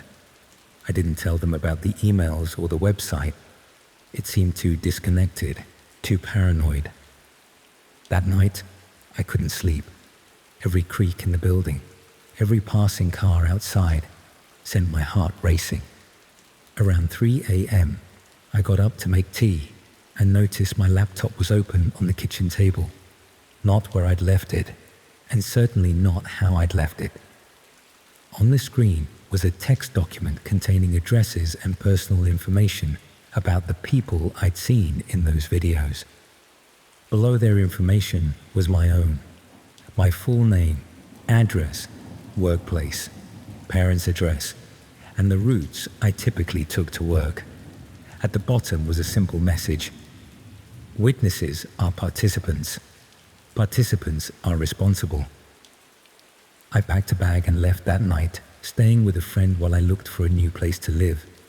I told everyone I'd had a plumbing disaster in my flat that made it uninhabitable. I changed my phone number, deleted all my social media, even considered changing jobs. It's been 5 months since then. I've moved twice, switching cities entirely the second time. I live completely offline now. No social media, no cloud storage, no smart devices. I'm writing this on a new laptop that has never been connected to my name in any way. But sometimes, I still see the webcam light flicker when I'm working late. Sometimes, I receive blank emails from addresses I don't recognize. And last week, I found a note on my car windscreen with just an Onion URL written on it. Different from the original one, but unmistakably similar in format. I don't know who these people are or why they chose my forgotten email account for their operation. I don't know if they're still watching those unsuspecting people or if they're now watching me instead. All I know is that somewhere in the vastness of the dark web, there are people who consider me a loose end that needs tying up. So if you ever find something unexpected while clearing out your digital junk, something that doesn't quite make sense, something that perhaps wasn't meant for you, delete it, close it, forget you ever saw it, because once you've seen something you shouldn't, there's no going back. And in the dark corners of the internet, there are people who who will go to extraordinary lengths to protect their secrets.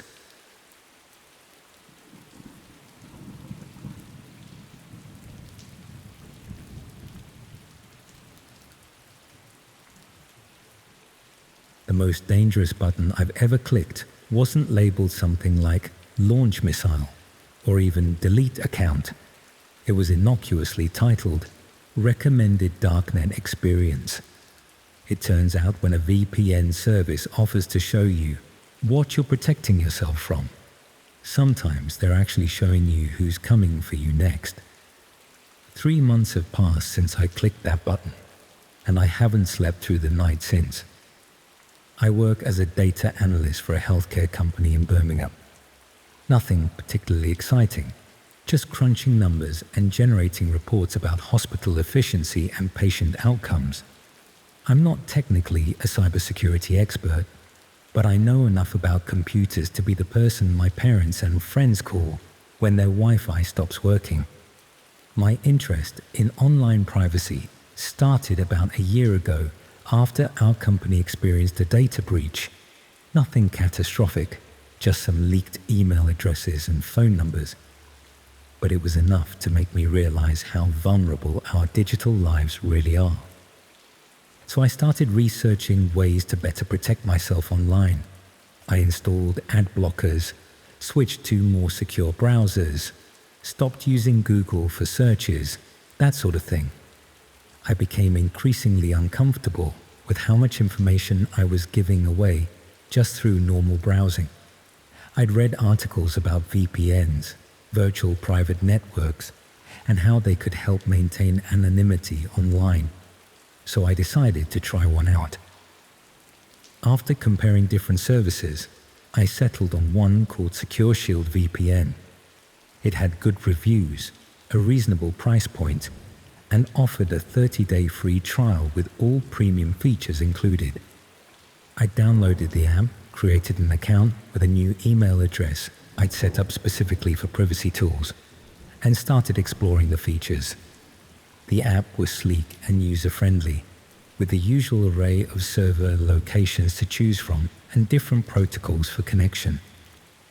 What caught my attention, though, was a section called Premium Experiences that was only available to trial users and paying subscribers.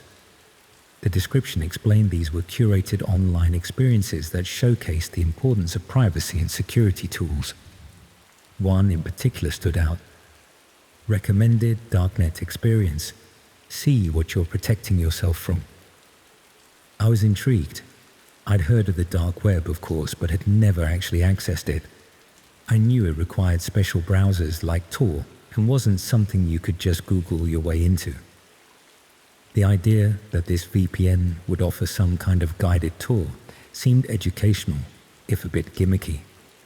I figured it was probably just some pre-selected sites that showed off illegal marketplaces from a safe distance, the digital equivalent of a safari. It was a Friday evening when I decided to check it out. My girlfriend was away visiting her parents for the weekend, so I had the flat to myself. I remember it was raining heavily, drops drumming against the windows as I sat at my desk with a glass of whiskey beside my laptop. I clicked on the recommended Darknet Experience option in the app, which prompted a notification. This will configure your system for secure Tor access and guide you through selected Darknet locations. Continue. I clicked yes, expecting some kind of tutorial to appear. Instead, the app seemed to make some changes to my system settings, and then a custom browser window opened automatically. It looked similar to Tor, but had the Secure Shield logo in the corner. A welcome message explained that I was now browsing through a secure, anonymous connection and could explore the curated site safely.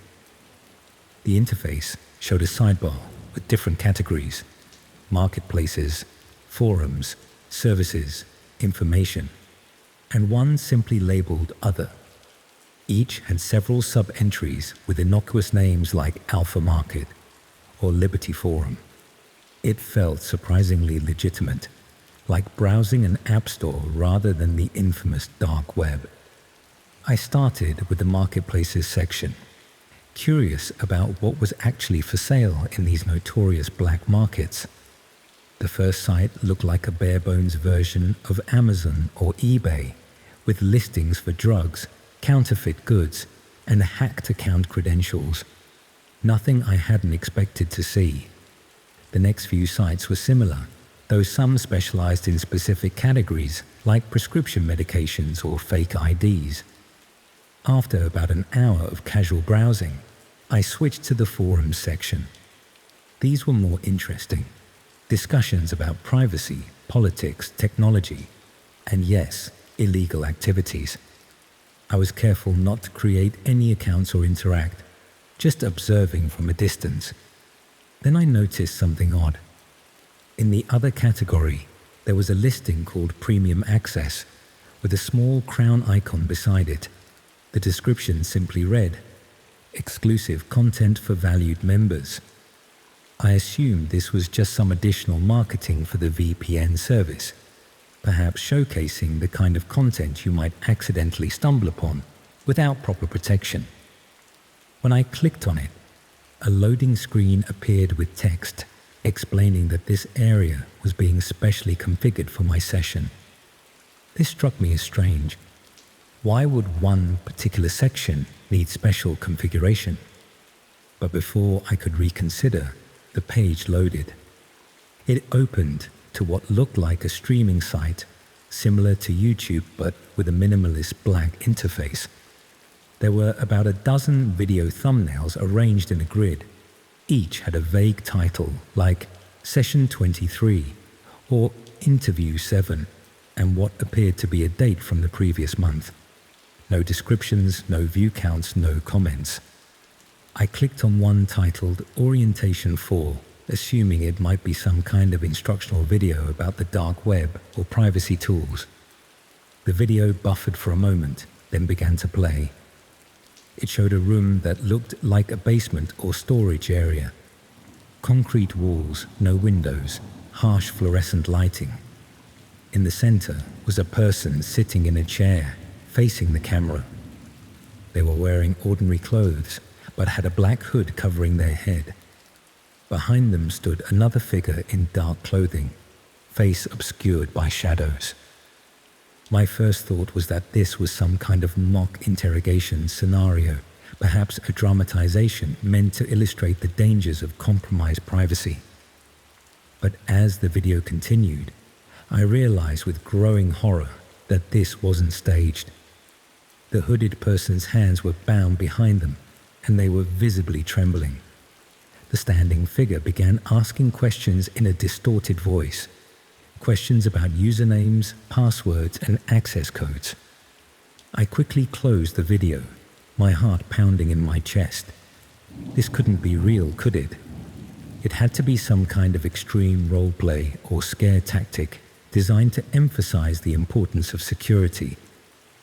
Yet something about the victim's posture, the genuine fear evident even through the hood, felt sickeningly authentic. Against my better judgment, I clicked on another video, this one titled Session 17. Similar setup, different victim. This time, the interrogation was more aggressive. I shut it down after less than a minute, feeling physically ill. I was about to close the entire browser when a chat notification appeared in the corner of the screen. Enjoying the premium access content.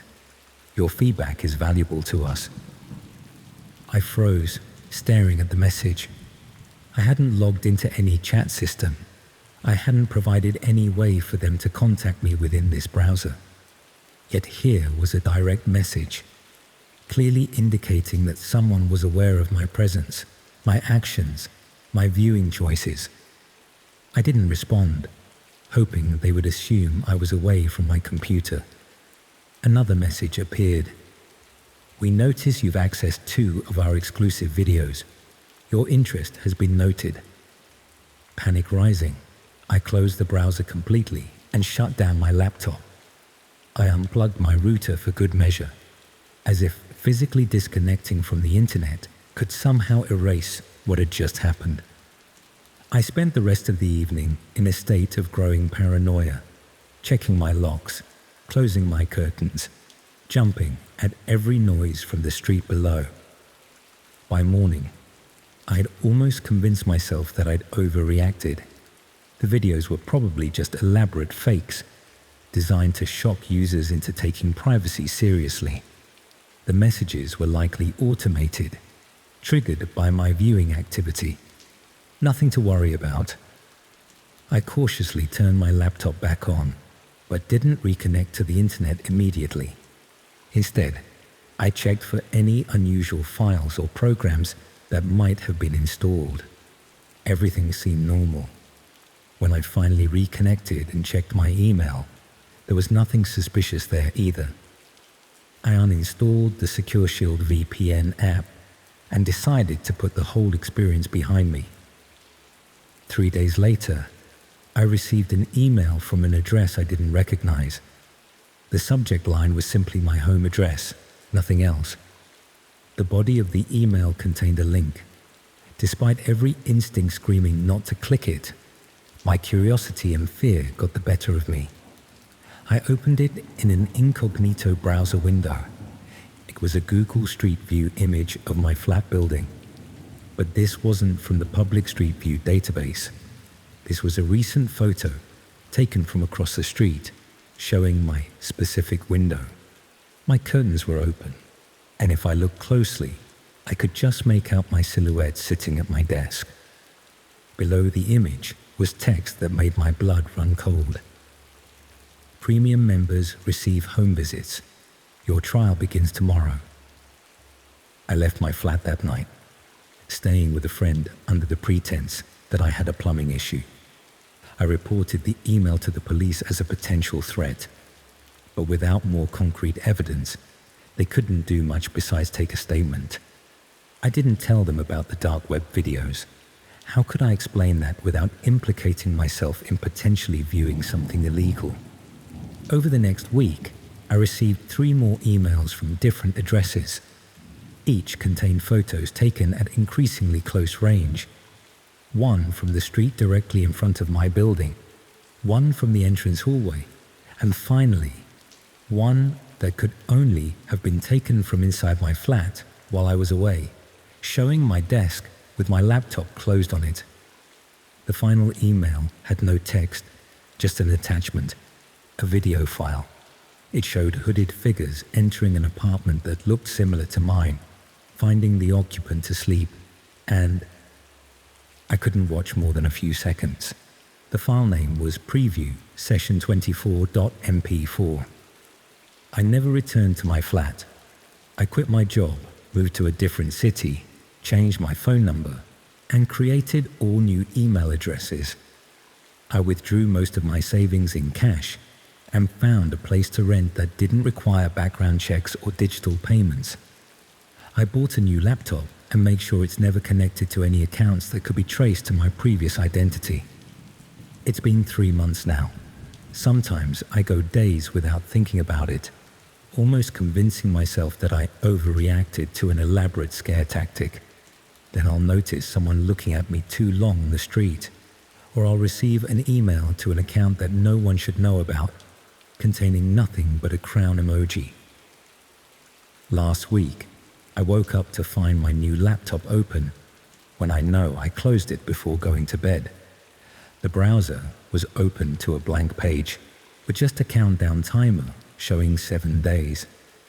I don't know who these people are.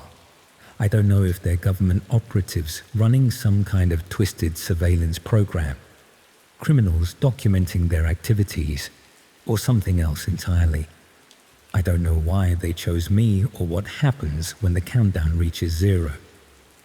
All I know is that the tools we use to protect ourselves online can sometimes connect us to things we were never meant to see. And once you've been granted premium access, there's no way to cancel your subscription.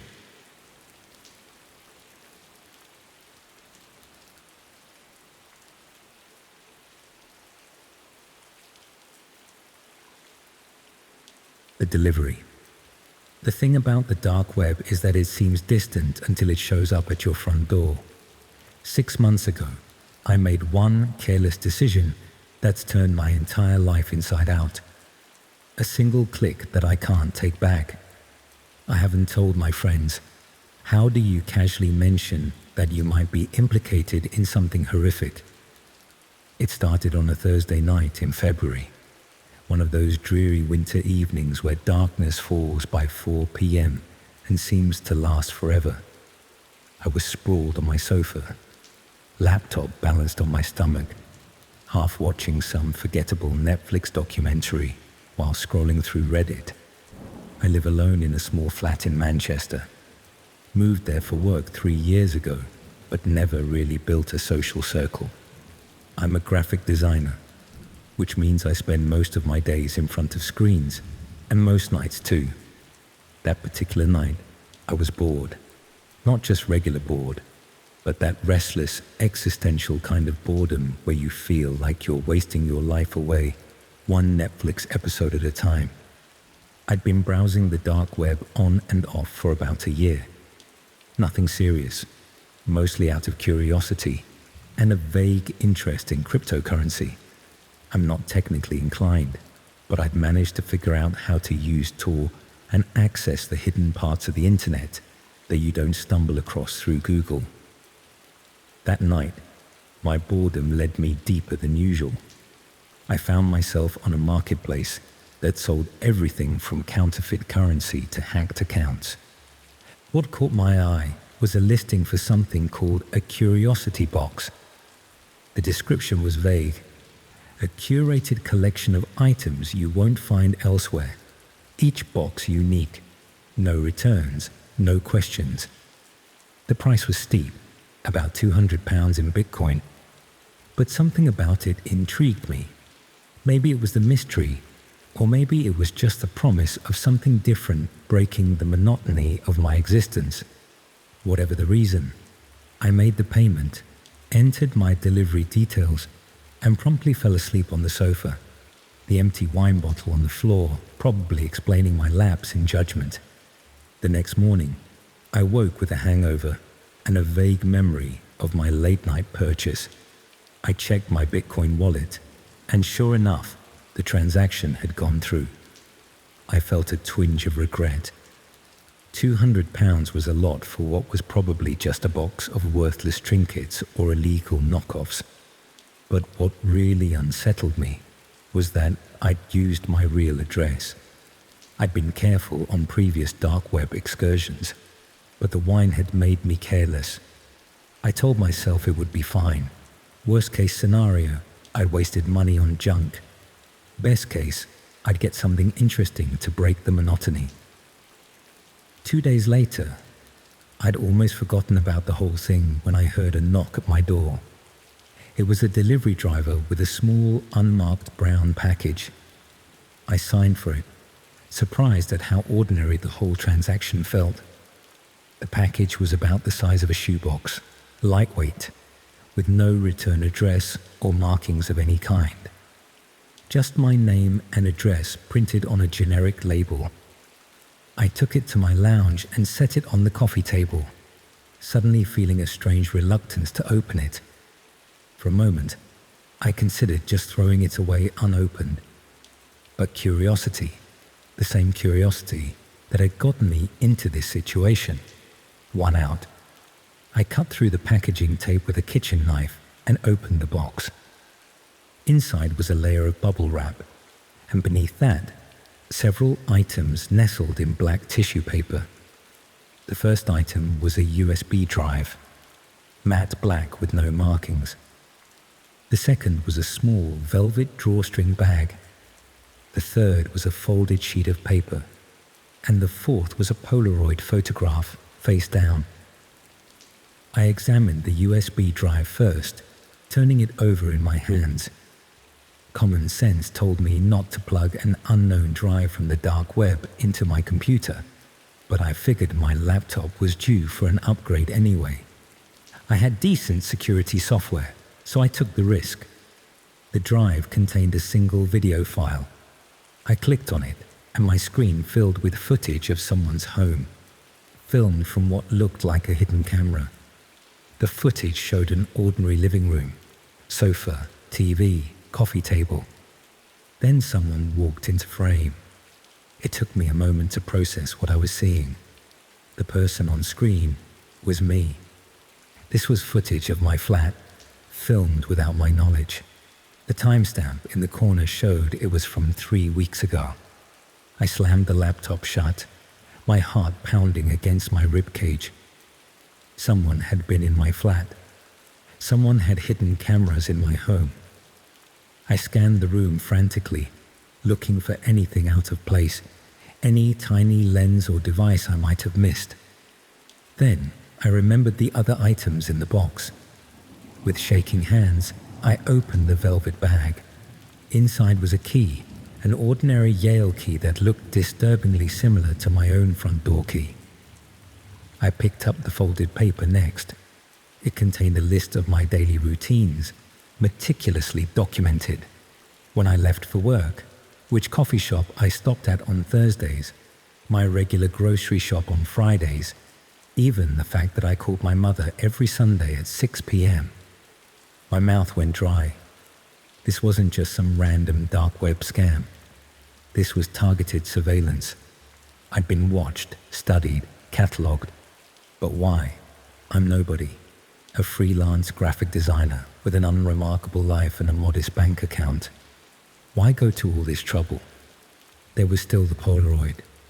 It lay face down in the box, and some irrational part of me thought that as long as I didn't look at it, this nightmare wouldn't be real. But I had to know. I picked it up and turned it over. The photo showed me, asleep on my sofa, clearly taken the very night I'd ordered the box. In the image, someone was standing over me, a figure in dark clothing, their face just out of frame. They were holding something that glinted in the low light, the blade of a knife hovering just inches from my throat. I dropped the photo as if it had burned me. They had been in my flat while I was asleep with a knife. I don't remember much of what happened next. I grabbed essential belongings and fled to a hotel. I called in sick to work. I spent hours searching my flat for cameras but found nothing. I changed the locks, installed a security system, even considered moving. But a horrible thought kept nagging at me. They'd been watching me for weeks before I ordered the box. This wasn't a consequence of my dark web purchase. The purchase itself had been part of their plan.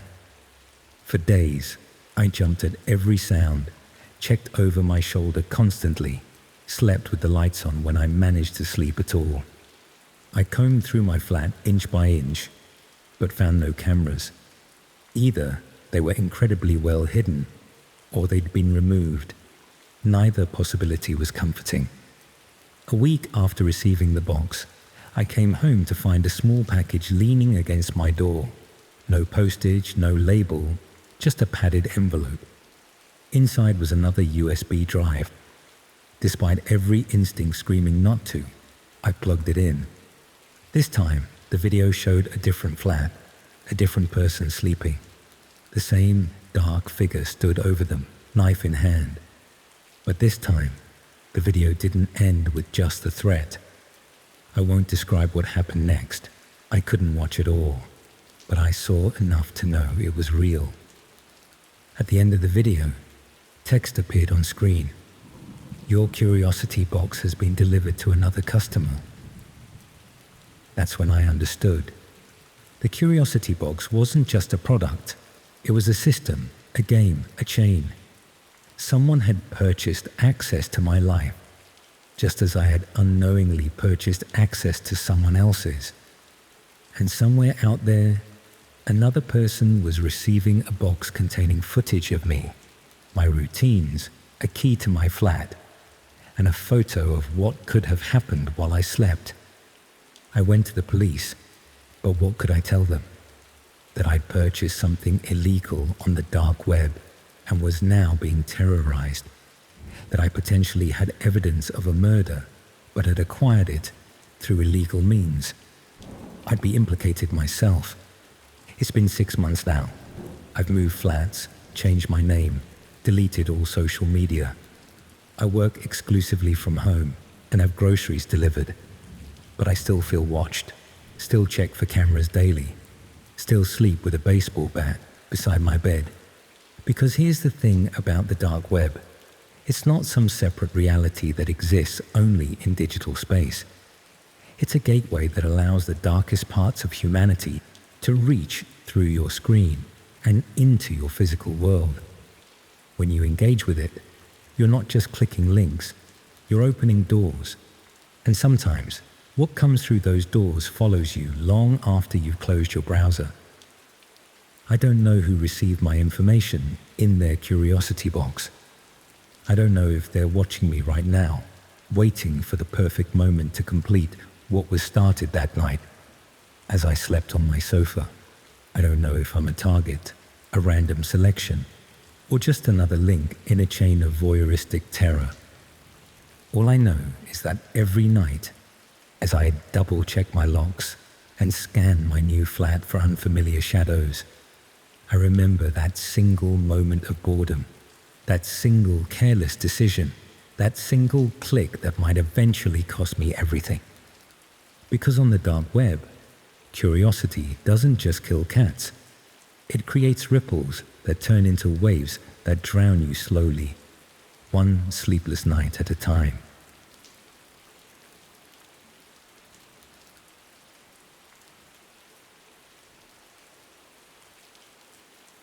So I've been putting this off for a while now, but I think I need to tell someone what happened last summer. My so-called therapist says I should write it all down, but I keep cancelling appointments. Talking to a professional feels too official, you know. Like once it's in my records, it's out there forever. But I can't keep it bottled up anymore, so I figured I'd just type it out. This all happened about 8 months ago when I was backpacking through Eastern Europe. I just finished uni and wanted to travel a bit before settling into the whole career thing. I'm not exactly loaded, so I was doing the whole hostel hopping budget travel experience. It was amazing mostly, meeting new people, seeing incredible places, all that. But what happened in Budapest? That's the part I'm still trying to process. I'd been in the city for 3 days staying at this hostel near the Jewish quarter. Nice enough place, but their Wi-Fi was absolute rubbish. I needed to book my next train ticket and check in with my parents, so I headed to this internet cafe about 10 minutes away. The place was a bit of a throwback, honestly, kind of dingy with these partitioned computer stations and outdated PCs, but it was cheap, only about 200 forints per hour, that's like 50 pence, and they had decent coffee. I went in around 7 p.m. after spending the day at the thermal baths. The cafe was pretty quiet, just the owner behind the counter, half asleep, watching something on his phone, and a couple of teenagers playing some online game in the corner. I paid for 2 hours and got assigned to station number 12 near the back wall. When I sat down, I noticed the computer was already on. Not just on, but logged into a browser session. I figured the last person must have just forgotten to log out properly. I was about to close everything and start fresh when I noticed one of the tabs was still loading something. You know when you're a bit nosy about what other people are looking at online? It was like that, just this fleeting curiosity about what the previous user had been browsing. I clicked on the tab, thinking it would be something mundane like Facebook or YouTube. The page that loaded was nothing like that. It took a moment to fully render, but I immediately recognized the browser. It was Tor. I'd never actually used it myself, but I knew what it was for. Accessing the dark web. I'd heard plenty of stories from my friend who studied computer science, all those urban legends about red rooms and black markets. I always thought they were exaggerated, you know. The page itself looked pretty basic. Black background with minimal text. There was a video player in the center that was buffering, and a chat window on the right with messages scrolling by too quickly to read. The video's thumbnail was blurry, but it looked like some kind of room with dim lighting. I should have closed it immediately. That would have been the normal, sensible reaction. But there's this weird thing that happens sometimes. The more you know you shouldn't look at something, the more compelling it becomes.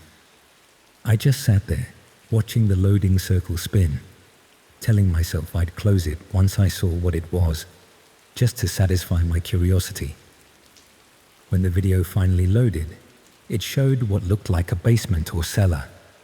The walls were concrete, and there was a single bulb hanging from the ceiling. The room was mostly empty, except for a chair in the middle, and some equipment on a table that I couldn't quite make out. The video quality was poor and grainy, but it was definitely a live stream. There was a timestamp in the corner, and the chat was reacting to something happening. I remember feeling a cold weight in my stomach as I realized what I might be looking at. This wasn't some fake horror stream or art project. There was something genuinely unsettling about how raw and unproduced it looked. I was about to close the tab when someone entered the frame.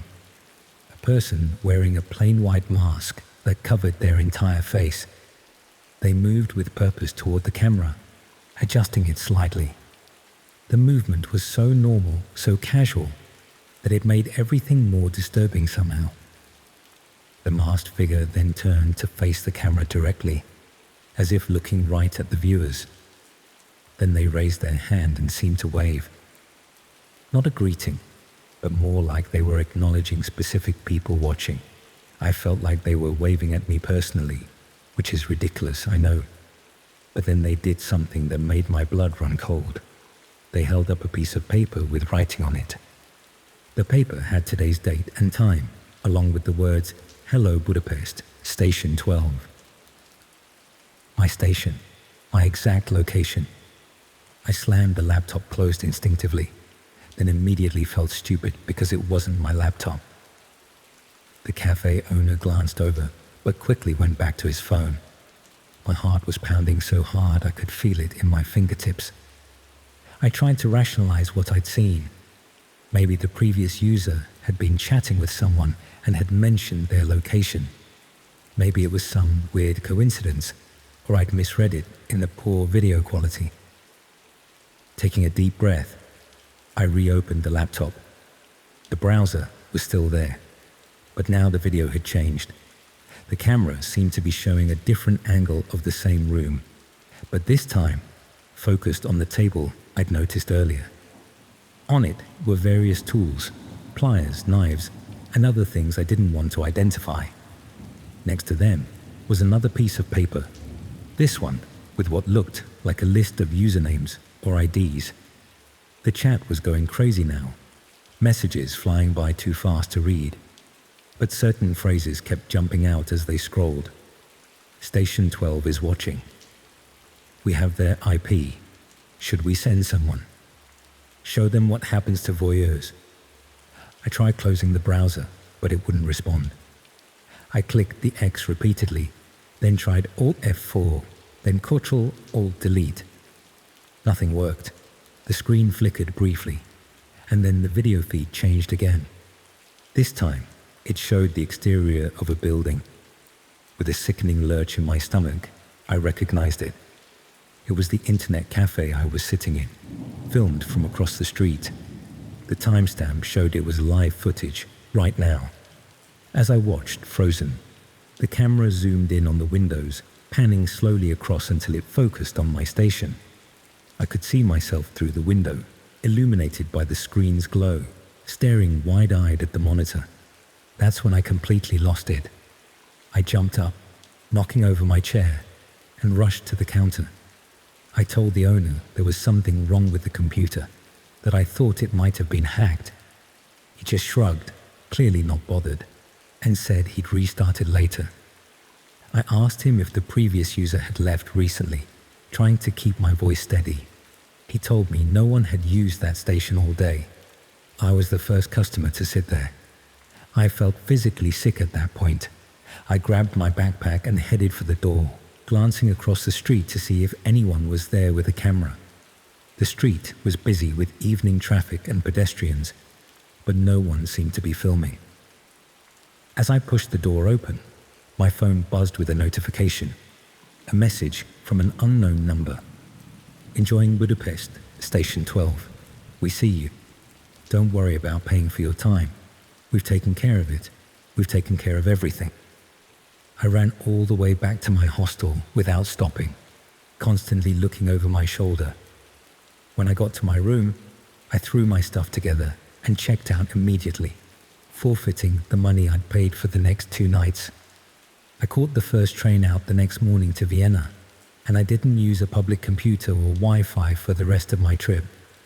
For weeks afterwards, I kept getting text messages from different numbers.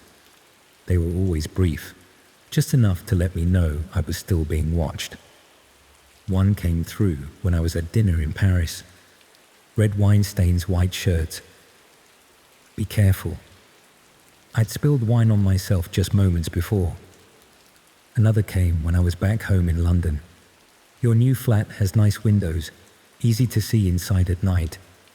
I've moved twice since then. I've gone through every possible explanation for what happened. The most rational one is that someone hacked the computer at the cafe and used its webcam to see me, then used my phone number from the cafe's sign-in system. But that doesn't explain how they're still finding me, or how they know details about my daily life that aren't online. I've changed my phone, my email, even my name on social media. I've installed security systems and keep my curtains closed at all times, but the messages still come through occasionally. The last one arrived yesterday. Miss Budapest, we miss you. Station 12 is always reserved for you. I don't know what these people want or why they chose me.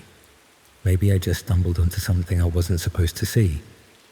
Maybe it was all just an elaborate scare tactic aimed at random dark web voyeurs. But I can't shake the feeling that by clicking that tab, I somehow put myself on a list that I can't get off of. Like by witnessing whatever twisted thing was happening in that basement, I became part of it somehow. So that's my story. I still haven't gone to the police. What would I even tell them? That I accidentally accessed some creepy dark web stream and now I'm being stalked by anonymous messages.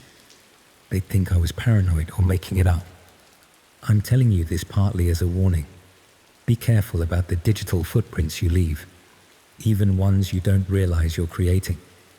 That random computer in an internet cafe might not be as anonymous as you think.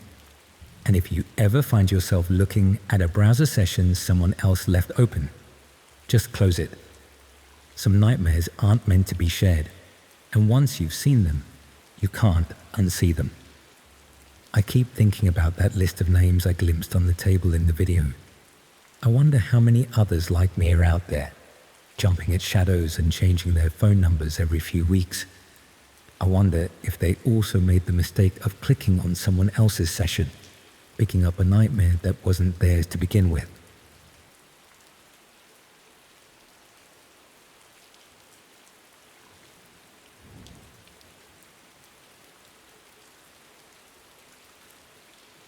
I've been debating whether to share this story for weeks, but I need to get it off my chest.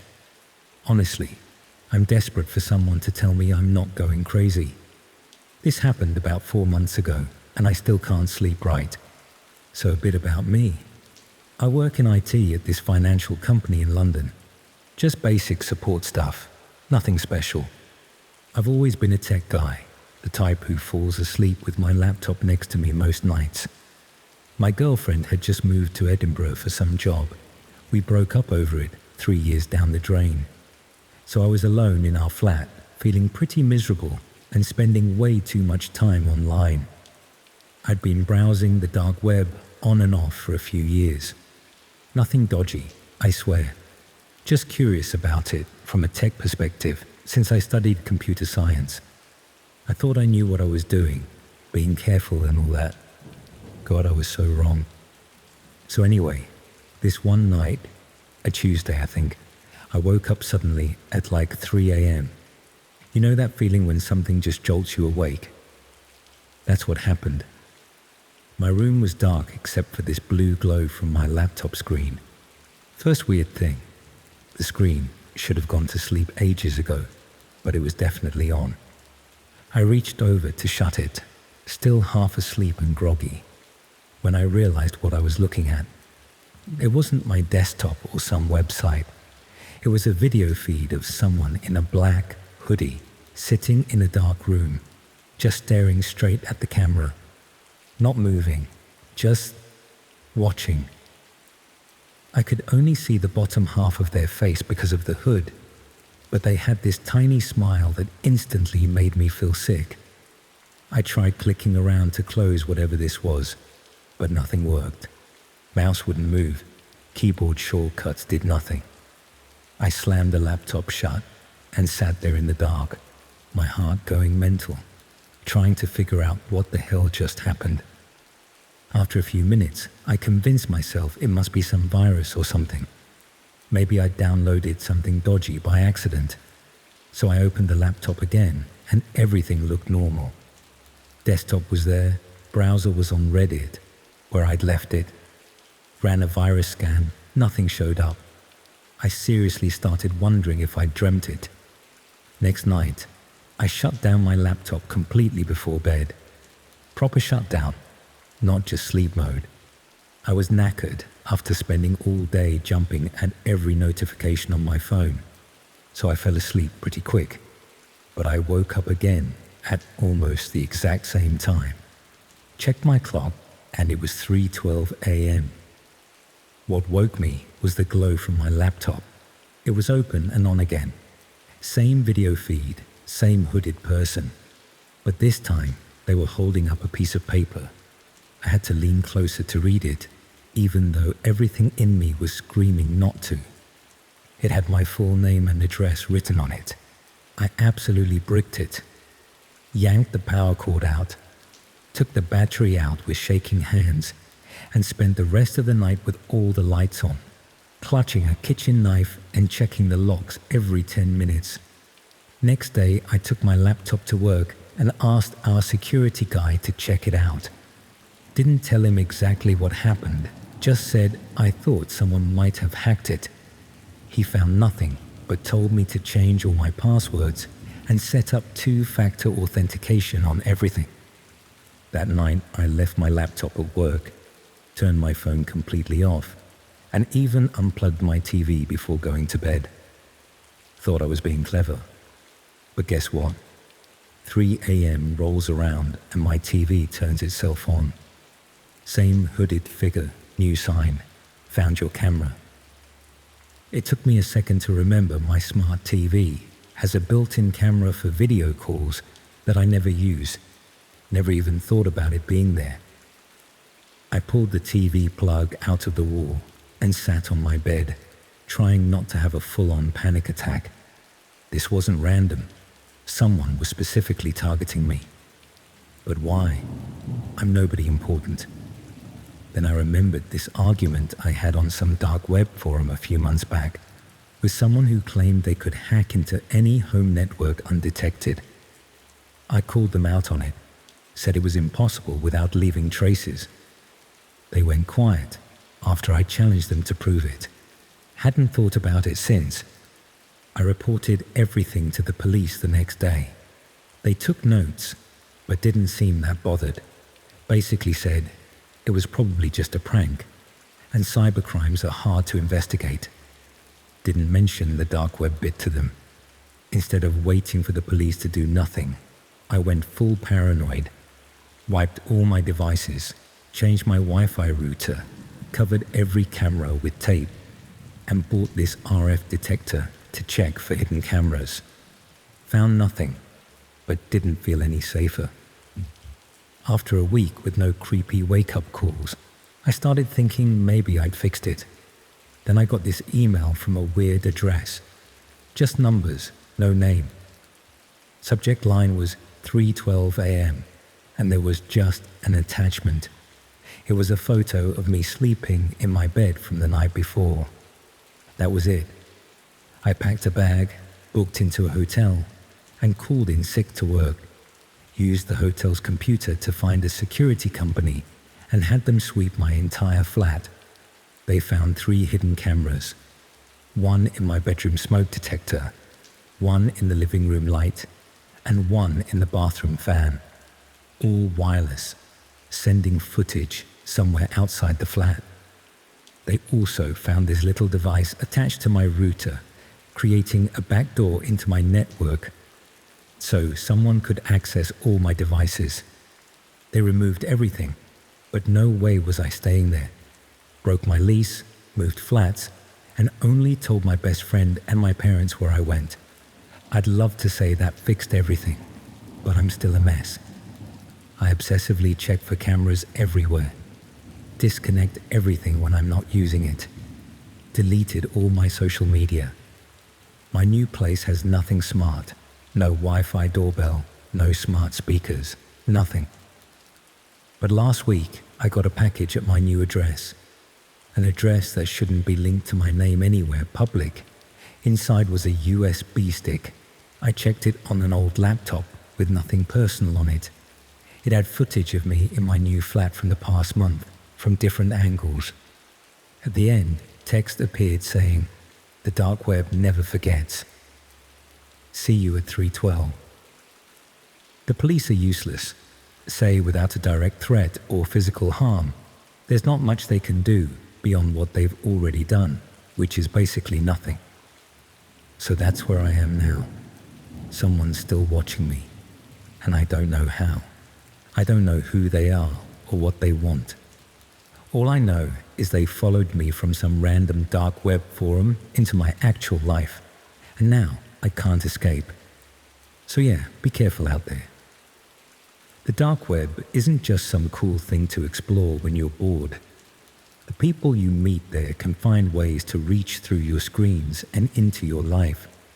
I don't know if I'll ever feel safe again, or if I'll always wake up at 3:12 a.m., terrified to open my eyes in case that hooded figure has found a new way to watch me.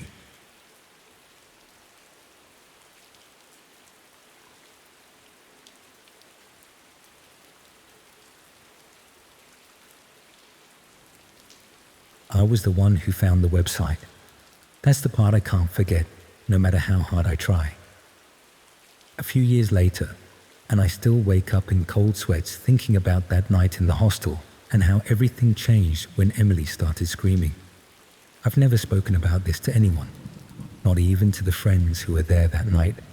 I'm writing this down because keeping it bottled up is slowly destroying me. My girlfriend says I talk in my sleep, muttering about turning it off and just a video. She thinks it's from stress at work, but how do I tell her what we all saw that night? How do I explain that somewhere out there, those videos are still being made, still being watched, and we all just walked away and pretended it never happened? This happened during my gap year after sixth form. I'd been backpacking around Eastern Europe with money I'd saved from working at my local supermarket for 18 months. By October, I'd made my way to Prague, staying in this massive hostel that was popular with British and American backpackers. It was the kind of place where you could always find someone to go drinking with, where people passed through for a few days before moving on to Berlin or Vienna or Budapest. I'd been there about 4 days when I met this group of British students, 2 guys and 3 girls, all from different universities who'd met while traveling. They seemed cool, and we clicked right away over cheap beers in the hostel's common room. They were like most backpackers you meet, open-minded, adventurous, looking for experiences they could tell stories about when they got home. Stories that would make their friends envious of their gap year adventures.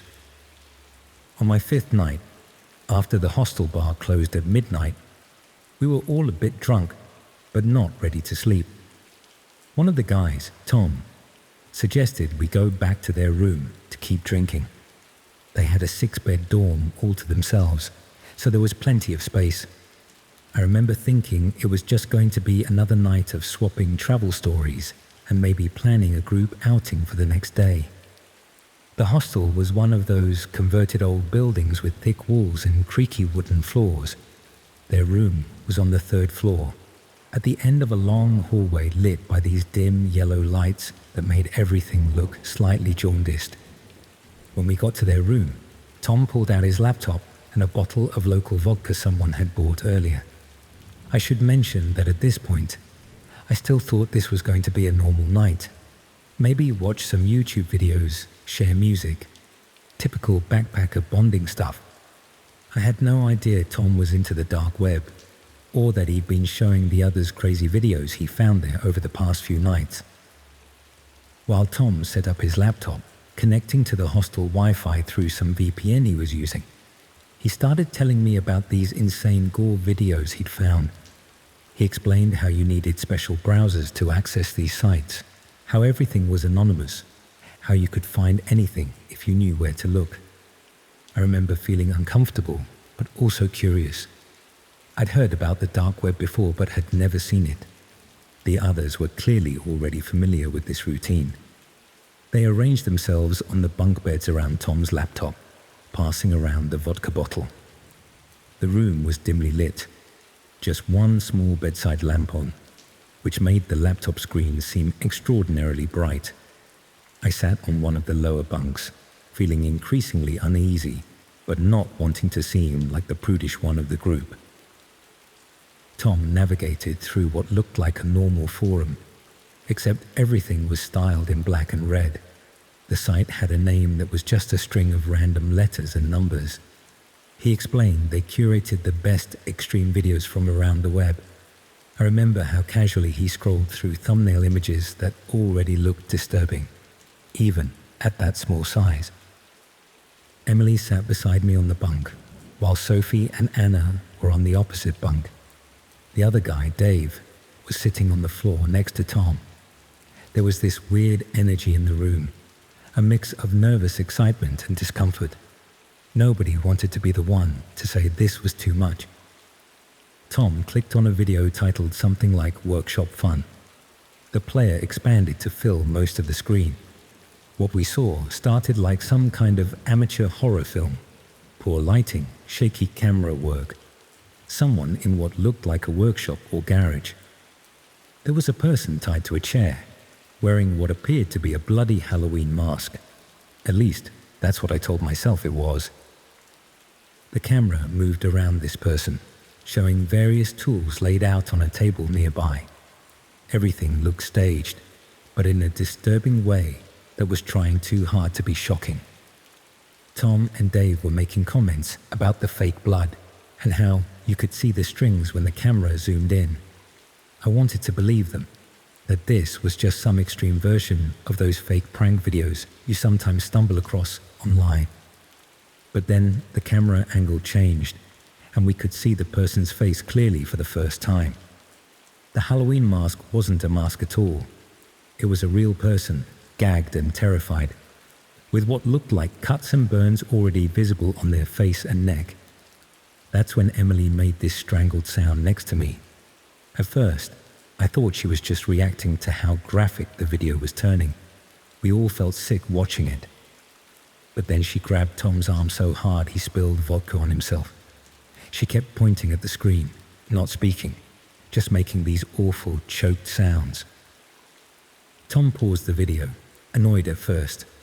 Emily was shaking, tears streaming down her face as she tried to form words.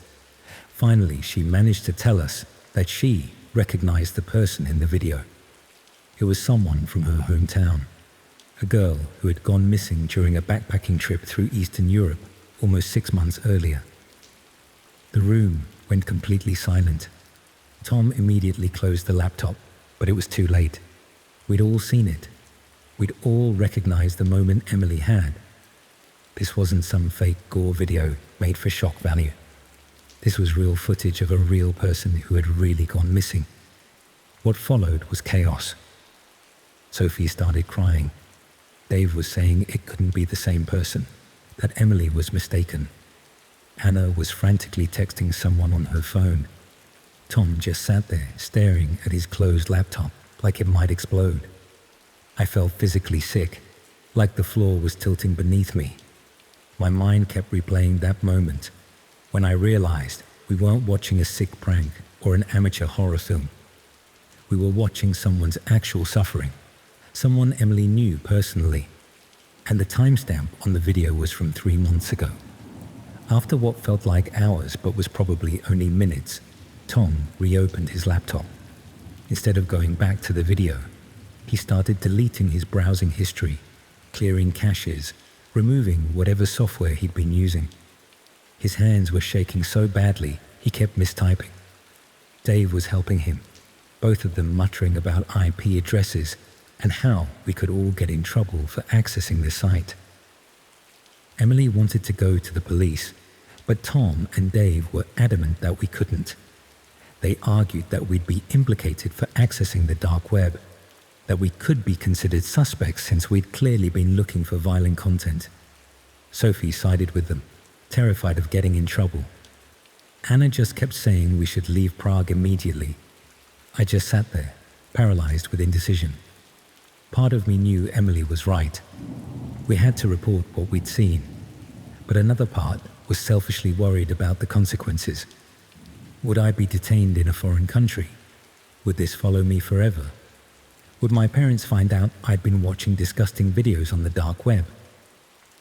In the end, we made a decision that haunts me every day. We agreed to say nothing. Tom completely wiped his laptop, even running some program that supposedly overwrote the hard drive multiple times. We all swore to never speak of it again. The next morning, the group checked out of the hostel. I stayed another day, unable to face them at breakfast. Emily had been crying all night. I could hear her through the walls. When I finally left Prague, I went south instead of east as I'd planned, wanting to put as much distance between myself and the memory of that night as possible. But here's the thing I can't stop thinking about. Someone is making those videos. Someone is filming them. Someone is uploading them. And people like us are watching them, telling themselves it's not real, that it's just extreme entertainment. Until that night, I could pretend the dark web was just an urban legend, a story about a hidden part of the internet where terrible things happen. But I've seen it now. I've seen how thin the line is between curiosity and complicity. I've seen how easy it is to become part of something horrific without even realizing it until it's too late. Sometimes I look up the case of the missing girl from Emily's hometown. There's still a Facebook page dedicated to finding her, run by her parents. They post updates on the anniversary of her disappearance, begging for information. They don't know what happened to their daughter. They don't know that 7 strangers in a Prague hostel saw her final moments and said nothing. I don't know what happened to the others after that night.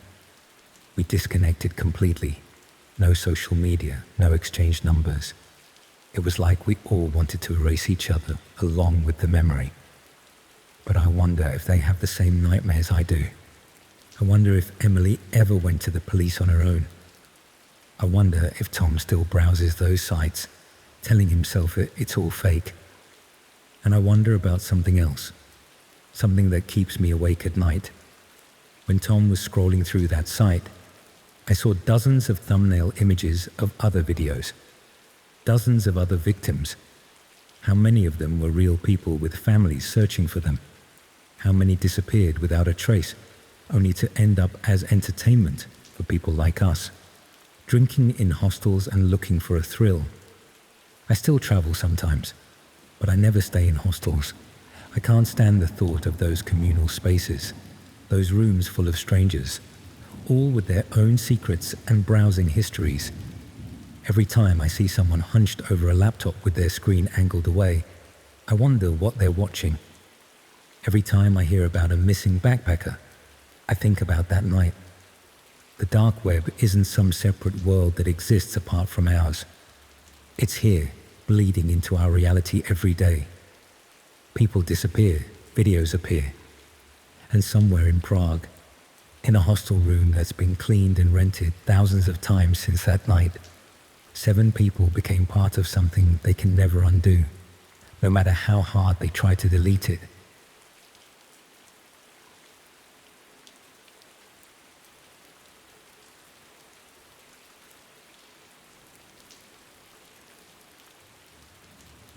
I barely slept in the past 2 weeks. Every little sound makes me jump now. the refrigerator humming, a car door closing outside, the heating system clicking on. I keep thinking I hear things that aren't there, voices hidden in everyday noises. The more I keep this bottled up, the more I feel like I'm going to lose my mind completely, so here goes. I work as an audio engineer at a small recording studio in Bristol. Nothing fancy or high profile, mostly local bands and podcast production. But I've always had a good ear for sound. That's what makes this whole thing so much worse. I should have noticed it sooner. I should have recognized what I was hearing the first time. About 3 weeks ago, my friend Alex sent me a message asking if I could give some feedback on a music track he was working on. We've known each other since university, where we both studied sound engineering, but while I went into studio work, he took a more experimental route with electronic music. He's always sending me works in progress, asking for my opinion on mixing or mastering, and I'm usually happy to help. It's a good arrangement. I keep my critical listening skills sharp, and he gets free professional feedback. The track he sent me that night was different from his usual style. He described it as ambient experimental, with some field recordings mixed in. He said he'd been playing around with layering environmental sounds to create atmosphere beneath the music. That didn't seem unusual to me. Field recordings are common in certain genres, and Alex was always trying new techniques. I remember it was a Tuesday night, around 11 p.m. I just finished a late session at the studio and was unwinding at my desk at home with a glass of whiskey, still wearing the clothes I'd worked in all day. My flat was quiet, except for the occasional car passing on the wet street outside. It had been raining all day, one of those endless grey February days that make you feel like summer might never come again. I put on my studio headphones, the expensive ones I use for detailed listening, and downloaded Alex's track. It was about 8 minutes long, which seemed a bit excessive for a demo, but that was typical of Alex. He's never been one for radio-friendly 3-minute songs. The track started with a low drone, gradually building with subtle electronic elements. Nothing unusual there. Around the 2-minute mark, the field recordings began to blend in. What sounded like distant traffic, wind through trees, maybe the ambient noise of a public space. It was actually quite effective, creating this sense of physical space within the music. But around 4 minutes in, something caught my attention. Behind the main elements, almost completely buried in the mix, I could hear what sounded like voices. This isn't uncommon in field recordings. You often pick up snippets of conversation when recording in public places, but something about these voices made me uneasy. They sounded tense, maybe frightened. I adjusted the equalization on my computer, boosting the mid-range frequencies where human voices typically sit, and played that section again. With the adjustment, I could make out more clearly what sounded like a person, possibly a woman, speaking urgently. The words weren't clear, but the tone definitely conveyed distress. I paused the track, feeling suddenly uncomfortable. I told myself it was just an interesting sample Alex had found online or recorded from a film. Field recordings often have strange, ambiguous sounds that your brain tries to interpret as something recognizable. Audio engineers call it pareidolia, like seeing faces in clouds, but with sound. Your brain tries to find patterns, meaning, where there might be none. I continued listening, but now I was focused entirely on the background elements. As the track progressed, the voices became slightly more prominent. Around the 6-minute mark, buried under a swelling synth pad, I distinctly heard what sounded like someone screaming. It was distant, heavily processed with reverb, but unmistakable once I'd noticed it. And it didn't sound like it was from a film or staged. It had a raw, desperate quality that made my skin crawl. I stopped the track again and took off my headphones, suddenly aware of how fast my heart was beating. The silence of my flat felt oppressive now. I took a large sip of whiskey, trying to calm myself down. I was being ridiculous. Alex was just experimenting with unsettling samples to create atmosphere. That's all it was. I put my headphones back on, determined to finish listening professionally. The final 2 minutes of the track became increasingly chaotic, with the background voices and sounds growing more prominent beneath the music. What I'd initially perceived as artistic ambient noise now sounded like a deliberate attempt to mask something disturbing. The screams, though still distant, seemed to multiply. And underneath it all, there was a rhythmic sound I couldn't quite identify. Mechanical, repetitive. When the track finally ended, I sat in silence for several minutes. A rational part of my brain was saying that Alex had simply created a disturbing piece of experimental music. Maybe he'd sampled horror movies or found some creepy sounds online. But another part of me, the part that had spent years training to distinguish subtle details in audio, was deeply unsettled. I played the track again, this time opening it in my professional audio software where I could visualize the sound waves and separate the frequencies. With the proper tools, I began isolating different layers of the recording. The main musical elements were clearly composed and synthetic, as expected, but the background field recordings appeared to be a single continuous audio file that had been processed to sound distant. When I isolated this layer and enhanced it, what I heard made me physically recoil from my desk. It was unmistakably people in extreme distress. Multiple voices begging, screaming, crying. The mechanical sound I'd noticed was clearer now too. Something repetitive and metallic, like a crank or lever being operated. And beneath it all, almost imperceptible even with enhancement, was a voice speaking calmly, methodically, giving instructions. I felt physically sick. This couldn't be some creative sample Alex had found. It was too raw, too consistent. It sounded like genuine audio of people being tortured. With shaking hands, I sent Alex a message, asking about the source of the field recordings. His response came quickly. Just some stuff I found in an interesting corner of the web. Thought it added a unique atmosphere. Too intense. That vague answer only increased my unease. I pressed him, asking directly if he knew what the voices in the background were. He replied that he hadn't noticed any distinct voices, just atmospheric noise.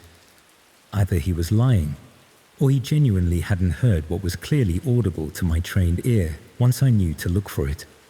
Neither option was comforting. I couldn't sleep that night. I kept thinking about what I'd heard and what it might mean. The next morning, I decided to extract the background audio layer completely and run it through additional filters to clean it up further. What emerged was far worse than I'd initially thought. The clearer audio revealed what sounded like a methodical session where someone was calmly directing the torture of multiple people. The most disturbing part was that the voice occasionally referenced viewers or an audience, as if this was being streamed or recorded specifically for others to watch. I'd heard of red rooms on the dark web, supposedly live streams of torture or worse that people paid to watch. Most experts said they were urban legends, technically impossible to stream reliably through Tor networks. But what if they were real?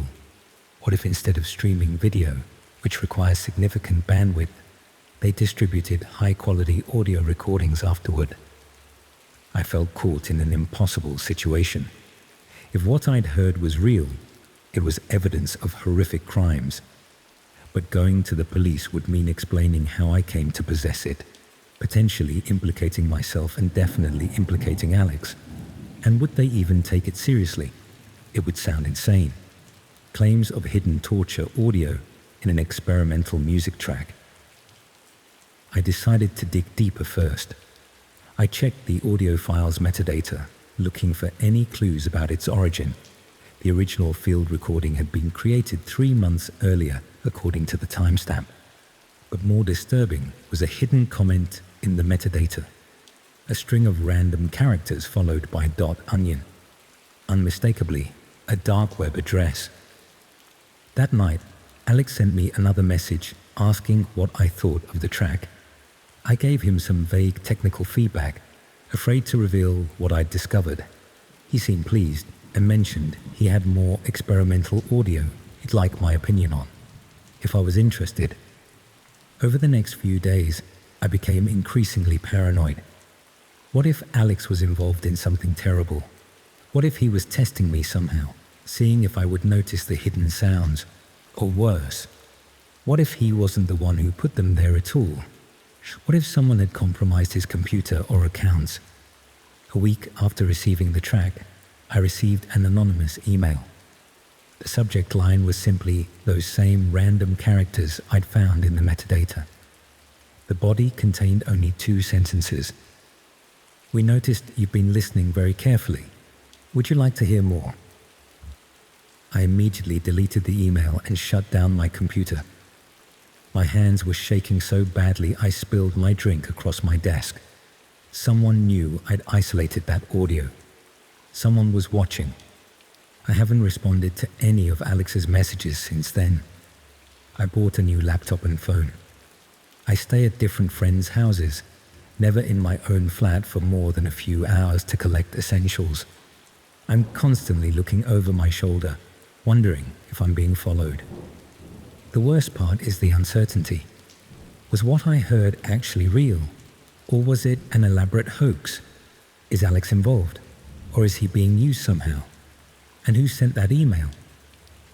I don't know if I'll ever have answers, and I'm too afraid to keep looking. Sometimes I wake up in the middle of the night thinking I can hear those screams again, hidden beneath the normal sounds of the world around me. And I wonder how many other recordings like that are out there, with horrors hidden in their background noise, waiting for someone with the right ear to discover them.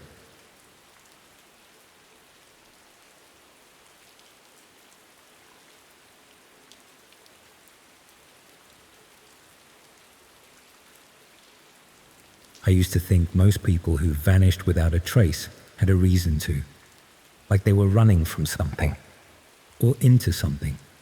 You tell yourself it makes sense because otherwise it's too disturbing to sit with, too unexplainable. My mum used to watch those true crime shows when I was growing up, the ones with the dramatic reenactments and the stoic narrators. I'd catch glimpses of them while passing through the living room. And even then, I could sense the pattern, the runaway spouse, the person with gambling debts, the one who wanted to start over. There was always a narrative thread to follow, something that let you say, "Ah, that's why." But Josh didn't fit any of those ideas, and the more I think about it, the less I understand what really happened. I didn't know Josh that well. Not personally anyway. He was more of a friend situation. Someone who showed up to parties, usually sat on the edge of the room with his back to the wall, always nursing a drink longer than anyone else. Quiet guy. Not weird, just faded into the background. You'd talk to him for 10 minutes, walk away, and forget half of what was said. I remember once at a birthday thing for a mutual friend, I ended up next to him at the makeshift bar. Really just a kitchen counter with bottles lined up. He asked what I was drinking, and I said something about wanting something that wouldn't leave me with a hangover. He smiled, not a big smile, just a slight upturn of the lips, and mixed me something with soda water and lime that tasted better than it had any right to. "Electrolytes," he said, like it explained everything. That was Josh, helpful in this quiet, unassuming way that you didn't fully register until later. But he was close with Liam, and Liam was my housemate for 2 years. That's how Josh ended up around us sometimes. Late night hangs, IFA tournaments, beer on the kitchen counter, while we argued about whether Die Hard counts as a Christmas movie. Stuff like that. Harmless. One night stands out in my memory. It was raining. One of those sudden summer downpours that feels like the sky just cracked open. We'd lost power, so we were sitting around by candlelight, a little drunk, a little bored. Josh started talking about encryption, about how most people don't realize how fragile their digital privacy is. It was the most animated I'd ever seen him. His eyes caught the candlelight, and for a moment he seemed more present than usual, more substantial.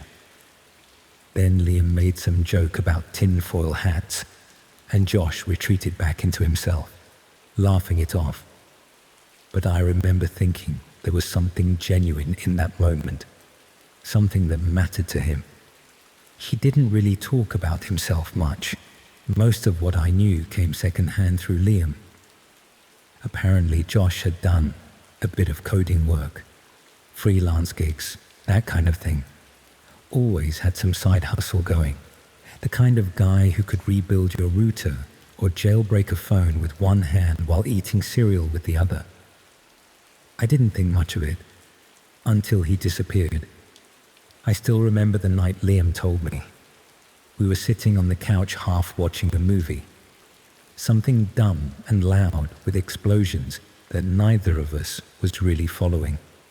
I was scrolling through my phone, probably on Instagram or whatever, looking at pictures of people I barely knew living lives that seemed impossibly put together. The kind of mindless scrolling that fills time but not much else. Then Liam's phone buzzed. He looked down, frowned, and just kind of froze. The way people do when the message isn't long, but it's heavy. It's funny how you just know, isn't it? How the air in a room can change based on the look on someone's face. I asked what was up, and he said Josh had gone missing. Like, actually missing. No one had heard from him in 4 days. Didn't show up for work, didn't answer texts. His flatmate said his room looked like he left in the middle of something. Laptop still open, half a bowl of cereal on the desk. And I know this sounds stupid, but the cereal part got to me. I couldn't stop picturing it. Milk going warm. Soggy loops stuck to the sides of the bowl. It just felt human. Like a timestamp. Like those plaster casts they make of Pompeii victims, frozen in the middle of ordinary life. I kept thinking about how we all leave these small accidental monuments to our routines. The coffee mug left on the counter, the book splayed open on the couch. The difference is, most of us come back to them. I asked if he thought it was serious. Liam said he didn't know. He looked worried though, in that way where someone's trying not to sound dramatic, but it's already past that point. We both kept watching the movie, but I don't think either of us could tell you what happened in it after that point. It was just noise and light while our minds were elsewhere. That was 3 years ago. Josh was never found. I'm not telling you this because I think I know what happened to him. I'm telling you this because of what Liam told me, 6 months after the fact, and because I still think about it, more than I probably should. It's like a splinter under your skin that you can't see, but you keep pressing anyway. One of those thoughts that surfaces at 3 a.m. when you're trying to sleep, or when you're standing in line at the grocery store, or driving home on autopilot. It started, apparently, with a link. Josh had been on the dark web, not uncommon for him, according to Liam. He was into encryption stuff, played with Linux builds, one of those guys who liked testing boundaries for the sake of it. Not in a dangerous way. Just curiosity that didn't have an off switch. I remember thinking that seemed right. There was always something about Josh that gave the impression of someone who wanted to know how things worked from the inside out. I once saw him take apart a broken coffee maker in our kitchen, spread the pieces across the table like he was performing some kind of mechanical autopsy. He fixed it too, said it was just a loose connection. When I asked how he knew what to look for, he just shrugged and said, Things usually break in the simplest way possible. I think about that line sometimes, wonder if it applies to people too. But this time, he found something that rattled him. Liam said Josh came over one night and brought it up like it was no big deal. Just mentioned he'd stumbled into some live feeds that didn't seem staged. No usernames, no chat, just video. At first, Liam thought he meant pirated security camera streams. That kind of thing had been floating around for years. But Josh said it was different, that the page he found wasn't public, that he only got there through a string of relays he couldn't retrace. He said it had a name, something like room service or guest room live, and when it loaded, the screen was black except for a red countdown timer. Liam said he asked what happened when it hit 0. Josh just stared at him for a second, then said, "Nothing I ever want to see again." That was it. He didn't go into detail, didn't describe what he saw, but something about the way he said it stuck with Liam. And honestly, the fact he didn't say anything, that's worse, isn't it? You can't put it in a box. Your imagination does all the work. I've done it myself, lying awake at night, trying to fill in that blank space with something that would make sense of what came after. But every scenario I come up with feels both too extreme and not extreme enough to explain someone just vanishing. It's like trying to solve a jigsaw puzzle where you're not sure if you have all the pieces or even what the final picture is supposed to look like. The part that gets me, the part that keeps replaying in my head, is what happened next. Liam said Josh started acting off, not paranoid exactly, but distracted, edgy, like he was running low on sleep. He'd message at odd hours, ask strange questions. Would you tell someone if you saw something online that might have been real? Stuff like that. Not accusations, just thought experiments. Except you could tell they weren't hypothetical. I've been there before. Not with anything like this, but with that feeling of carrying something heavy that you can't quite name. That restless energy that comes from knowing something's wrong, but not being able to articulate it. It makes you feel like you're vibrating at a different frequency than everyone around you, like you're watching the world through glass. Then, about a week later, Josh told Liam he thought he was being followed. He didn't sound scared, just annoyed, like it was inconvenient. Said he kept seeing the same guy on his street, same coat, same build. Thought maybe it was coincidence at first, but then the guy showed up across the road from his flat 2 days in a row. Just standing there, smoking, didn't move, didn't look at him, but he knew. That detail always strikes me as so human. Not terror, not panic, but annoyance. Like finding out your card's been skimmed or your identity stolen. That particular brand of victimhood that feels both personal and bureaucratic at the same time. I wonder if Josh knew, on some level, what was coming. If the annoyance was just a way of processing something much larger and more frightening. Liam asked if he called the police. Josh laughed. Said there wasn't anything to report. Just a guy on a public street. No threat. And besides, what would he say? That he watched something he shouldn't have. And now, he had a shadow. That was the last time they spoke in person. A couple of days later, Josh stopped replying to messages. Calls went straight to voicemail. Then his flatmate reported him missing. When the police got involved, they didn't find much. No signs of forced entry, no credit card activity. Phone last pinged near his apartment. Laptop was gone. So was his external drive. I remember the days right after, how surreal everything felt. We'd be doing normal things, making dinner, watching TV. But there was this heaviness in the air, this awareness that somewhere, not far from us, Something had gone very wrong. It's strange how someone's absence can be more present than they ever were. And here's the part Liam didn't tell anyone else. The part he told me when he was drunk one night after we'd both had too much. We were sitting on our tiny balcony, passing a bottle back and forth, watching the street below get quieter as the night deepened. The kind of night where secrets feel like currency, where the darkness makes it easier to say things out loud. He said Josh left something behind.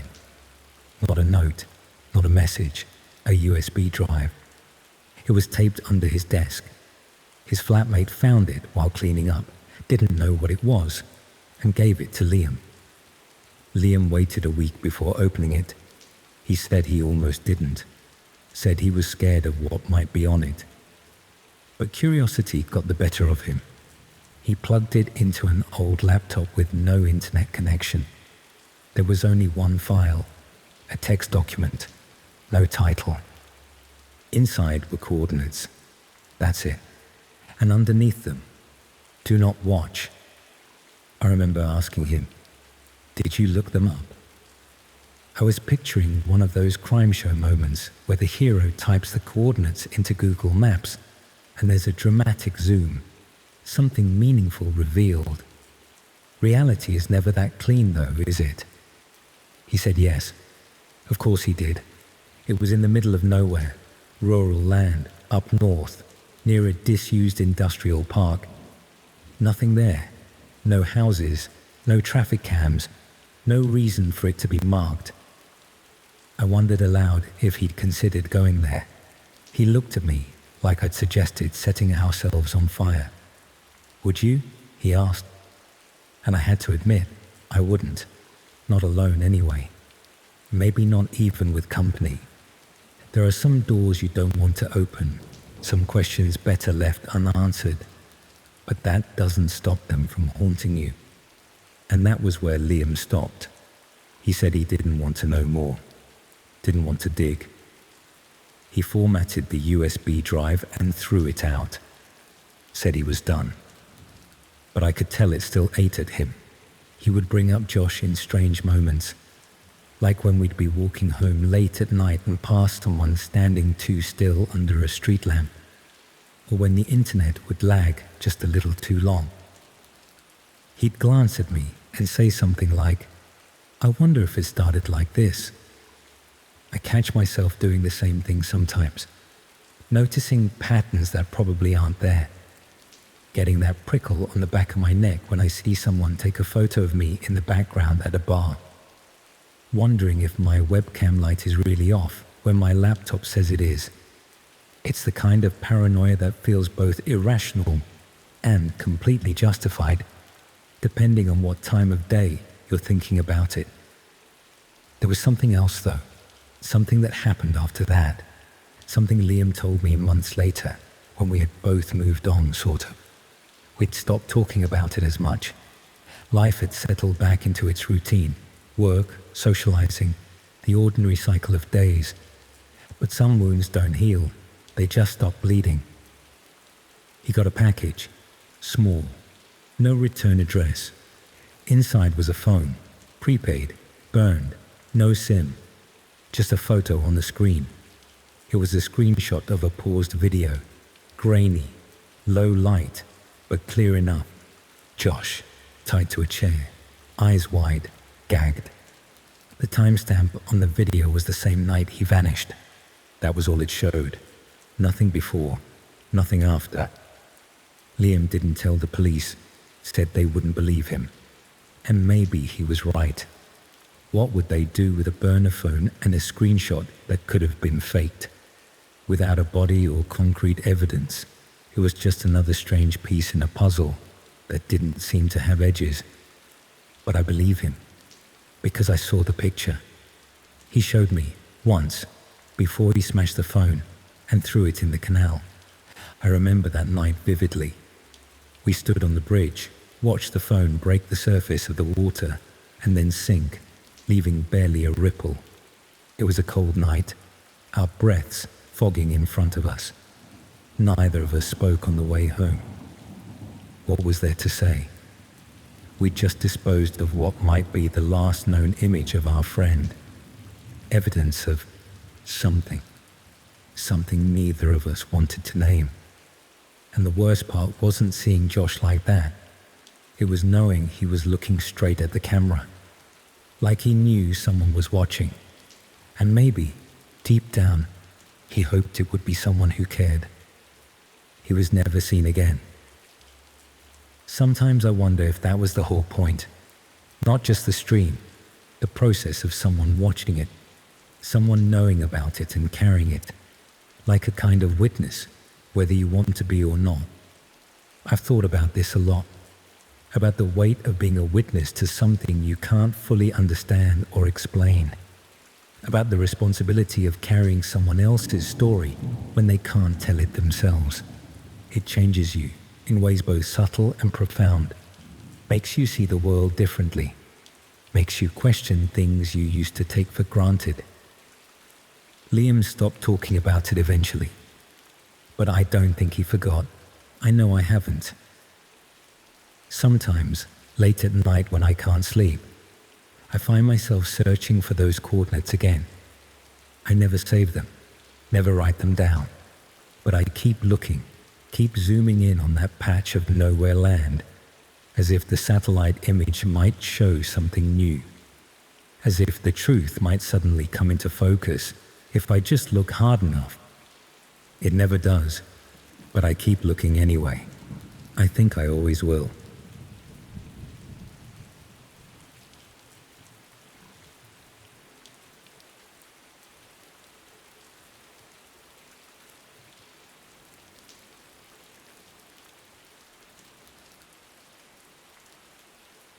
I didn't think anything of the package at first.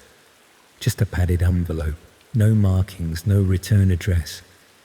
But when I flipped it over and saw the tape, identical to the one from before, I froze.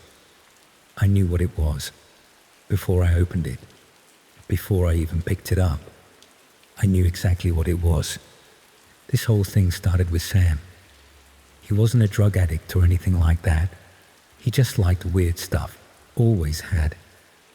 If there was a limited edition or rare strain or some niche subreddit whispering about a plant you couldn't get on the regular market, he'd find it.